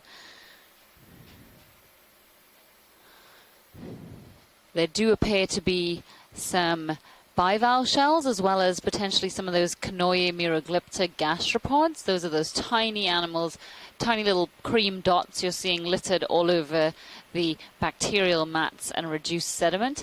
And this looks like quite a deep volcanic feature with lots of stuff behind it. Good spot, pilots.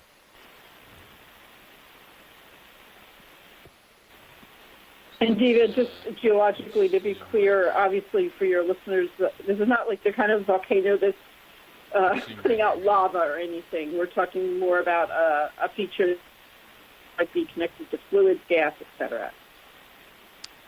Yeah, we just meant sort of it looks like the very classic volcano morphology of this straight-edged, conical structure with a hole in the middle. But yes, as Carolyn said, by no means do we mean this is anything to do with lava or plate tectonics or anything like that. Oh, so this canoe has a tinier canoe living on it. That's adorable. As well as one of them has a little, two of them have little anemones. So these, as I was saying earlier, are chemosynthetic endemic snails. I don't think they are chemosynthetic themselves, but they do occur only in chemosynthetic habitats. And they also look like they've got tiny little bivalves growing on them. Those could be juvenile Bathymodiolus mussels, which would be really interesting, or perhaps Idis or another chemosynthetic bivalve. Really interesting. Haven't seen that before yet.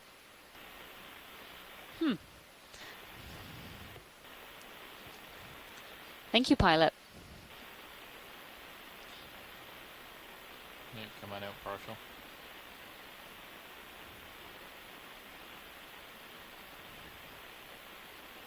Something else out there. Come on in. So this looks like one of the gastropods, which we've seen quite a bit of during this expedition at chemosynthetic habitats, potentially Phimorhynchus, which is one of the more predatory species found in this in these chemosynthetic habitats. We did see a bunch of them on a red crab's carcass the other day, likely scavenging that body. Right, come on out.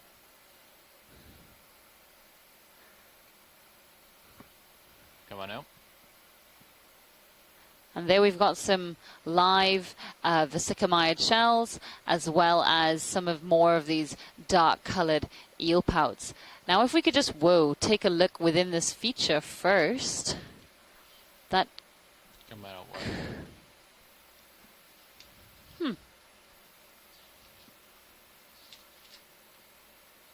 Glad we didn't shoot off south so quickly. This is interesting. Yeah, so this is a very, these are the carbonate lining that the layered carbonate, so it's kind of, we were looking at features we were calling pockmarks yesterday. It's obviously quite a deep one, classic morphology. It may actually be kind of a former hydrate mound because it's kind of a local bathymetric high. I don't know what the fish are doing. With a hole in the middle. So it may be sort of one of these collapsed hydrate mounds as well. Yeah, so because this mound has now collapsed, but has still left these sort of, I don't know if they're orthogenic carbonates, Carolyn, or just areas which are more concreted. but they've created perfect nooks and crannies for many of the fish, such as this Catetics laticeps, which we've been seeing at several of these cold seep habitats, as well as lots of the little zooacids.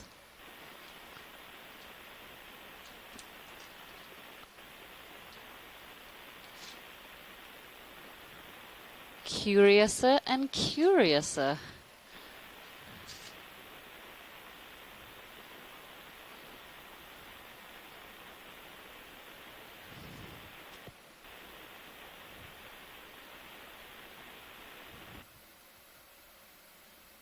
Come in on that face right there real quick. Hold that. Oh, he's shy. Is not enthused by our presence.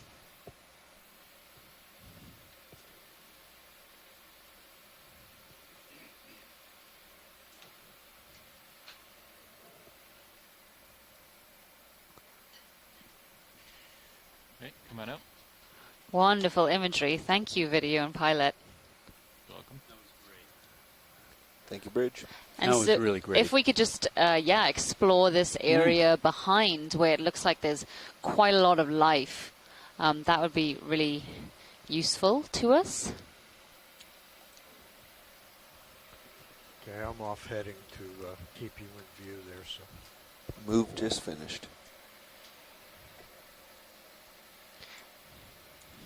So this looks like one of the more active areas we've seen for this dive.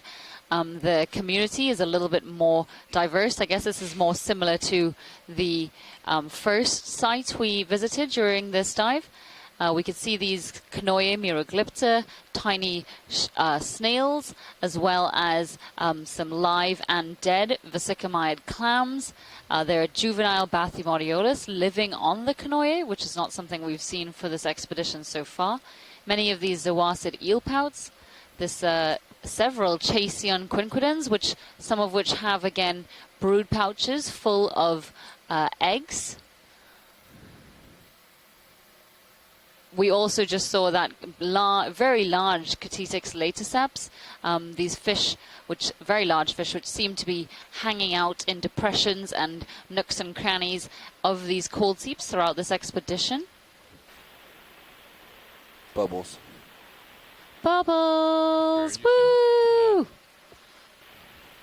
Tiny bubbles. So today's been spot on. We have found nearly every target and more that we expected to find. These are the bubbles that our ship would have detected last night. There's an incredible number of those snails around here.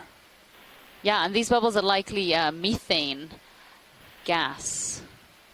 And yes, there are a number of these snails around. I wonder what these little zoarcid eelpout fish eat. At other cold seep habitats, other species, they are known to eat some of these small invertebrates. So we CT scanned one from southern Caribbean cold seeps, and they had lots of shrimp in their bellies, these Alvinicara shrimp. But I'm not sure what this species eats exactly. Ooh. Look, there's a bubble that's just caught there. It can't be released quite yet. A couple of them were like that. That's a hydrate encased bubble again. That's a hydrate encased bubble, and it can't release until the pressure builds up inside of it. And we just saw that happen. That's very cool. Right. They look like the... So it's happening again over on the right side of our screen right now. So it has to do with the rate at which the gas is coming out. So from my perspective, this looks like an area where it's likely that organisms just aren't living very close, right around that little small circle around the methane emissions, probably because it's too sulfidic or something else. There's some reason that they're not living there, and then they start up just outside of that little central area there. And I see a couple of the little copepods, also the tiny little white dots you may see skimming over the sediment surface. We saw huge clouds of them the other day. Here there are just a few. Carolyn, I know you probably mentioned this on previous dives, but what are the conditions in the deep ocean that it would take for methane gas bubbles to form methane hydrate? Nice. Okay, well, so the methane, the bubbles that you see coming out that just come out as continuous bubbles aren't forming, they could be forming hydrate in the water column. I said before that that's something that we're kind of still trying to get our heads around because we can't really visualize it since the hydrate is clear. But the conditions at the seafloor here, the pressure and temperature conditions here are within the hydrate stability zone.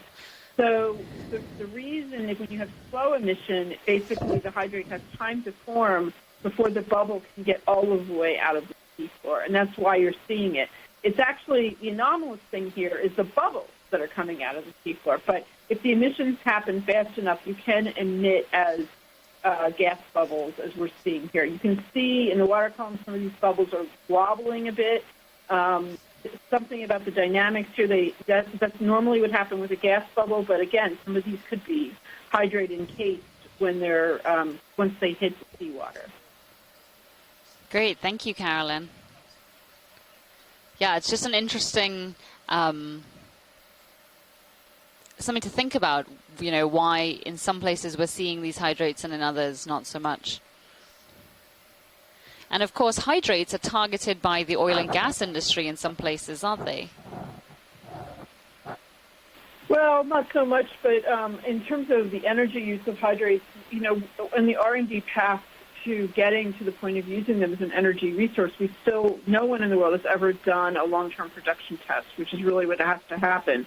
The Japanese and the Chinese have done short-term production tests, a few days in the deep water marine system, and the U.S. and Canada have particularly been involved in doing short tests in permafrost areas. But we're really not at the point of being able to use it as an energy resource. But our thought is that some countries that lack domestic hydrocarbon supplies, countries like Japan, for example, many countries in Asia are, in fact, investigating hydrates very heavily. They, in fact, be among the first to commercially produce gas hydrates down the line. A lot of times gas hydrates are kind of viewed as a nuisance by the conventional oil and gas industry because they have to drill through them. That's beautiful right there. There's three together. They have to drill through them to get to the underlying conventional oil and gas, so they can kind of be viewed as something that's not that desirable, quite frankly. Right. Thanks, Carolyn. Can we get lasers on some of those bubbles so they can get an idea of what the diameters and dimensions are? Come on out, Bob.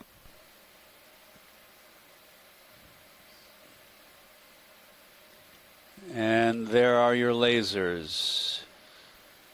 Give you an idea, 10 centimeters across. And that shrimp is Heterocarpus, isn't it? Looks like it. It's Heterocarpus oryx. Thank you very much, Mary. Thank you very much, Mary. Find out. So with the zoom on, it's not necessarily clear to people, but normally bubbles at these depths, usually you're talking about 3 millimeter diameter, so very small. When we focus in like that, it looks as if they're huge, but they're really quite small. And it's pretty amazing to think that we can actually detect these on the ship. We can detect them in the water column with the instruments that we use. And look at how the snails, the great abundance of snails just rims that central area there. And what do we have here in the water column?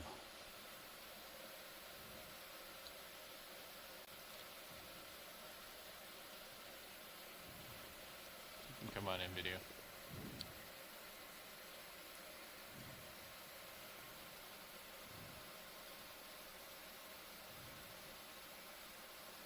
Is that a halosaur? Yep. Yep. Just above the bottom. Thank you. Right, come on out.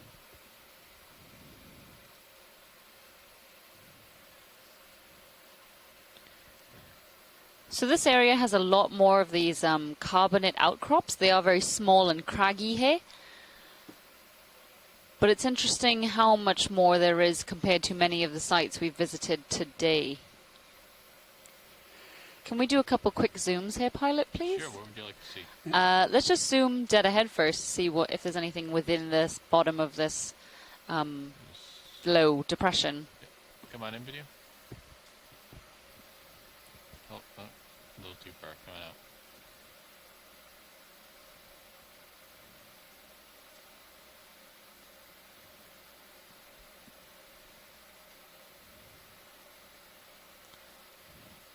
Yeah, so more of these clams, some of which are dead, as well as more of the Canoia muroglypta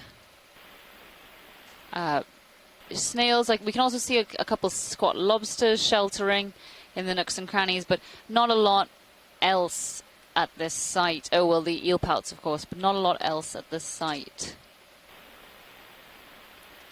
That looks like shallow water plant debris.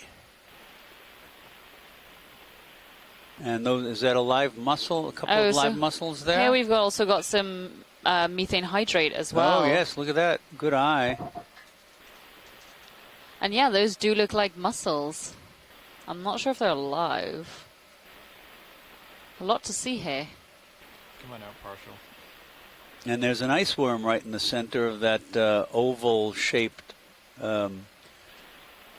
entryway. Yeah, there's methane hydrate all along the edge of that ledge on the far side of it. Listen to you guys. You're such experts. Hardly. Because of your good teaching, Carolyn. Yes, absolutely. Absolutely. Thank you, Carolyn. Oh, yeah, and some of those mussels are alive. So these look different to many of the species the species we've seen during this expedition, which was Bathymodulus brooksii. Coming out of here. Yeah, sorry. Towards the top right, yeah.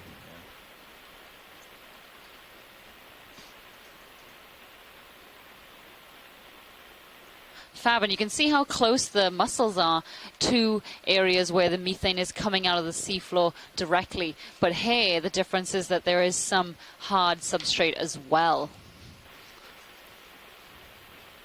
Good lasers.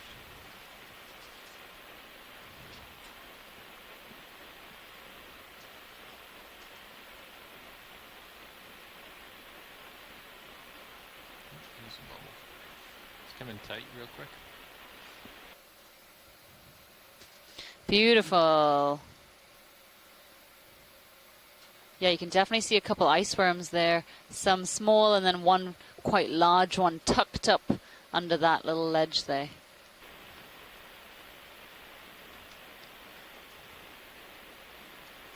Absolutely beautiful. Oh, loads of them iceworms. Ugh, this is awesome.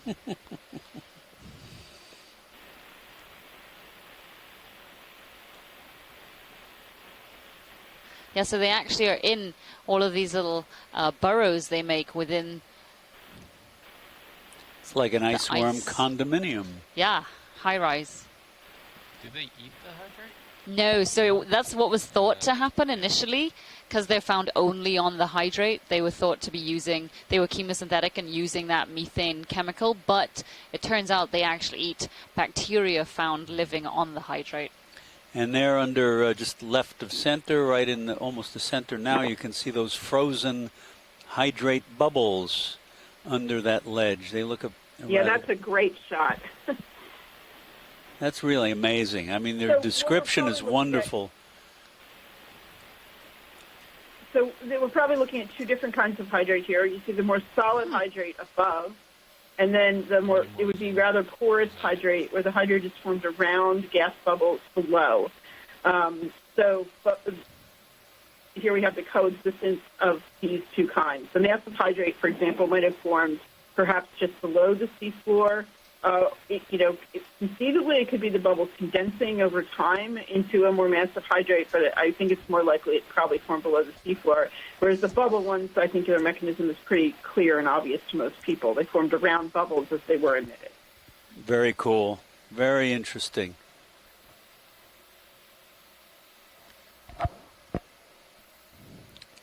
This is fantastic imagery. Thank you, pilots and video.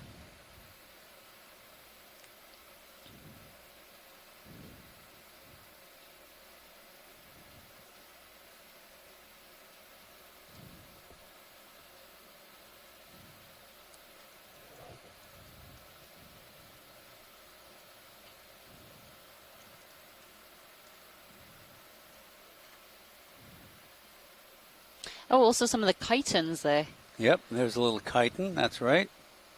So that's likely Leptochiton micropustulosus. And those are found from the southern Caribbean right the way up to the Gulf of Mexico, only at cold seep or chemosynthetic, well, only at cold seep habitats so far. Alright, let's come on out. That was great. Thank you. Yeah, that was really awesome. Thank you, pilot. You're welcome. Copy. Eric Cortez isn't with us anymore, just because I was wondering if you could tell us what species of bivalve that was. Wow, and this area is actually pretty big. Yeah, if we can go ahead right there, there looks like a another tilted outcrop.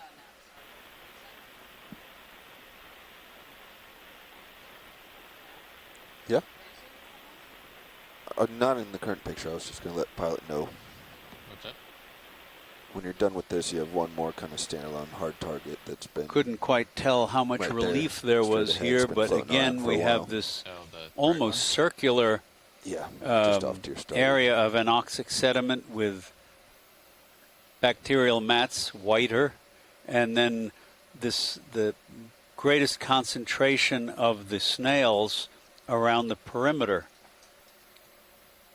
And so that zonation that you're seeing here isn't only going to be reflected in the megafauna that we're seeing on the sediment surface. That's also going to be reflected in the infauna, the smaller animals, macrofauna living within the sediments.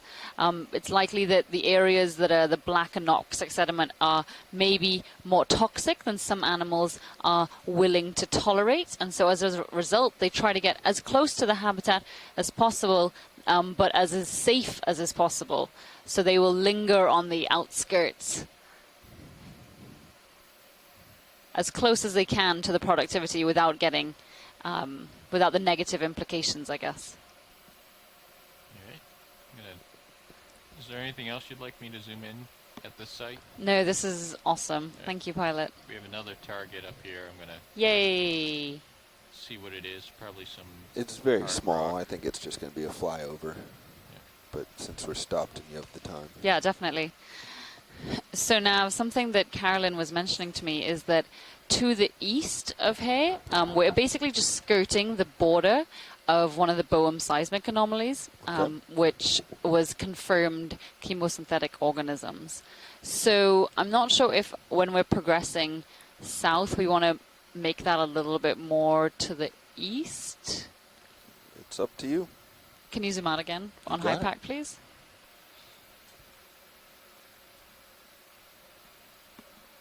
We put a target on this site, correct? 2 targets. Cool. Okay, whoa. Too much. That's good. Hey, pilot. Yes. When you get a chance, could you try moving your mic a little bit closer? I dropped a target for the bubble and for the hydrate. How's that? That's great, thank you.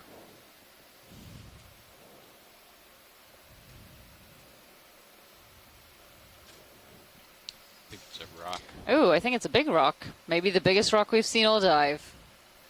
Too big to sample, unfortunately.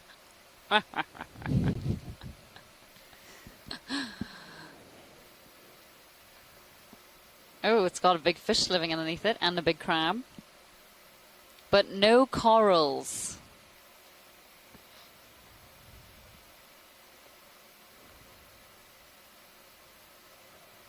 And it's in this bit of a depression, too. Could be the result of possible of current scour, but not sure. This is a different kind of carbonate than we've seen, yes? It's blacker, or did we see this earlier? So I think this is orthogenic carbonate, Oh, Carolyn. yes. Do you want to confirm? Can come in tight. I think this is just seep-related normal orthogenic carbonate. We just haven't seen that much hard substrate for this dive, but yeah, look how vuggy it is. Yes. Definitely orthogenic carbonate. And you can see the arms of lots of ophiuroids here, a scale worm tucked in. And so this area is obviously a lot less active. There's very little activity here probably. And you can see that we've seen a different set of fauna. And that's because of the differing chemical properties of these sites. There's also an echiuran feeding look at that. proboscis out there. Yes. That's the first one we've seen, a spoonworm, and there it goes back. You can see its forked tip, and pale green color, very characteristic. Echiuran spoonworms are another example of a group of marine animals that were considered in their own phylum, their own major grouping, until recently. They did have some traces, some indication of characters that allied them with the segmented worms. They do have the bristles called chaetae, and molecular data has indicated that they are indeed within the phylum Annelida. And can you zoom in any more on those little white discs? Is that Maxim? Yes, it is. Those look like they might be solitary corals. I think they are. So those are our first corals of the dive. Woo!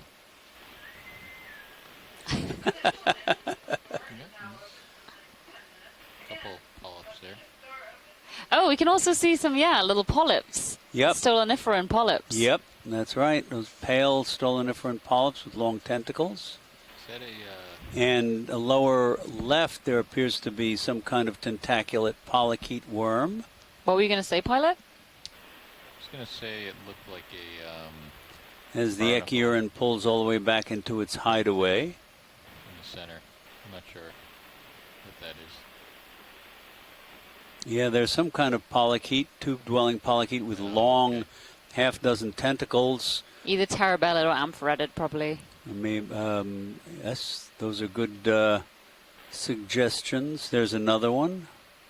It's a branching thing in the center. I don't know what that is. Oh, yeah, a little carnivorous sponge. Oh, Very yes, good very spot, good. Pilot. Awesome. You can see it's the slender, pale gray stalk sticking up directly in the center next to the arms of the brittle star, those white beaded arms. And that sponge has these long, very slender, you can just make them out, needle-like spicules sticking out to the sides. And here's some more stoloniferan octocoral, long polyps, long tentacled polyps. Before we move off here, would it be possible to really get a good view around this rocky area, just in case there are any other things we're missing? Sure. You want some more... Sorry, that was meant for the pilot, not now. You want to scan around it, or... Yeah, around the entire feature, just in case, you know, on the backside there's like a coral or something like that. Yeah. Come out partial video. Oh, a little anemone. Anemone and squat lobsters. There's quite a another couple. anemone and yeah. a third, yes. That low one might be a cerianthid. Oh, and this fish looks either very full or very pregnant. We're going to take another couple of looks around this in detail to see if there's other critters. Oh, yeah, and there's a much bigger cup coral up there. Oh, yep. And anemone. And lots of squat lobsters. Else has been such a good dive.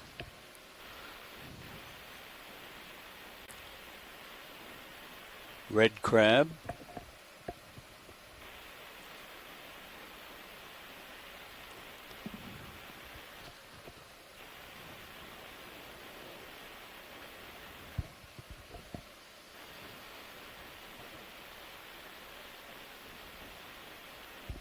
Several red crabs here, and that one just above to the right looks like it's a mating pair again. Also a beautiful little purple polychaete, polynoid, just at the bottom of the screen.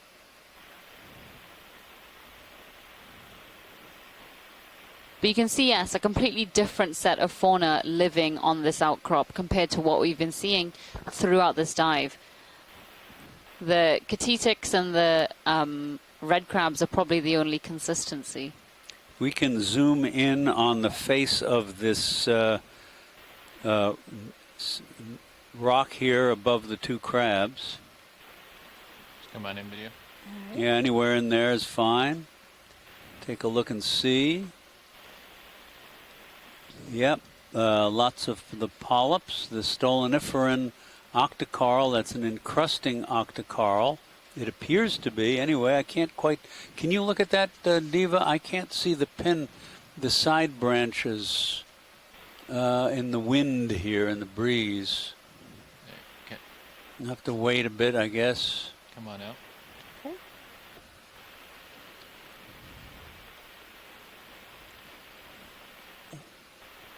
Pushed around a little bit. Put it on the current. All right, come back in. Here we go. Yeah, these don't. I can't quite tell. There's a hydroid. These don't look like stoloniferans. They've got more than 8 tentacles. Well, no, they are. Sorry.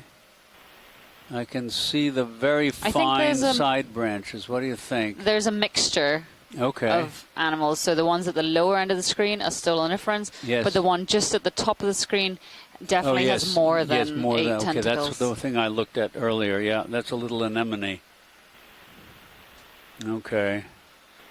I'm easily confused sometimes. This is great, pilot. Look at that. Thank you. Brittle star arms slipping out of the... And there's another anemone up the top with a sort of brown sediment-covered column. And again, the term that the geologists use for describing this kind of rock is vuggy, V-U-G-G-Y. Vugs are those little holes. They can have different origins, of course, but that's the descriptor. Asako Matsumoto is suggesting the stoloniferans a bit like Telesto, the genus. I think that's the genus. Yes, that's a genus. I think a few days ago we had someone suggested a genus Telestula. That was great, pilots and Nav. Thank you for finding that hard target for us. No problem. And is that something else in the distance there? Look at that. Right ahead. Is that where we came from? Don't think so. Is that where we came from? Negatory.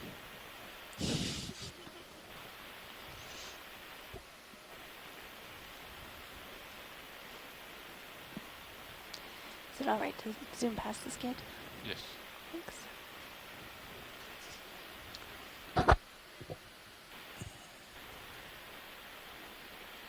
Just come in here. There's one of the goniasterids on the rock. And several cereanthids. And again, another one of these echurans with the proboscis extended. Draping down there. That's right. And that looks like... Oh, there's two. There's one just at the top of the rock as well. Just recoiling. Yep. Very good. Boy, you have excellent vision on these. Let's come in. Yeah, there's that pale green proboscis.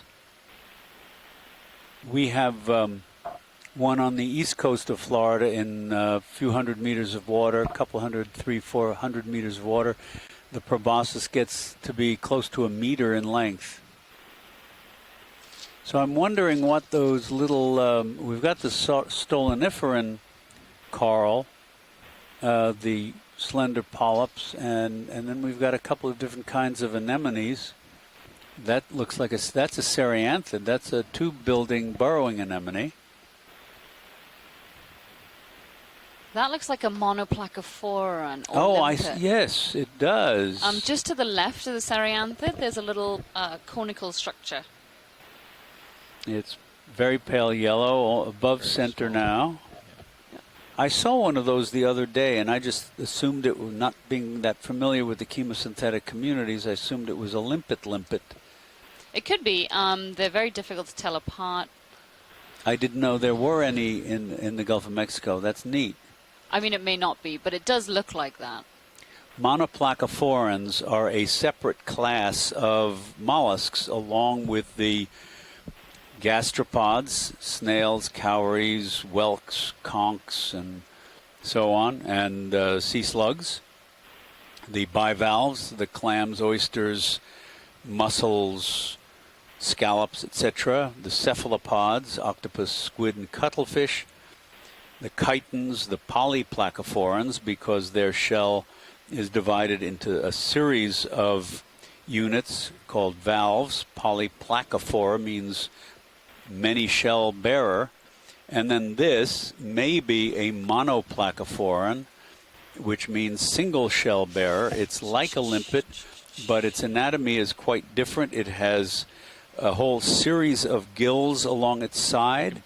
And when it was first discovered in the deep sea by the, I believe it was the Danish deep sea expedition aboard the Galathea in late 1940s, early 50s, it was thought to be a living fossil, and that the series of gills suggested a certain vestige of segmentation allying the mollusks with the segmented worms, the annelids. Well, that proved to be not quite the case. They weren't true, and those multiple gills and other structures weren't a true indication of segmentation. But nonetheless, the monoplacophorans or monoplacophorans do represent another major group or class within the phylum Mollusca. Come on in video. Co-pilot, your bearing will be 175. 175. Copy 175. More areas of reduced sediment and bacterial mats.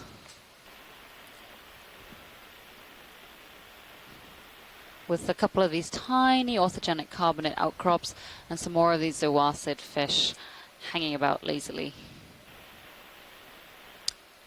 And those vesicomyid clams that burrow in the sediment and leave the ditch behind them as they burrow along, as they dig themselves along, they must be doing that anterior end down, because the siphons with which they take in water and exhale water, along with dissolved gases and wastes, are posterior. So they'd have to be sticking up out of the sediment. Okay, scientists ashore, so we have about an hour and a half left in this dive. We are going to attempt to shoot southwards, but we're going to do that in a little bit more of a southeasterly direction. That will allow us to sort of skirt the western edge of that Boehm seismic anomaly for confirmed organisms, while also getting us as close as possible, as quickly as possible, to our next two bubble targets. That is expected to take about half an hour to 50 minutes, somewhere between there, depending on how much we see along the way. But we do anticipate mostly sediment along this transit, and so we will be moving over the seafloor quite quickly. If we do see anything interesting, however, that we want to stop for, of course we can do that. You guys ready for the move? Oh, yeah. Bridge, RV Nav. Yes, can I get a move, please? 100 meters, 100, bearing 170 degrees at 0.3 knots. Let's come in on the Sea Star. Yep. There is another goniasterid, and as Chris Ma told us earlier, there are 3 genera that this could be. I certainly don't know the differences between them. They all have the large blocky marginal plates, and there's that little blue scale worm that's been inevitable an inevitable companion with almost every one of them. So the genera are Peltaster, Plymphaster, or Ceramaster. And that's a classic example of how generic names are built on the basic suffix of a group. Aster, of course, means star. And many, many sea stars, their generic names are constructed by adding a prefix onto the aster suffix. Sometimes it's descriptive, sometimes it's historical, sometimes it's an honorific. There's a genus Tethyaster, which I believe is named after a Greek god, Tethys. Or is it a goddess? I think it was a goddess, but I can't remember.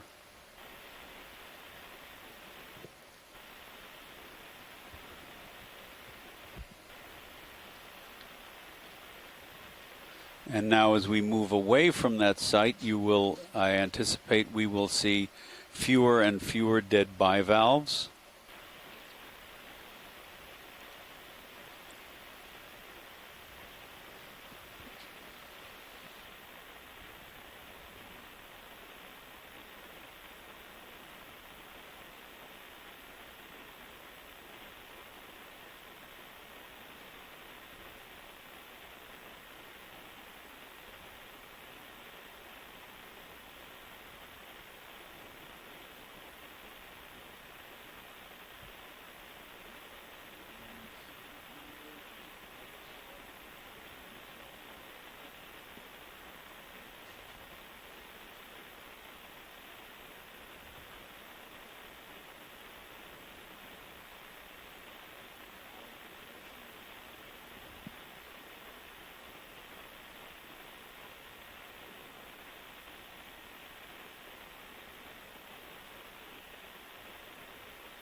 Snap on this fish as we come by.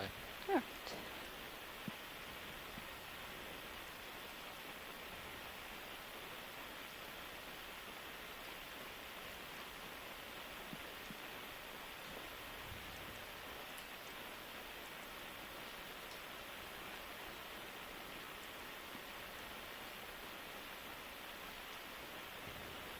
Right, coming up. And I guess that's a Coryphaenoides mexicanus. Ken Sulak is with us now. He can verify any fish names or fishes that we see. That had a narrow black ring around the eye. And there's another one of those goniasterids. Looks nice and puffy, alive, but of course they flatten out when they're dead. And another one of the hermits there that carries an anemone or zoanthid that's perhaps Parapagurus pilosomanus.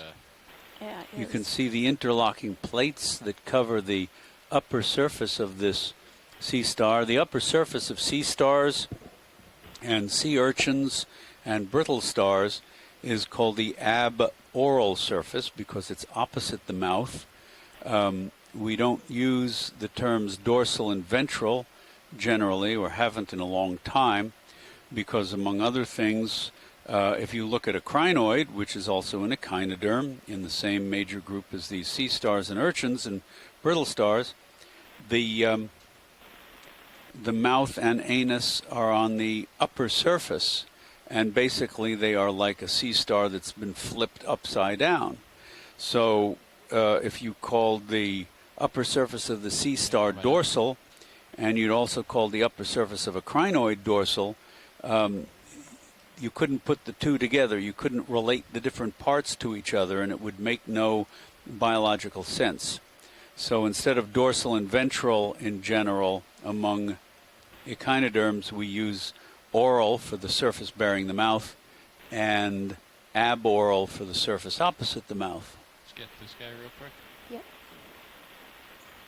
And Les Watling has suggested that if we do find another piece of consolidated rock with those encrusting octocorals, we try to break off a piece. We have not collected anything today, have we? No, we have not. They look unusual to him. And so Ken has let us know he's gone back and looked at things, and of course the large dark fish adjacent to the seeps that we've seen is Catatix laticeps, and the zoarcid, the little sort of salamandery looking fish that's curled around in these seeps, is a Lycodes atlanticus. The Synaphobranchid eel is, the big ones are Synaphobranchus caupi or caupii, and there's a smaller gray and thinner one, Iliophis bruneus. The large whitish pale-colored rat-tailed fish or macrurid is, let me get back to that, things jumping around here. The one that has the elongated pelvic rays and the long barbel is Gadomus arcuatus. The chimera we saw, of course, was Hydrolagus alberti, which means that one of the ones we saw earlier may be an undescribed species. The buried skate that we saw has a paired row of spines on the margins of its tail, and that makes it Dipterus linteus, which was seen yesterday. And the white halosaur that's been very common is Aldrovandia affinis.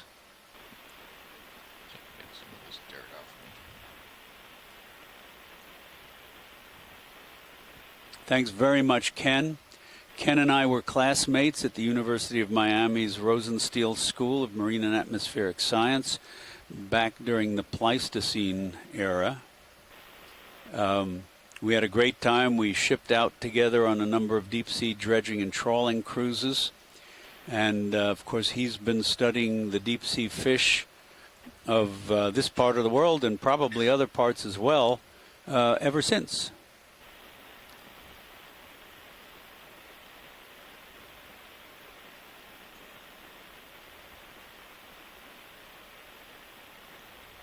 Thank you very much, Ken. And again, that points out the tremendous advantage and effectiveness of this. And here are a couple of those siboglinid worms.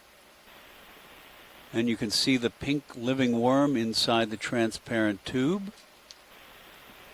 So again, Ken's contribution and Mary Wixton's contribution and Chris Ma and Carolyn Ruppel's contribution and everybody's are, again, examples of this extraordinary telepresence, the ability for us to take communications from people literally all over the world in almost real time and have their expertise contribute to what we tell you. Okay, come on up. Some of them are on the phone line, so they tell you directly, and others are in the chat room, and we relay that information.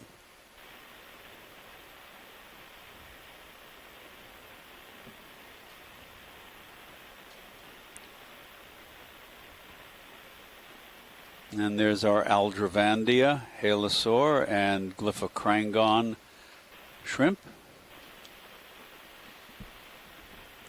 That eel off to the right may be the slender Iliophus that Ken remarked on.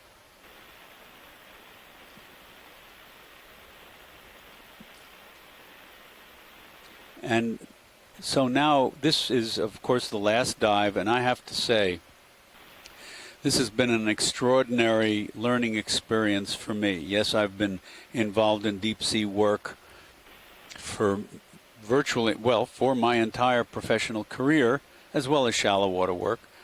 But there are always new things to learn, and I've learned an extraordinary amount about these chemosynthetic environments. Thank you, Diva, and the geology of these environments from Carolyn Ruppel and Bill Keeney and others. And then we did the midwater work with which I'm just superficially familiar. And we had people like Mike Ford and Mark Benfield and Tracy Sutton. And then on black corals, we had Tina Molitsova. On a variety of corals, we had Asako Matsumoto. It's on fishes, as I said, Ken Sulak, Les Watling and Scott France on deep sea corals. Thank you, Bridge. And there are others with whom I'm less familiar. But the list goes on. We've got Paul Larson and Megan Cromwell and Jim Masterson, Enrique Salgado, Emily Crum.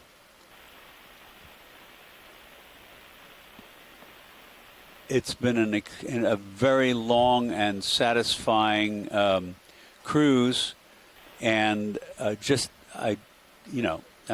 seen things that are just magnificent and amazing, and for my own little narrowly focused discipline, I've found at least 2 new species of crinoids and a couple of others that are extremely poorly known. So we'll see. That looks like some kind of protist that drifted by. Folks, we still do have at least an hour left in the dive, so don't feel like we're getting ready to pull off bottom because of the audio. All right. No. We still have a good way left to go, and we are going to continue to be exploring during this time. That is something different. We've seen 1 or 2 of these before. Melamphaeidae? Is that what that is, Diva? Do you know? Ken, if you're there. Yeah, we're not done. I just wanted to make sure I got my thank yous in before the end of things.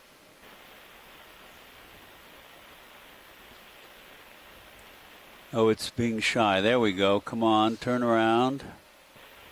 This is certainly not a fish we've seen a lot of, with that sort of armor-plated head looking. Disappeared. There he goes. We got a couple of good shots of that one, though. Go ahead in. Take. That's full zoom. Hey, let's let him go.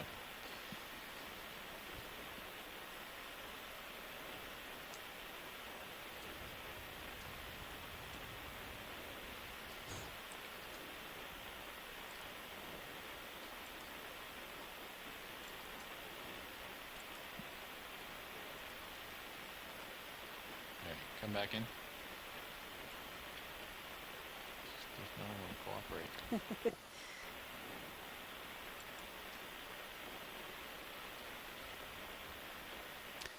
I'm looking up some images of Melamphaeidae. I think that's what that is, but I'm not sure. Superficially, it looks like some things I can see online, but... Oh, that's brilliant. Look at that. Boy, you can count the rows of scales on that, and some of the scales look spiny. They look denticulate. And so I don't really think it's that family, but I'm not certain.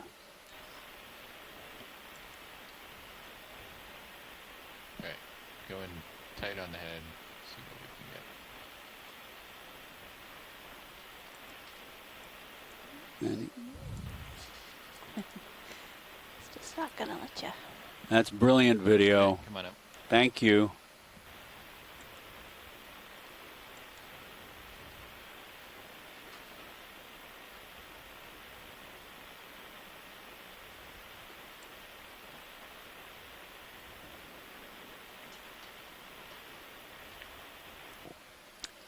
Well, in Googling Melamphaeidae, I find that there is no Wikipedia page comes up for that, so maybe folks have got to get on the stick.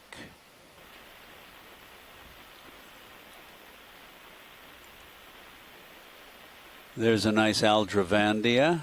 I think that's what that is. It's a little darker than usual, so maybe it's a different species. Or genus.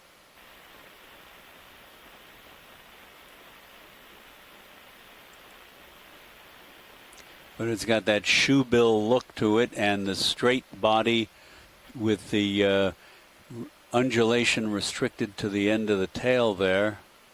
Okay, let him go.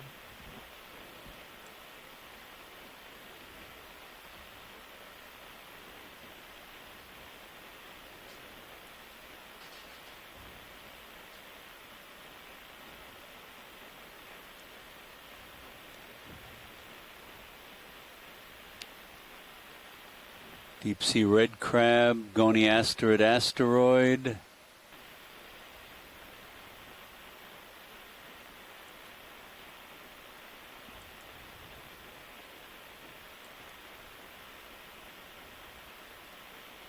Looks like there was a chimera that just went off on the right.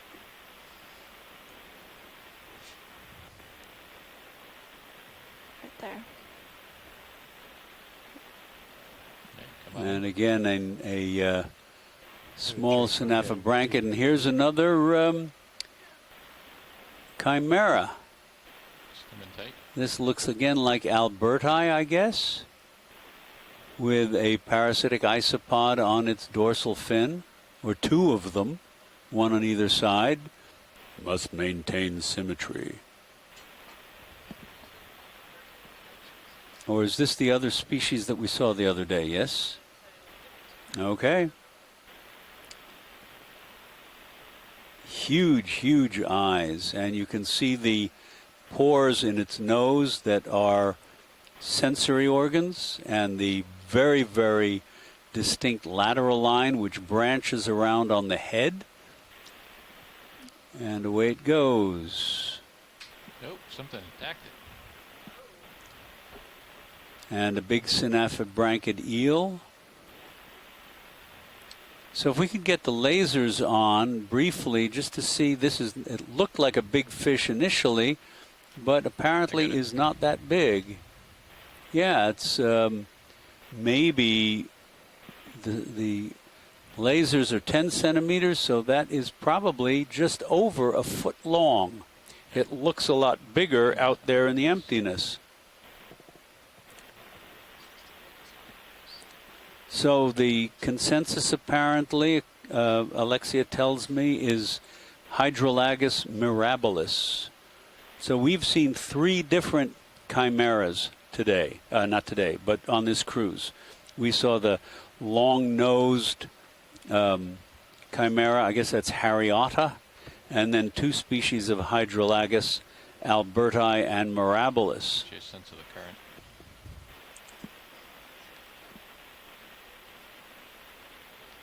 That's pouring out. That's not you, is it? I think it is. Oh, okay.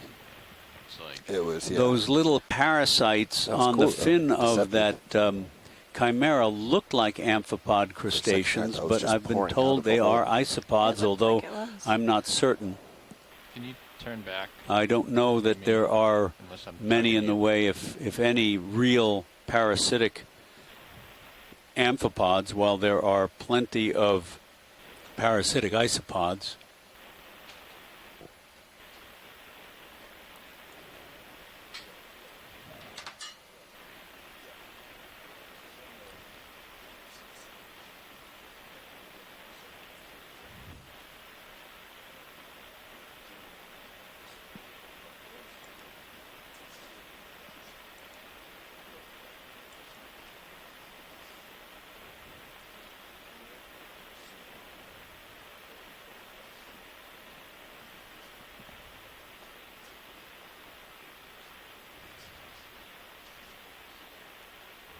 1-7.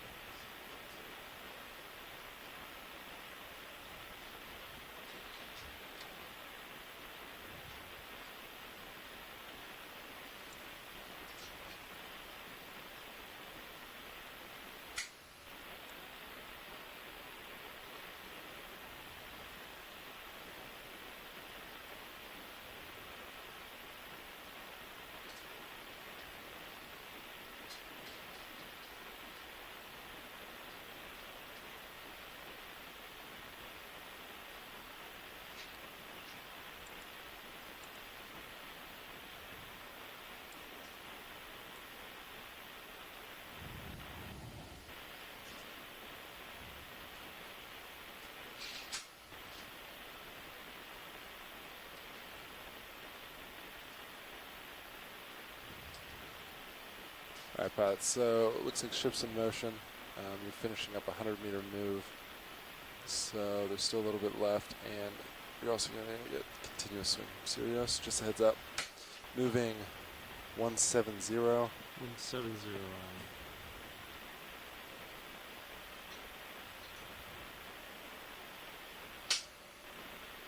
And during the handoff, if you look at high pack, so we're going this direction to this point here, and then eventually we want to go westward to these points over here.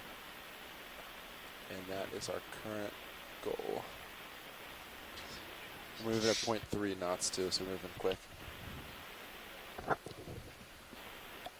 Looking down on you.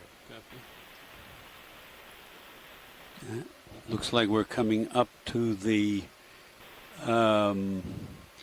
it may not be a real edge, but a downhill tilt to the sea floor, a slope.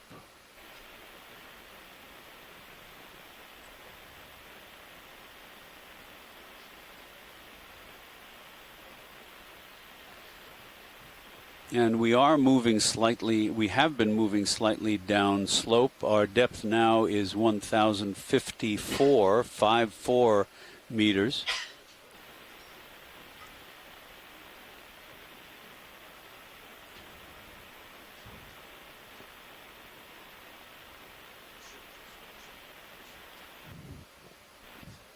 Les Watling has mentioned to me that those parasites on the Chimera, the spookfish, and there's a little Munopsis daddy longlegs type. Well, it looks like a daddy longlegs. It's not, of course. It's a crustacean, an isopod crustacean that is we typically see above the bottom here, dandling along in the water.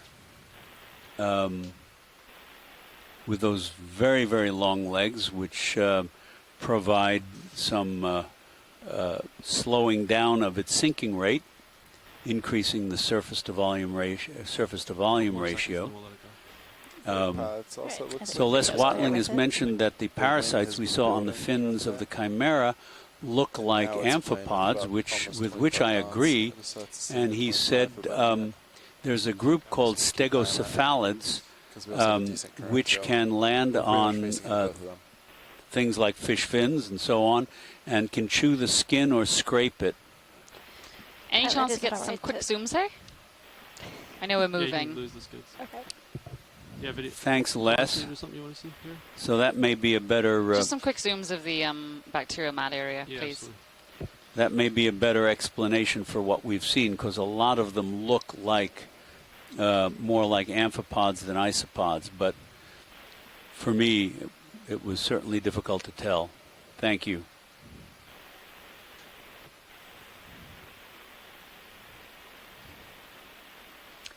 And we have the anoxic gray and black sediment here with the white bacterial mats and the zoarcid fishes, which Ken Sulak identified for us as Lycodes atlanticus. They are very cute. They should be plush toys. And those little grooves all over in the sediment, which are likely the Is it all right to zoom more? Yeah. Okay. evidence of the big red crabs walking around. I on this map that you want to zoom, let me know. I don't see too much here. Sounds good. Yeah, it was just as we were going by, if we could get a little look at things, but feel free to move on. And you can see along the lower, under the eye of that zooarcid, right along the upper jaw, there was a row of very large dots that were the sensory organs, I'm guessing, part of the lateral line system.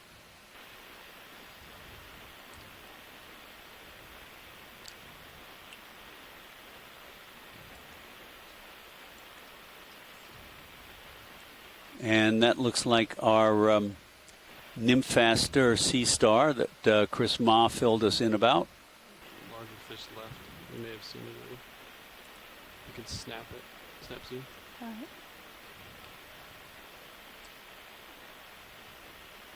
And Synaphobranchus cowpi and Glyphocrangon. I think they have seen it before. Okay. That's it. No, thank you. Yeah, probably if you want to keep pushing forward, I can call another move in. Sounds good. Kind of want to move quick. Red crabs. Okay. Area. Absolutely. Let's get it moving. Copy. Put it in. I'm going to do the same thing, 100 meters, 170, 0.3 knots, unless I hear otherwise. Sounds good to pilot.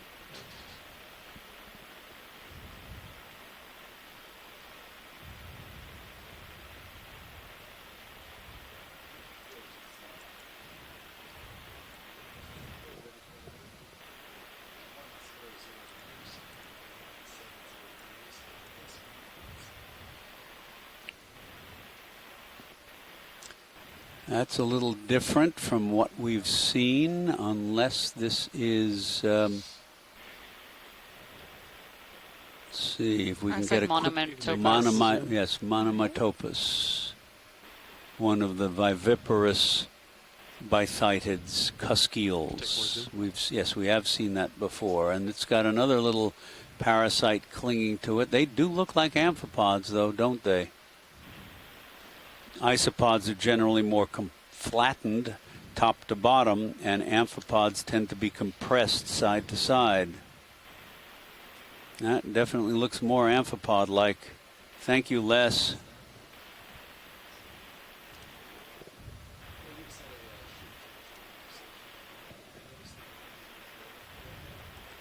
Sure, video's clear. Copy that. Pilot's clear. Okay. Thanks.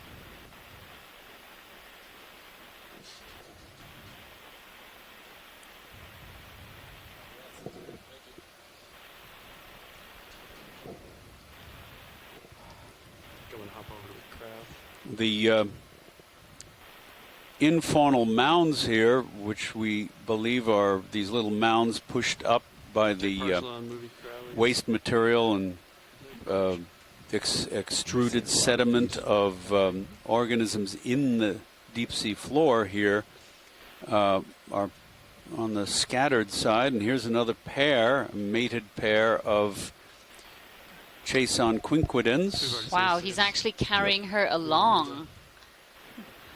Too much more of this. And she just has her legs tucked up underneath and is going along for the ride. So here's an example where the male is considerably larger than the female, and that is not always the case. In many invertebrates in particular, the females are larger because a larger volume is required to produce eggs relative to sperm, which doesn't require as much volume. Halosaurs, again. And we've almost completely run out of dead bivalves. Few scattered ones here and there. We're still looking for sonar returns and then chase those, or we're kind of on a mission to head to a point? So I was roll my hand off and pass nav, which is to your right. We're going 170 to this point. while keeping an eye out for sonar targets. For If possible we see a detours. sonar target that looks significant enough to be either a large boulder or a seep, we should hunt it down. But otherwise, we're making fast move down, a little bit east of our target. Recommendations on shore said movements to the east of our line might provide better ridge lines or carbonate. So that's what we're doing. If we get down at the end of this 300 to 400 meters. And our depth is now 1,060 meters, 60. I think, I don't know if this has been the trend either throughout the day. There's another one of those troughs. Was east. So that may be, it's quite irregular. That may have been dug by one of these red crabs. We've seen them digging and partly buried in the sediment. We're south. We're not sure that's expected seep target 4 or not, but right there, that cluster of points below waypoint 2 is where we found both hydrate and bubbles. Copy. And we passed right over the expected seep target 4 and didn't find anything. Copy. So there we go. I don't know if we have a consistent offset. Yeah. It was very clear on sonar though, so we didn't really have issue finding it. Great. Yeah, I'm just kind of scanning back and forth as we go here.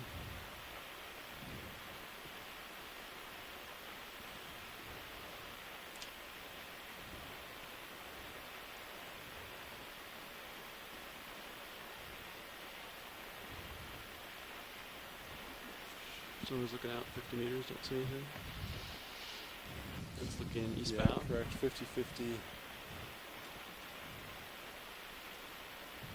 Looks clear.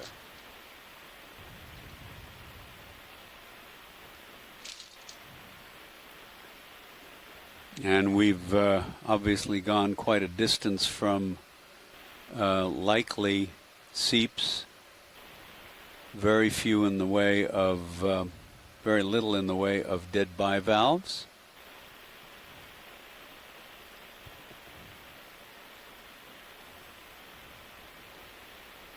But here's a couple of shallow depressions with discolored sediment indicating some anoxia. Bottom time.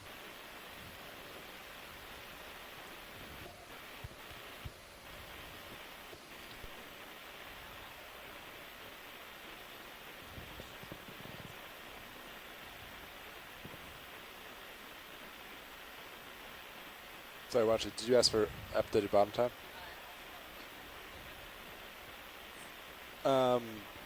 Let me double check and I'll be right with you.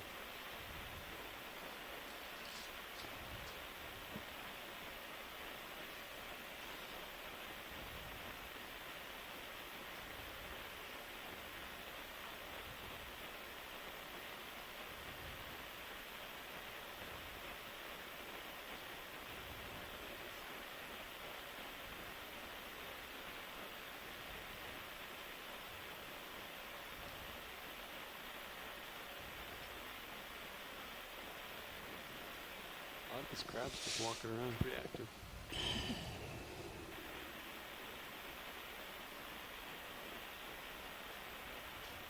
Okay, looking back closer to westbound. Still don't see anything in my sonar. Watch it. So we're looking at about 21:50. And that crab's a loner. Just over an hour of bottom time remaining.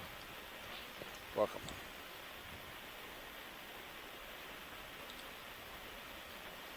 So folks ashore, we're going to be coming off bottom at 21:50 UTC, which is in 1 hour and 5 minutes approximately. So we are continuing to head south towards those 2 seep targets, and it is hoped that we will get there just before we leave bottom, or well, a good while before we leave bottom, so that we can explore that area quite a bit.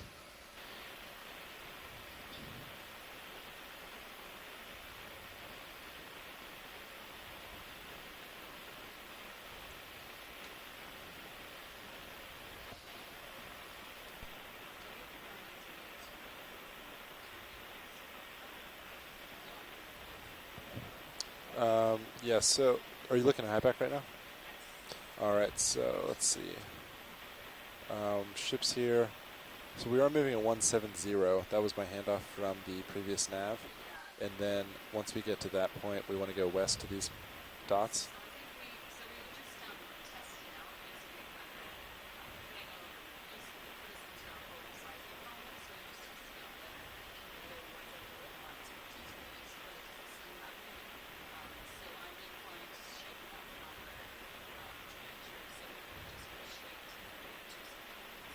I can do that. Let me change ship direction, and I'll get you an updated time of arrival.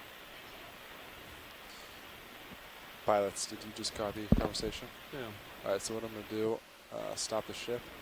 No. And let's see. And then we want to look. If you do it all in one, they might be able to just keep motion going. Keep motion going? You can ask them. Sometimes they're able to change that kind of on the fly rather than coming to a stop. We'll just do a fresh move for them. Yeah, I don't think they can change distance on the fly, but not very, I don't think. If I remember right. We can ask. Earlier this cruise, they didn't have any issue changing heading.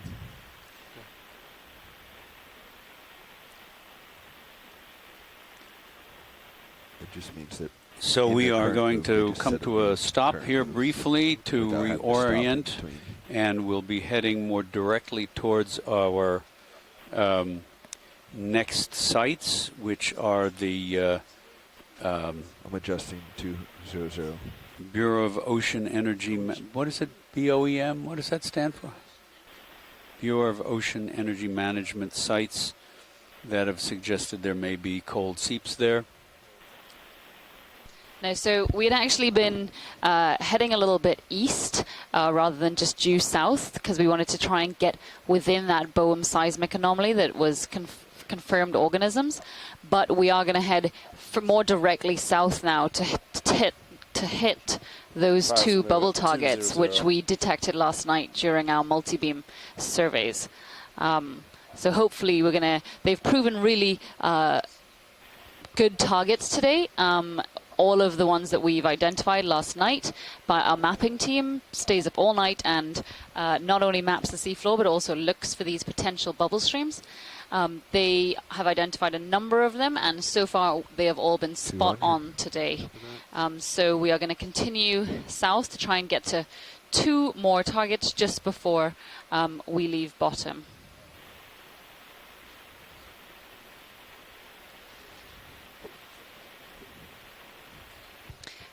It's just a little slow going in between those very vibrant areas of life.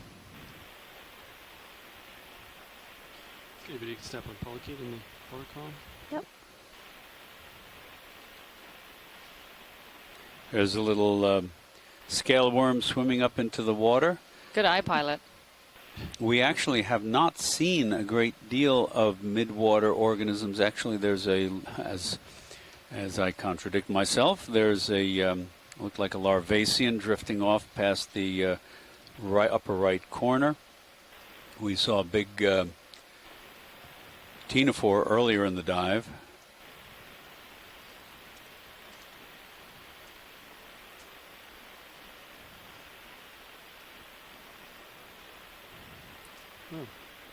And lo and behold, as soon as I open my mouth, there is another one.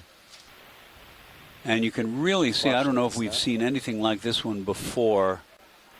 Hey, if we maintain pace, this one you can see those 8 radiating white lines are the comb rows. They're composed of rows of, this is brilliant, of fused cilia that drive the organism through the water. And those 4 elongated tongue-like structures are called auricles. And they have cilia along them as well. And you can see the flashing luminescence. Although many ctenophores are bioluminescent, that apparent light is refracted from the ROV's lights. But this one has a fringe of fine hairs along the margins of the lobes, and it also has this sort of greenish orange filaments, irregular filaments along those red, I guess those are extensions of its gastrovascular cavity. Its stomach in the center is dark red. But I don't think we've seen anything like this before.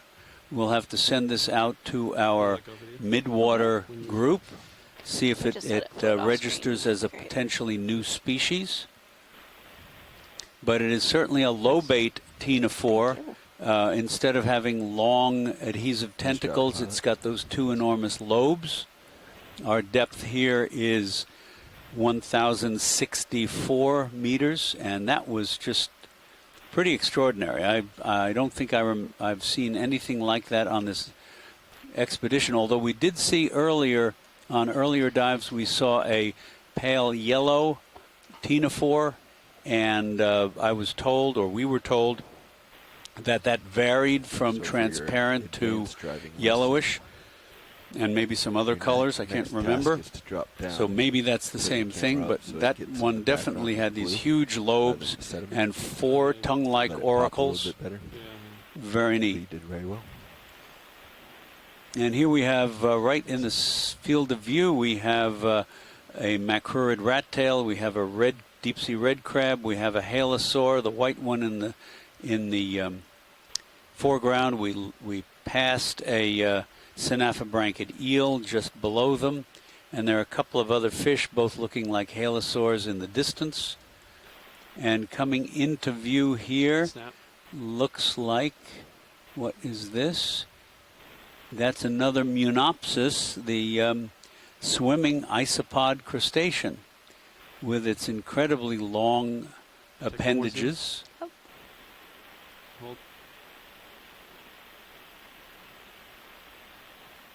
And those little beating appendages are, I believe, its abdominal appendages that function as swimmerets, so that the 3 pairs of very, very long appendages are thoracic. That's wonderful. Let it go. Great job, pilot. Thanks. Of course, I just finished saying that we hadn't seen many midwater organisms, and there they come. Pops. Ask and ye shall receive. But nice job on both. Yeah, that's right. Alexia says, we haven't seen many whales. Maybe we should ask for that. Tilted my camera down. I was only at 63, so you got time.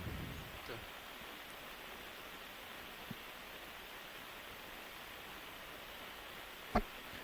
Now I'm sitting at 85.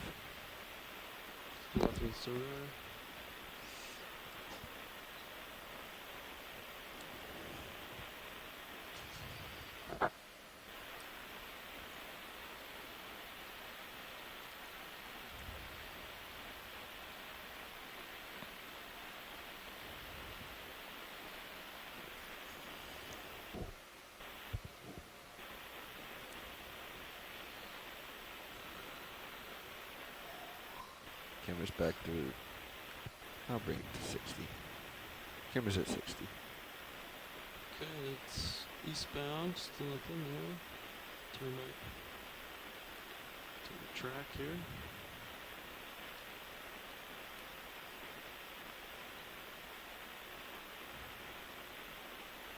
So at our current rate, we should get to the seep sites, or potential seep sites, in the next about 35 minutes. So that should give us a good 20-25 minutes to explore those sites before we have to leave the seafloor. This looks like a bunch of anthropogenic trash with some animals growing on it, potentially. Mm-hmm. It looks like a, that's a Hormathiid Venus flytrap anemone.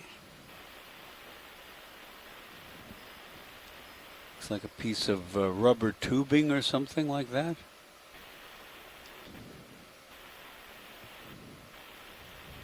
Hula hoop? And that may be some kind of crustacean tucked next to it, and a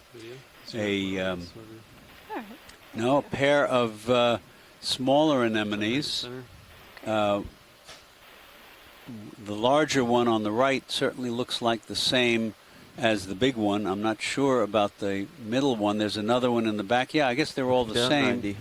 plus a couple of gooseneck barnacles, scalpellid barnacles. 30 meters, and we want to So I've mentioned this before on the expedition. Anemones can move along on their undersurface, which is called the pedal disc, P-E-D-A-L, and they can move along via cilia, and they can leave a small piece of themselves, a small mass of tissue behind, and that small mass of tissue can grow up and differentiate into a separate sea anemone, which will have the identical DNA of the first one. And that's, of course, a form of cloning. The DNA is identical.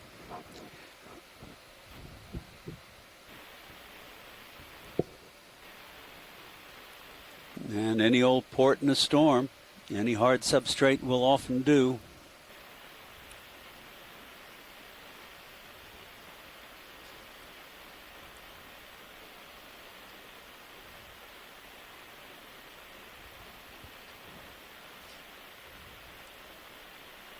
Small red shrimp. And halosaurs.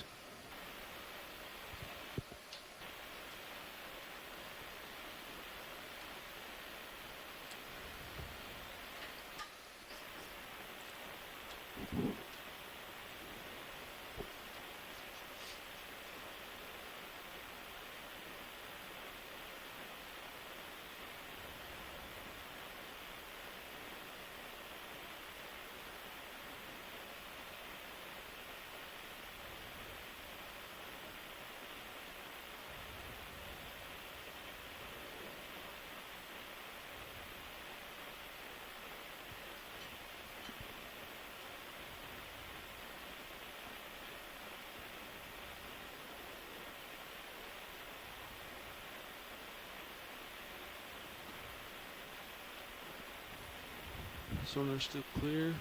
Sonar clear.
Ready for another. Yeah, I'd go for it. Copy. Get there. We just had a slender synaphobranchid eel down left, and there's a halosaur on the right.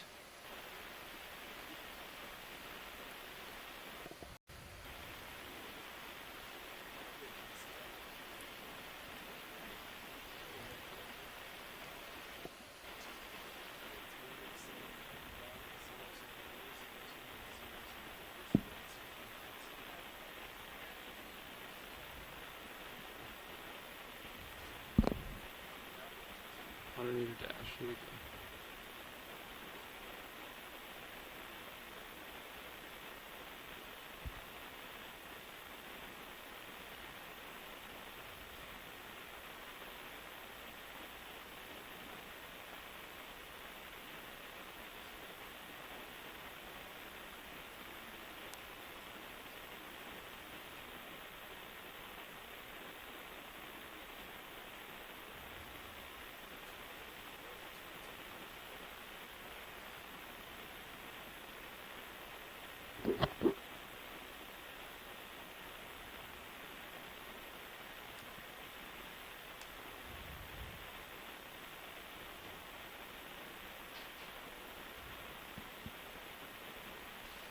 We are, of course, in what looks like a pretty barren zone, and it is difficult to tell what percentage of these mounds and craters are occupied by fauna living in the sediment, the infauna. That looks like a different species of halosaur than the Aldrovandia we've seen, which is paler white. That's gray. Coming on the head. And a bit plumper, but I don't know them well enough to say.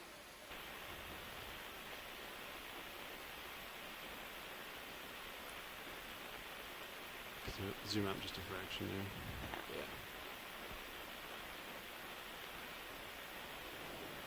Yeah. An upcurrent of it right now. You can zoom out a little bit.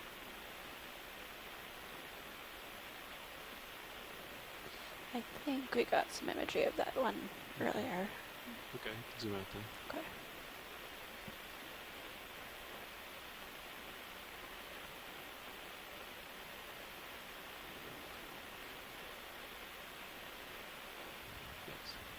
Let the dust clear here.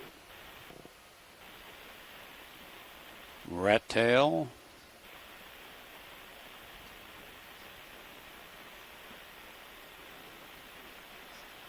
You can snap on the rat tail for that. All right. Again, with the dark ring around the eye, this might be Coryphaenoides mexicanus, which has been quite common on our dives.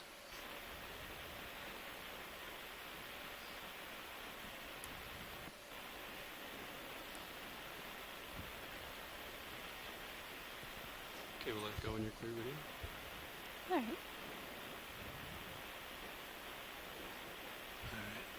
Back up with you. Co-pilot.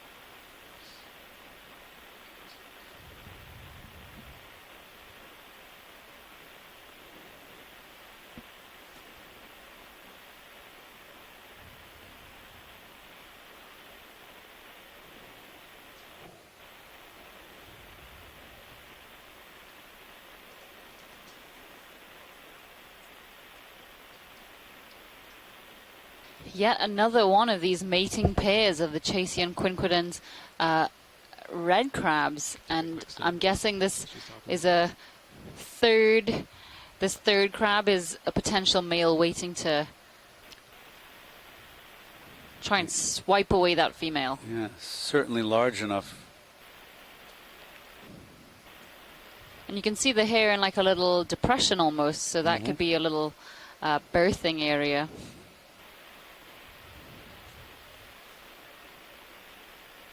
Go for the bear. Zoom in, yeah. Lots of little gooseneck barnacles on both of their exoskeletons. I'd be really interested to see if there is seasonal reproduction in these, because we've just seen so many hair, whereas we haven't really noticed this before for this expedition. So is it a seasonal thing? Is it a location thing?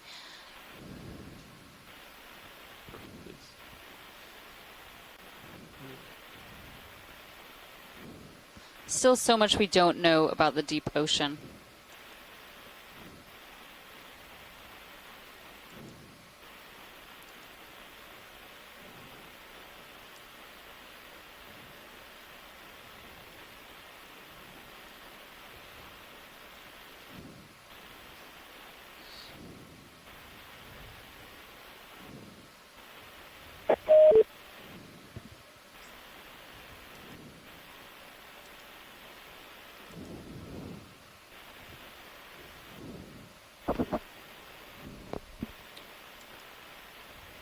Looks like a piece of human detritus. Yeah, but even just a quick snap just to see if it's possible for averages here. What do you think? Bamboo, maybe? Bamboo, bamboo. Or palm. Yeah, we'll let it go. Really. Okay. Keep moving there. Try to get to some seeps. Sounds good to me.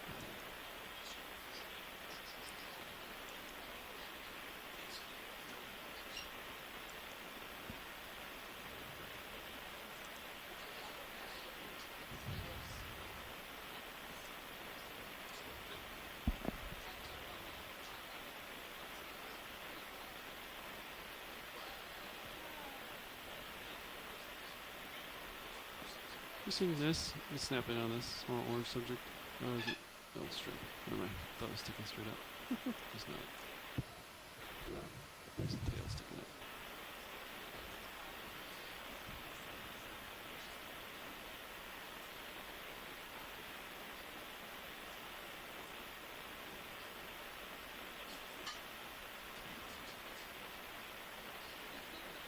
There's quite a bit of sargassum weed dumped in that hollow in the sea floor. There's a jelly or something above. Oh, yeah. You can go for it. It's coming at me quick.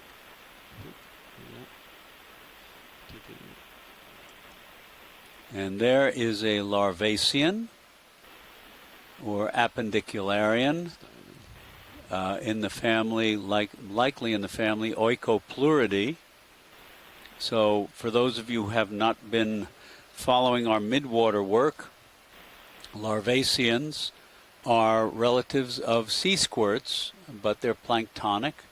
I'm looking to see if the resident is there. I can't quite make it out. Okay. You would see an undulating little flat ribbon-like tail. I think that is a discarded house. And so the animal looks like a little tadpole with a flat ribbon-like tail. And it's called they are called larvaceans because the adults resemble the larvae of sea squirts. And they build themselves this mucus house. It's a combination of protein and cellulose. And it has a combination of coarser outer filters that keep out large particles and finer inner filters that capture much smaller particles of bacteria size and smaller, and that's what the larvacean feeds on. And periodically, sometimes in shallower water, as often as every 4 hours, the larvacean bails out of its little house because it's clogged up and builds another one. And the house is covered with detritus and microscopic organisms that the larvacean couldn't feed on, sinks to the sea floor. And those discarded houses sink to the sea floor up to 1,000 times more rapidly than individual particles might sink. And so they are in many places important contributors to the nutrition of the organisms that live on the deep sea floor. You see all of this marine snow. This all comes from shallow water, drifting down over days and weeks, perhaps even longer, depending on the depth of the sea. And this can all contributes to the nutrition of the deep sea floor organisms, and you can see that discoloration across much of the sea floor. That is the accumulation of this flocculent organic marine snow after it's hit the deep sea floor. And so larvaceans actually are major contributors to the deep sea food webs because they accelerate the rate at which this detritus sinks to the sea floor.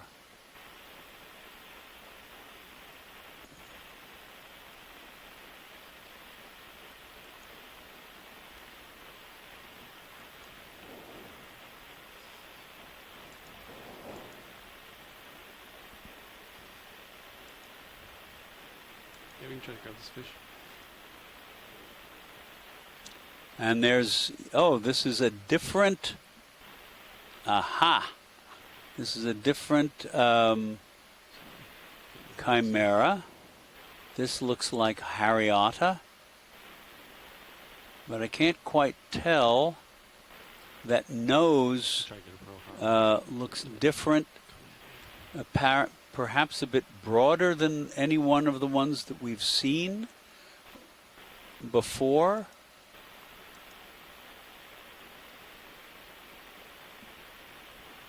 It's certainly pointed and turned up. So I'm not sure which species this is. If anybody on the land end can tell us if this is the same Hariata that we've seen previously. That's the consensus so far. So that's 3 species, and we've seen this species of chimera at least 3 times during our expedition. Great enormous pectoral fins with which it swims. It literally flies through the water.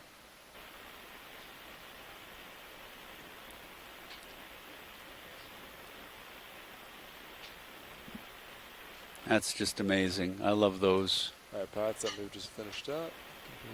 I see you're a little bit behind. There are shallow water chimeras. There aren't many species. Putting the next one in? Yeah. All right, I'll do that same thing. Chasing you down here. Around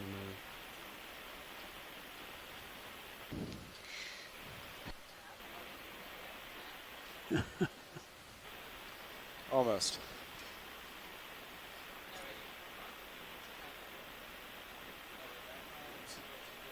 That's a magnificent fish. Look at that. They feed on invertebrates on the seafloor. And I believe they use that elongated rostrum as a sensory organ. I know if they are similar to sharks, many sharks have electrosensitive organs in their heads or snouts. The hammerhead certainly has them across its hammer for detecting the weak electrical signals given off by the nervous systems of organisms buried in the sediment. So I wouldn't be surprised if the chimera does that too, but I don't know. All right, Bats, remove it.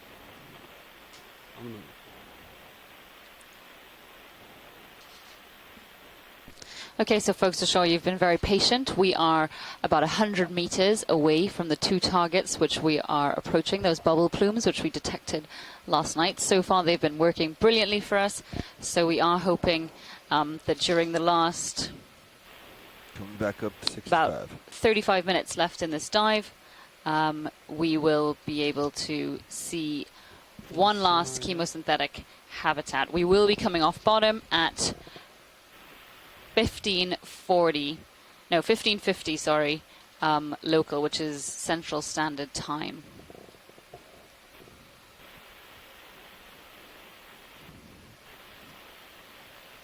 And of course, we are not going to have a dive planning call because this is our last dive.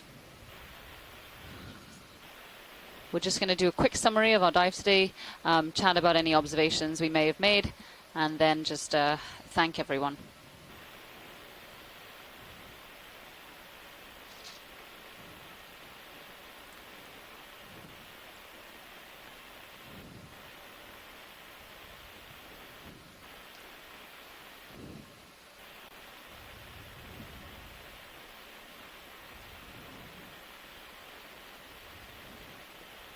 Okay, eastbound, sonar is clear. Turning back south.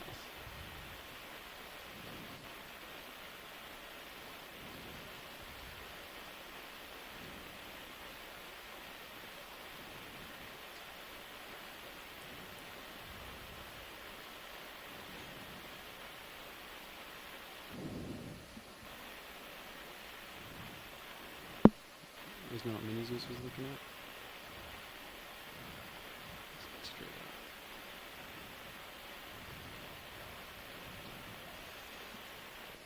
I think it probably hasn't been moved since it was on the surface. Okay. Would be my guess. We did the white balance with it. Yeah, maybe it's left where it was white balance. Interestingly, we've lost all of the sea cucumbers. Haven't seen one of those in quite a while. Yeah, this dive's been really different compared to a lot of the ones we had during this expedition. The areas between these chemosynthetic habitats haven't really had a lot of animals present. They've had a couple different species of fish, but a lot of the same players over and over again. And not that many arthropods, at least compared to several of our other dives. that we've seen. And I mean, not even a lot of stuff in the midwater, as well as our chemosynthetic habitats we've seen today have been pretty different to those we've seen earlier in the expedition. So maybe there's something special about this area or unique. Ultimately, for the folks who work on these kinds of communities, when they incorporate all of this data, it'll be interesting to see how it fits with the known distribution of chemosynthetic communities in the deep Gulf of Mexico. And I can't tell what that is. It's weird how it's not moving with the current. It looks like a shell. Pteropod shell? No, I don't think so. It wouldn't be. It wouldn't be floating at neutral buoyancy. It's still pretty far up there. But it does look shell-like. That's bizarre.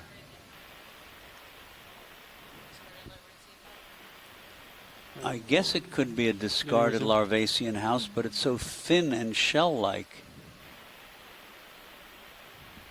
It looks too hard to be a Yes, discarded it does. Larvacean house. But I don't know. Don't know what that It's is. kind of floating off, so maybe like 10 more seconds. Okay. Let it go here, actually. Suppose it could be some kind of exoskeleton carapace fragment from a midwater crustacean. That would be pretty thin. I don't know how rapidly they would sink.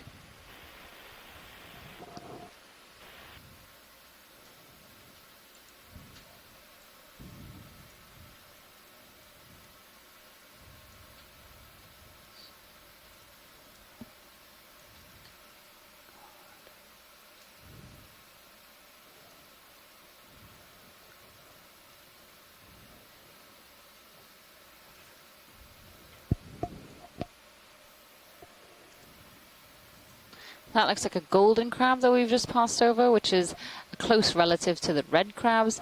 One is Chasian quinquidens, the red one, and the gold one is Chasian feneri. But they are both found within chemosynthetic habitats as well as in the normal deep sea.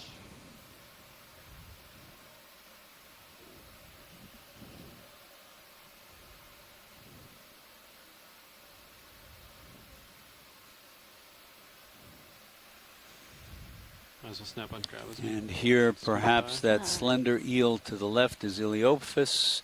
Here's another mated pair of Chason quinquidens and Halosaur, Aldrovandia affinis in the background there.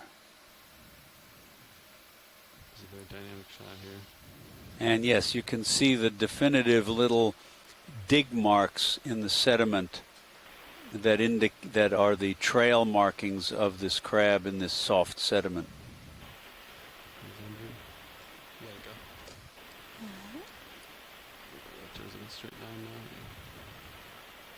And somebody's coming down towards the seafloor here. For a gentle landing. You can snap zoom video. Let's see what this is. Maybe we've already seen it. And that is another rat tail with those parasitic crustaceans attached to it, one on the dorsal, one on the anal fin.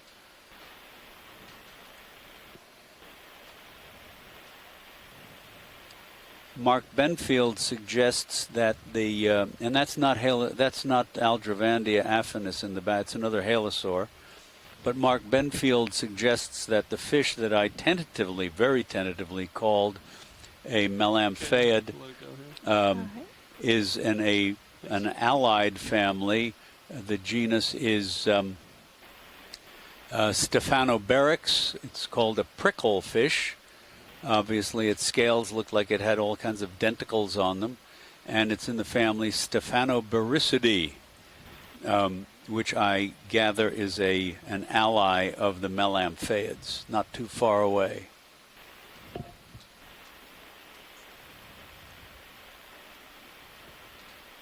Might as well snap on fish. Going that way.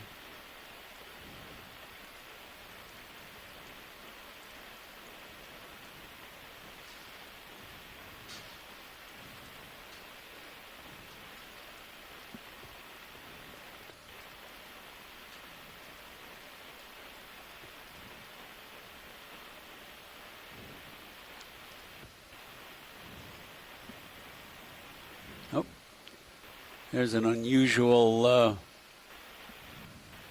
response heading up into the middle of the waters. Thanks, Vito. Yeah, thank you.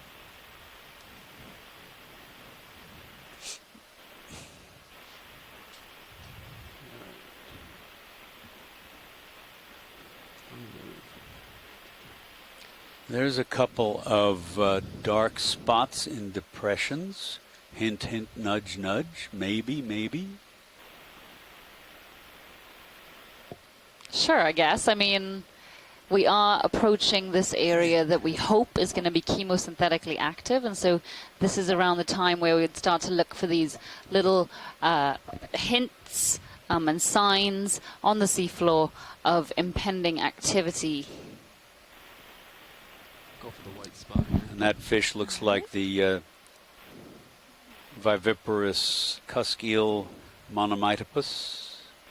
Good spot, pilot. So this is a little area of bacterial mats. You can see the white glowing nature. It's not actually glowing, but it does look like it is. Okay. And so we're hoping that we see a lot more of this imminently. And if we could keep an eye out on the sonar as well, please, during this time, to see if we see any bubbles or hard substrate in the near vicinity. We've got signs. Signs of activity.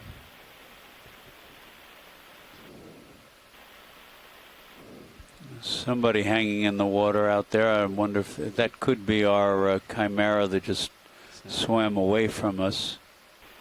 I think it's a rat tail. Yeah, that's what I meant, rat tail. Sorry.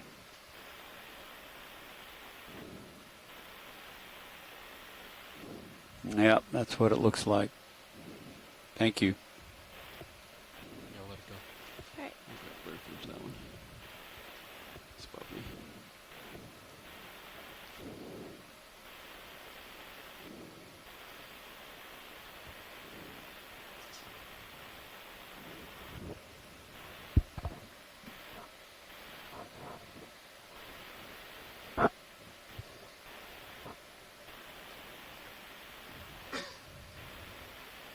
Brakes. I think I saw something here. Quick snap in on this. See if this is of interest. Yeah, so again, this is another example of the fact that we are approaching a potentially more chemosynthetic environment. We've got these maybe Sibaglinum tube worms here. We collected one of these a couple of dives ago, as well as what looks like some of the Phimorhynchus snails in the background, which are some of the predators in chemosynthetic habitats and cold seeps. We're getting closer. Okay, we'll let it go. I'm not going to push out here. With only 25 minutes left in the dive. No pressure, guys. All right, Bats, I'm going to give you one last 40-meter nudge, and that should put you right there, the first one. Ready for that? Yeah. Copy.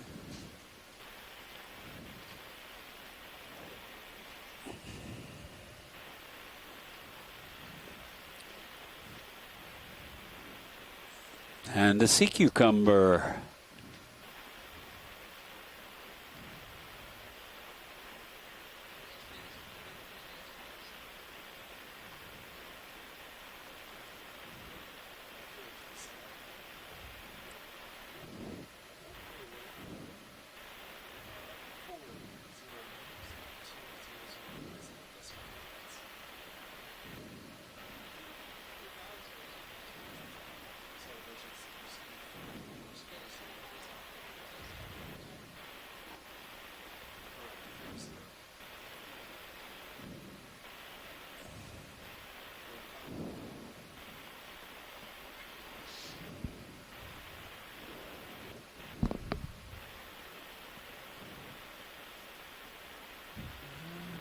See, we're getting sonar. A little something there, right?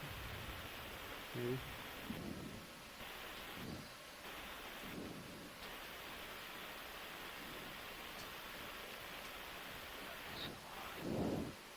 Tourist Yeah, Pots, that looks promising. Range 20, 37.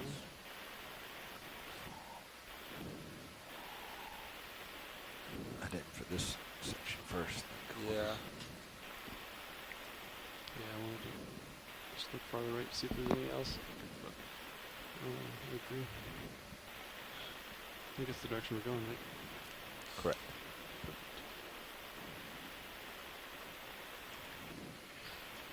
That's perfect. Got a, what, 16 meter delta? Too far to stretch out. Let's see. You can stretch out.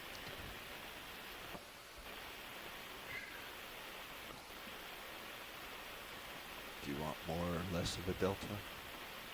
Oh, no, I was just glancing at it. If I push out, then yeah, I'd want less, but...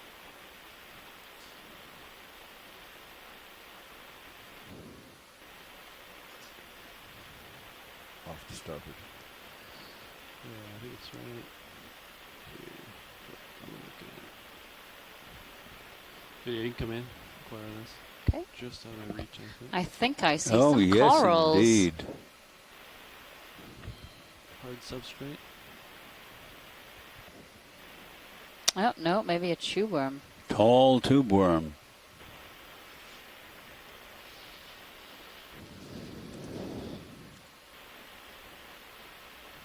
We're headed this way, I watched them. You got more to stretch out. Sounds good. Copy my co-pilot.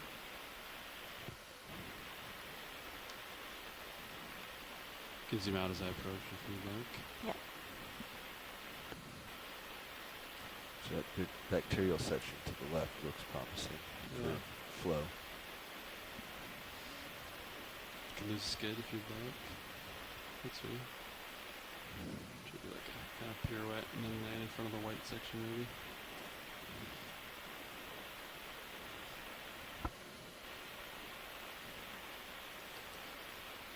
Wow, there are 3 Catatex laticeps here.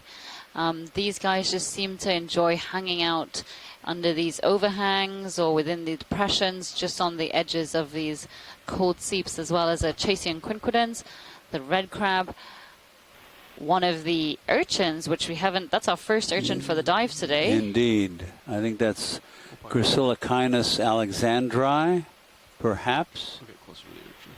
You can come in on there for now. As well as some dead clams, Vesicomai clams, chemosynthetic clams. Little tiny solitary coral there hanging down. Squat lobsters on the rock surface, and the red crab. Yeah, I don't see any bubbles from the white touch anyway. I didn't see anything.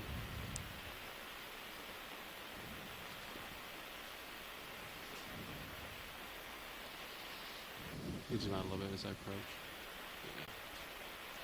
Getting closer to it. Set up for an answer shot. Watch, did you need a closer look at any subjects here? Yeah, so there was a tube worm somewhere around. It was really tall. Yeah, just in front of to the right. Copy. Grab this. Are there any targets in the area other than this? I think there's one straight. Scattered targets. Yeah, okay. Around. That's probably what we were expecting. One dead ahead, some to port. There's not a huge amount of actual chemosynthetic indicators here. We have this tube worm that maybe isn't alive. The top of it looks a little destroyed. A lot of the orthogenic carbonates indicate there was at one point seepage here, as well as the dead clamshells, but perhaps this area has now waned and it's formed a later stage chemosynthetic habitat in terms of succession. Yeah, if we're low on time, we should probably... Okay, video come away. Yep. We're going to explore the other possible targets. Maybe Yep, so we're looking at about 20 more minutes. More action going on over there. Okay, watch this. We're going to continue on the other targets. Sounds good. With this time, I think, if that's okay with you. Sounds great. Great. Yeah, and watch it. This is kind of the beginning spot of where we were trying to go. Great. So we've made it in really good time. 20 minutes left on the small bottom. turret to the port, So let's see what we can find in this time. Turn port again. That's up to you. Should be right here. This one with the big shadow is more promising. Oh, is this a mound? Yes. Something with the shadow, that's for sure. And some big rocks to the right.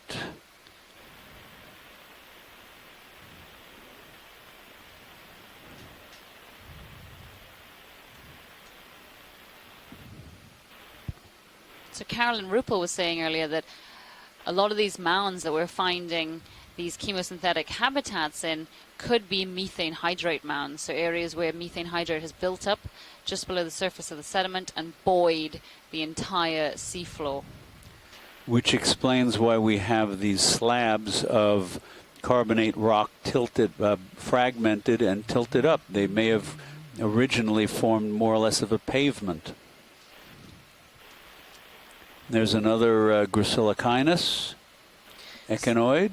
So this looks a little bit more active. We can see lots of live vesicomyid clams, some of these zoacid or eel-pout fishes. Do you want me to move serious kind of in this direction?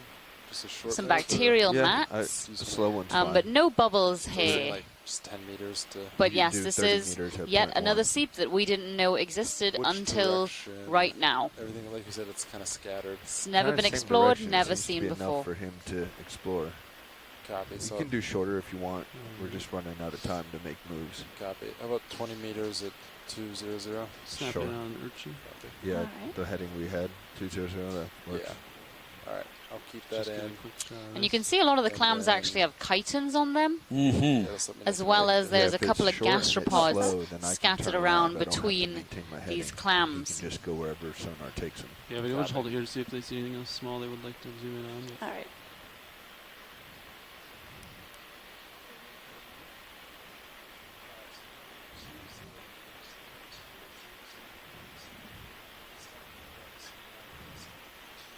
okay, you can come wide video. So once again, these clams are chemosynthetic. They can live only in areas where there is very rich organic matter or reduced sediments, and they burrow down and extend their else we foot see down in into the the last sediment where they are minutes on able to bottom. take up sulfide-rich chemicals, which the bacteria within their bodies, within their gills, can then use to create food via a process known as chemosynthesis.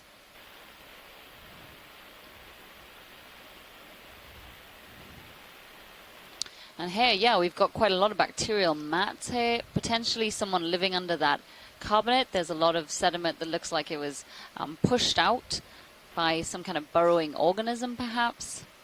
You can snap it on this, see if there's interest in this. Okay.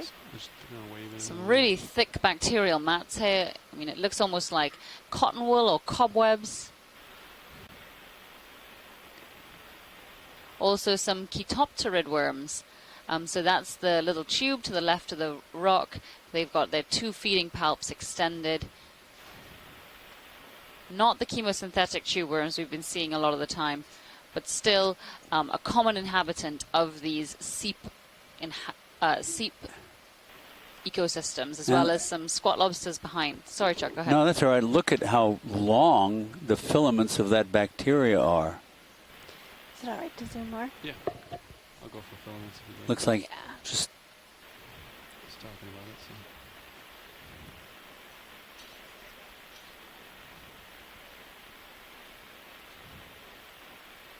That's great, Pilot. Thank you.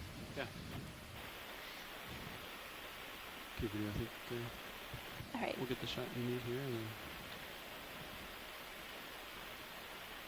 Do you know, Adiva, whether these filaments are made, each hair is a single bacterial cell, or is it a mass of cells adhered together? Do you know? I'm not sure. Thank you.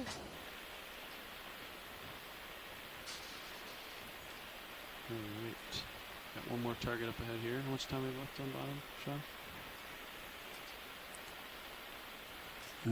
About 14 minutes. 1-4. There's more rocks ahead. Looks like another mound here. Oh, pretty large fish. Ooh, nice. Two lasers on it. Go for it. Turn them on real quick.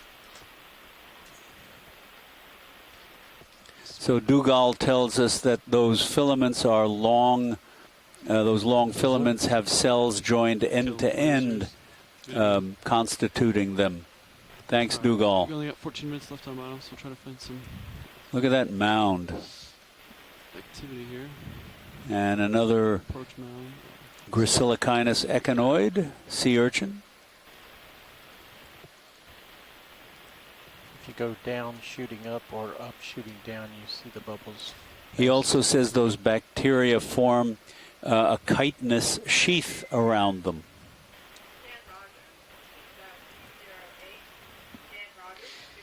So this area looks like the most active in this last mound region we've come across. A lot of bacterial mats. I don't really see any methane hydrate or bubbles yet. But a lot of the Canoia muroglypta, the tiny gastropods in between some of those clam shells, as well as some more of those zooacid fish or eelpout fish. Take a peek on the backside. That's a pretty consistent community that we've seen throughout much of this dive, and very different from what we've seen in a lot of other places. Oh, we got some. Yeah, these chemosynthetic communities have been really interesting.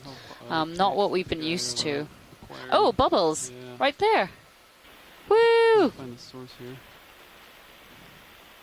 Yeah, there may be some methane hydrate there, and that would be really useful. It's up high on the slope, pretty stable, standard column. Directly under the big rock. I think that's all of our bubble targets hit for this dive, which is great. Look under the rock a little bit.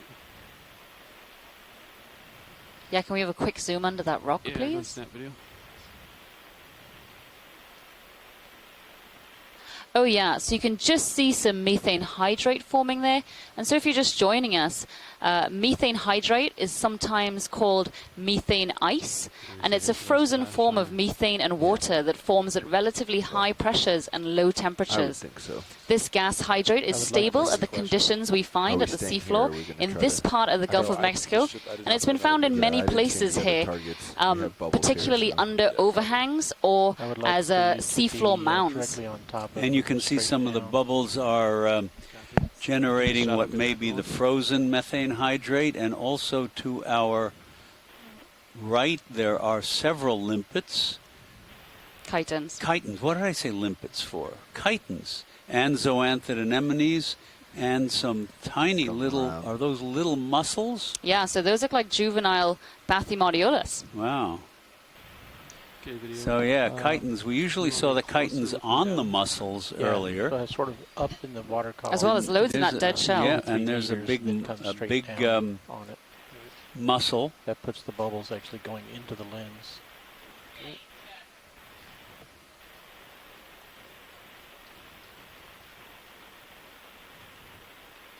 So can you rise? Number of the living clams.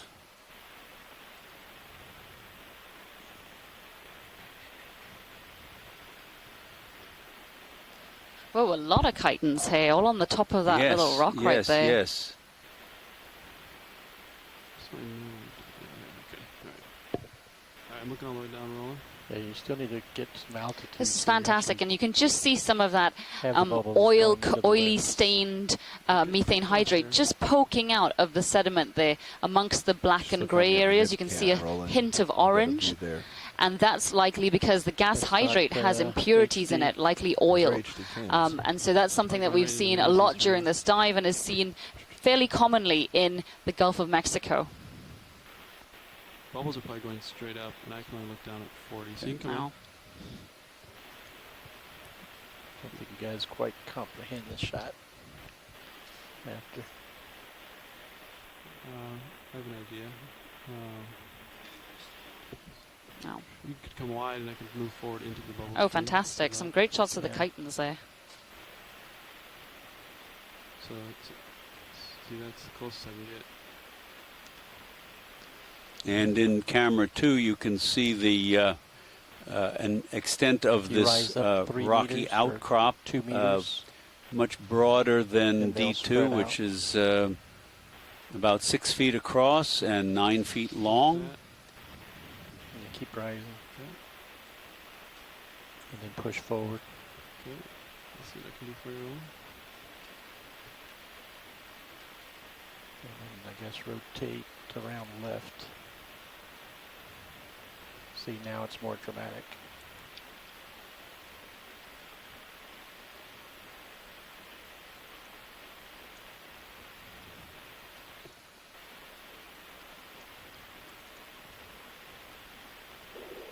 So this is Carolyn. I know I sound a little far away, but one thing to keep in mind is that the bubble streams may not look very impressive. So one thing about that is that obviously the methods we use on the ship to detect them are very good at detecting the gas in the water column. So that's why sometimes it doesn't look impressive when you get down to the bottom. But also remember that we're only seeing the manifestation of the leakage.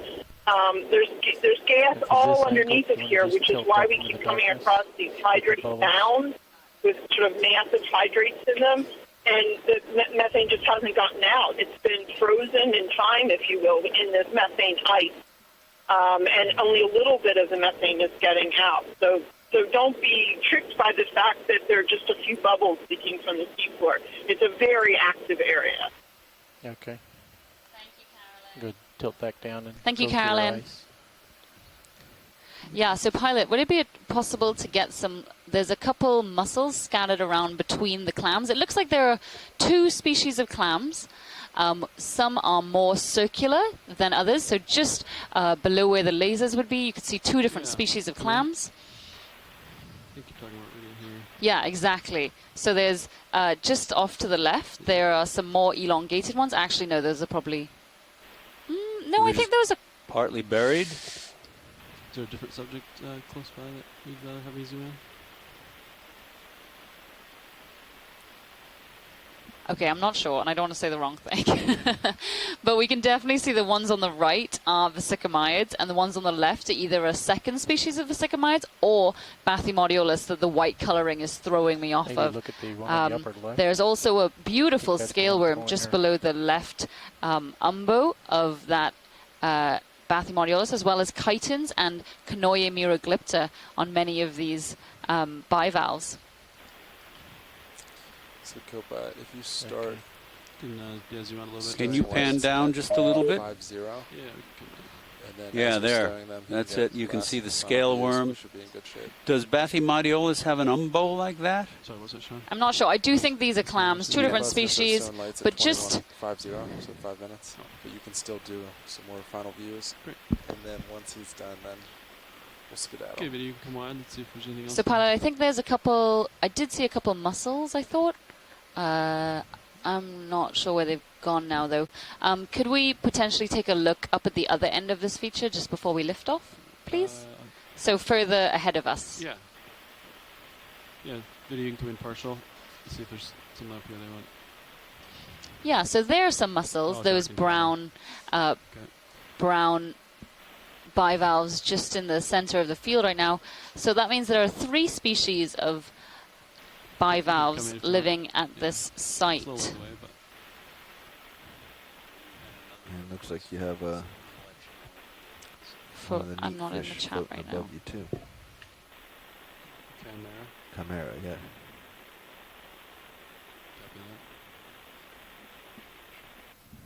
You want to look at the bunch on the upper left? Sure. It's like maybe 10 or 15 of them. Oh. Right there. Oh, yeah. I'll get closer to him video. Looks like there's some good methane ice in the front of that fish. You see the white patch on the rock to its left. Okay.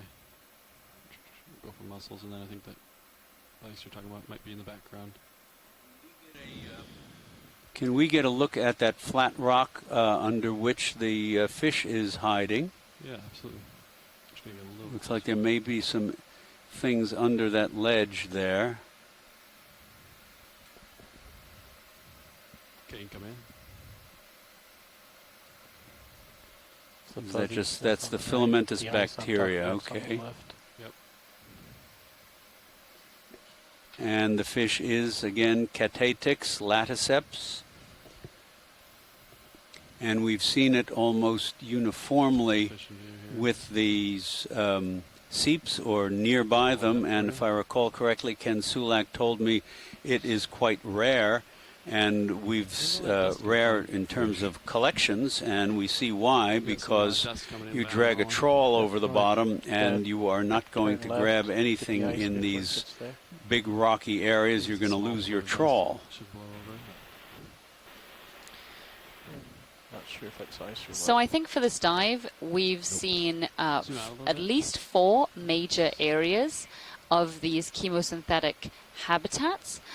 Within each of the areas, there have been a number of sort of individual pockets of seepage, many of which, I think all of which, may have had a bubble stream located also within that area, as well as lots of this craggy orthogenic carbonate. The communities we've seen today have been very different to those we've experienced throughout this expedition. There's some plant detritus there. Probably the water hyacinth again. No, that looks a little bit more robust, but... Does it? I don't know. We're really zoomed in. Rotate right. In any case, terrestrial plant material, or at least fresh water. But this final dive has really been an indication of, or a reminder of, how patchy these seep habitats are, and how difficult they can be to find if you don't have the right tools on board. We were lucky. We did some overnight mapping and really utilized all of the technology we have at our grasp, and were able to locate 4 of these habitats today. And these, as I said earlier, have been very different to those we've seen throughout. They've been colonized by clams and gastropods and fish, eelpout fish, whereas a lot of the colonies we've seen previously, which have also had methane bubbles coming out of them, were colonized more by Bathymodiolus mussels in higher numbers, tube worms and bushes, and a much more diverse community of smaller invertebrates. The reasons for that, I am not sure, but an interesting contrast nonetheless.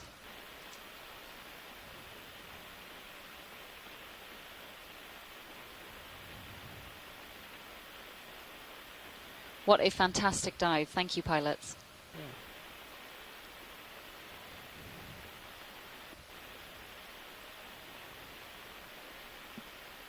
Try one last shot here to get the bubbles. I'll just track the bubble. Yeah, parting shot, Come in. Levi. Come in, Levi?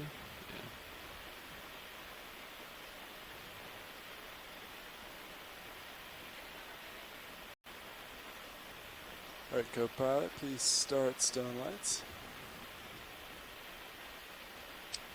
So we are just getting ready to leave the bottom of our final dive, dive 17 of EX 1711, our first cruise in the Gulf of Mexico in 3 years.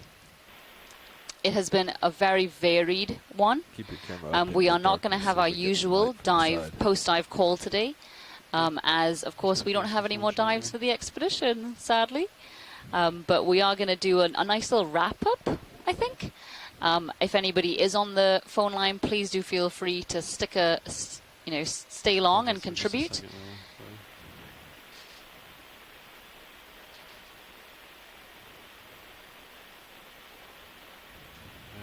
Bobby wants to get some bubbles. Lots of chitons there. That was pretty. We've never seen anything like that before. Not so abundant. It's been a lot of the same players as before, apart from the clams, but lots of the differences in the amount of abundance.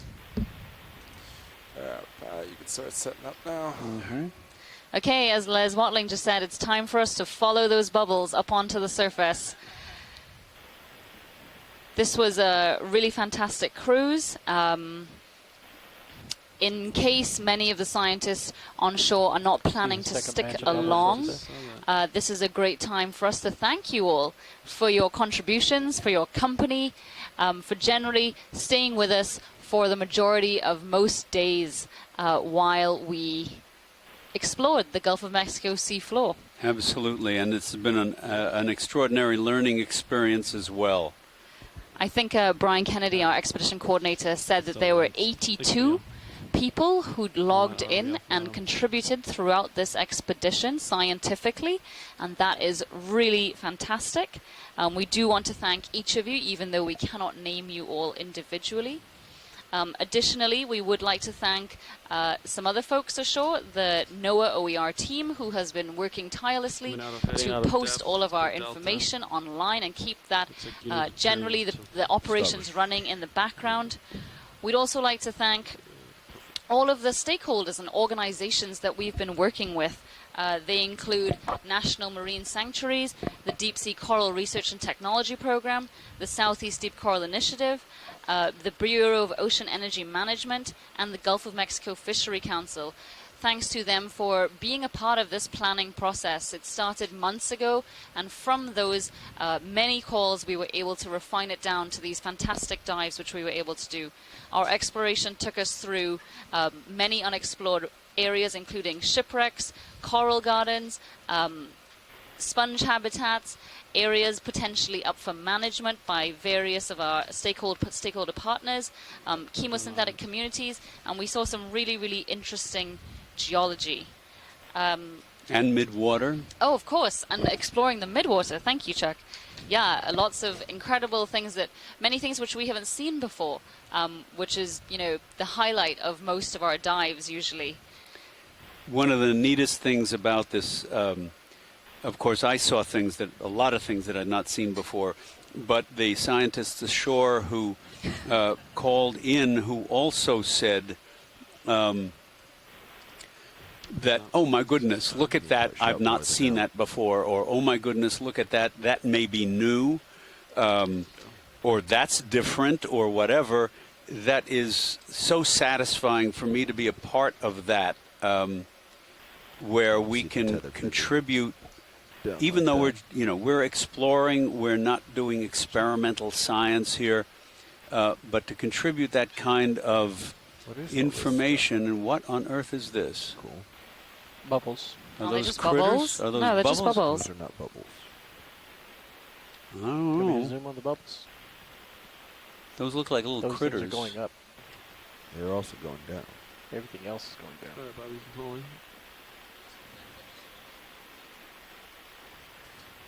Now, they're not behaving like bubbles, are they? Or are they? Yes, I guess they are. Anyway, you never know what you're going to see, and we've seen a lot of extraordinary and, in some cases, new things. And that's the essence of exploration. Yeah, definitely.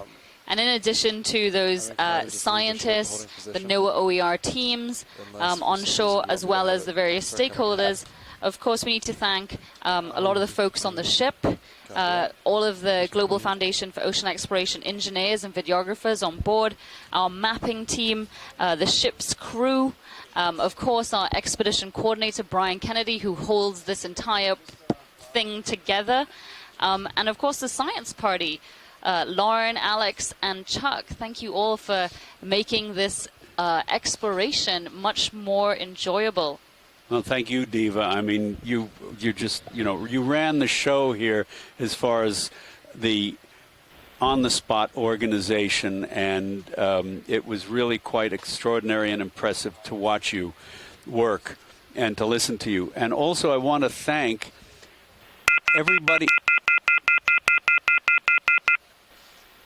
Is that the telecon or the public line? I want to thank... Testing, testing, 1, 2, 3, testing. Am I on?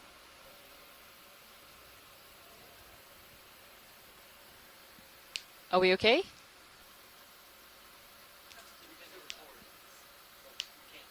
But it's not streaming live to show.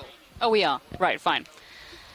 And additionally, of course, I think one of the main groups we have to thank are the public. That's exactly what I was going to get to. Thank Before you. I was so abruptly interrupted there. Thank you so much to everyone on shore who has followed along with us.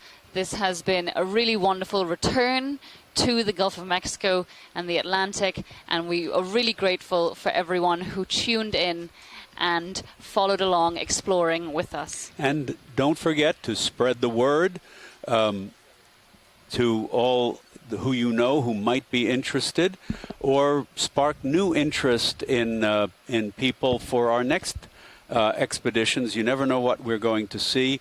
You are part of, you the public who have been listening, if any of you are still out there, are part of our sort of our ears and eyes out into the world to tell people what we're doing here and to convey some of the fascination that we find for these extraordinary environments. And as far as the managers go, of course, we've said this before, we can't protect or care for or conserve what we don't know. And so one of the things we've been trying to do here is to let folks know what's here so decisions can be made. So even though our live streams may be over for 2017, the website is going to continue to be updated with highlights, video highlights, imagery. We are going to keep updating our social media, so please do check out the website www.oceanexplorer.noaa.gov. There's also the Ocean Explorer Instagram and Facebook and Twitter. They will all be regularly updated until the next expeditions, even though 2017 may be over, which saw the transition from the Pacific to the Atlantic. Next year, there is a bumper set of cruises again. In March, there'll be a mapping cruise to collect more data in the Gulf of Mexico. But then from April 11th to May 3rd will be the second of these Gulf of Mexico exploratory expeditions. And on that, that will be led by Daniel Wagner and Adam Skarke. And it should be a really incredible expedition that will hopefully learn from many of our mistakes. But after that, they're going to be heading out into the Atlantic and exploring the southern edge of the U.S., southeast edge of the U.S., as well as then heading up into the northeastern canyons. So please do continue to explore with us, even though our dives have ended. And again, we really do appreciate you following along with us. And I guess there's only really one thing left to say, and that is Merry Christmas. Merry Christmas. To everybody who's been following along. Happy Hanukkah. And all of those other wonderful things. Please go and enjoy the season with you and your loved ones, and Happy New Year. Everything. In advance.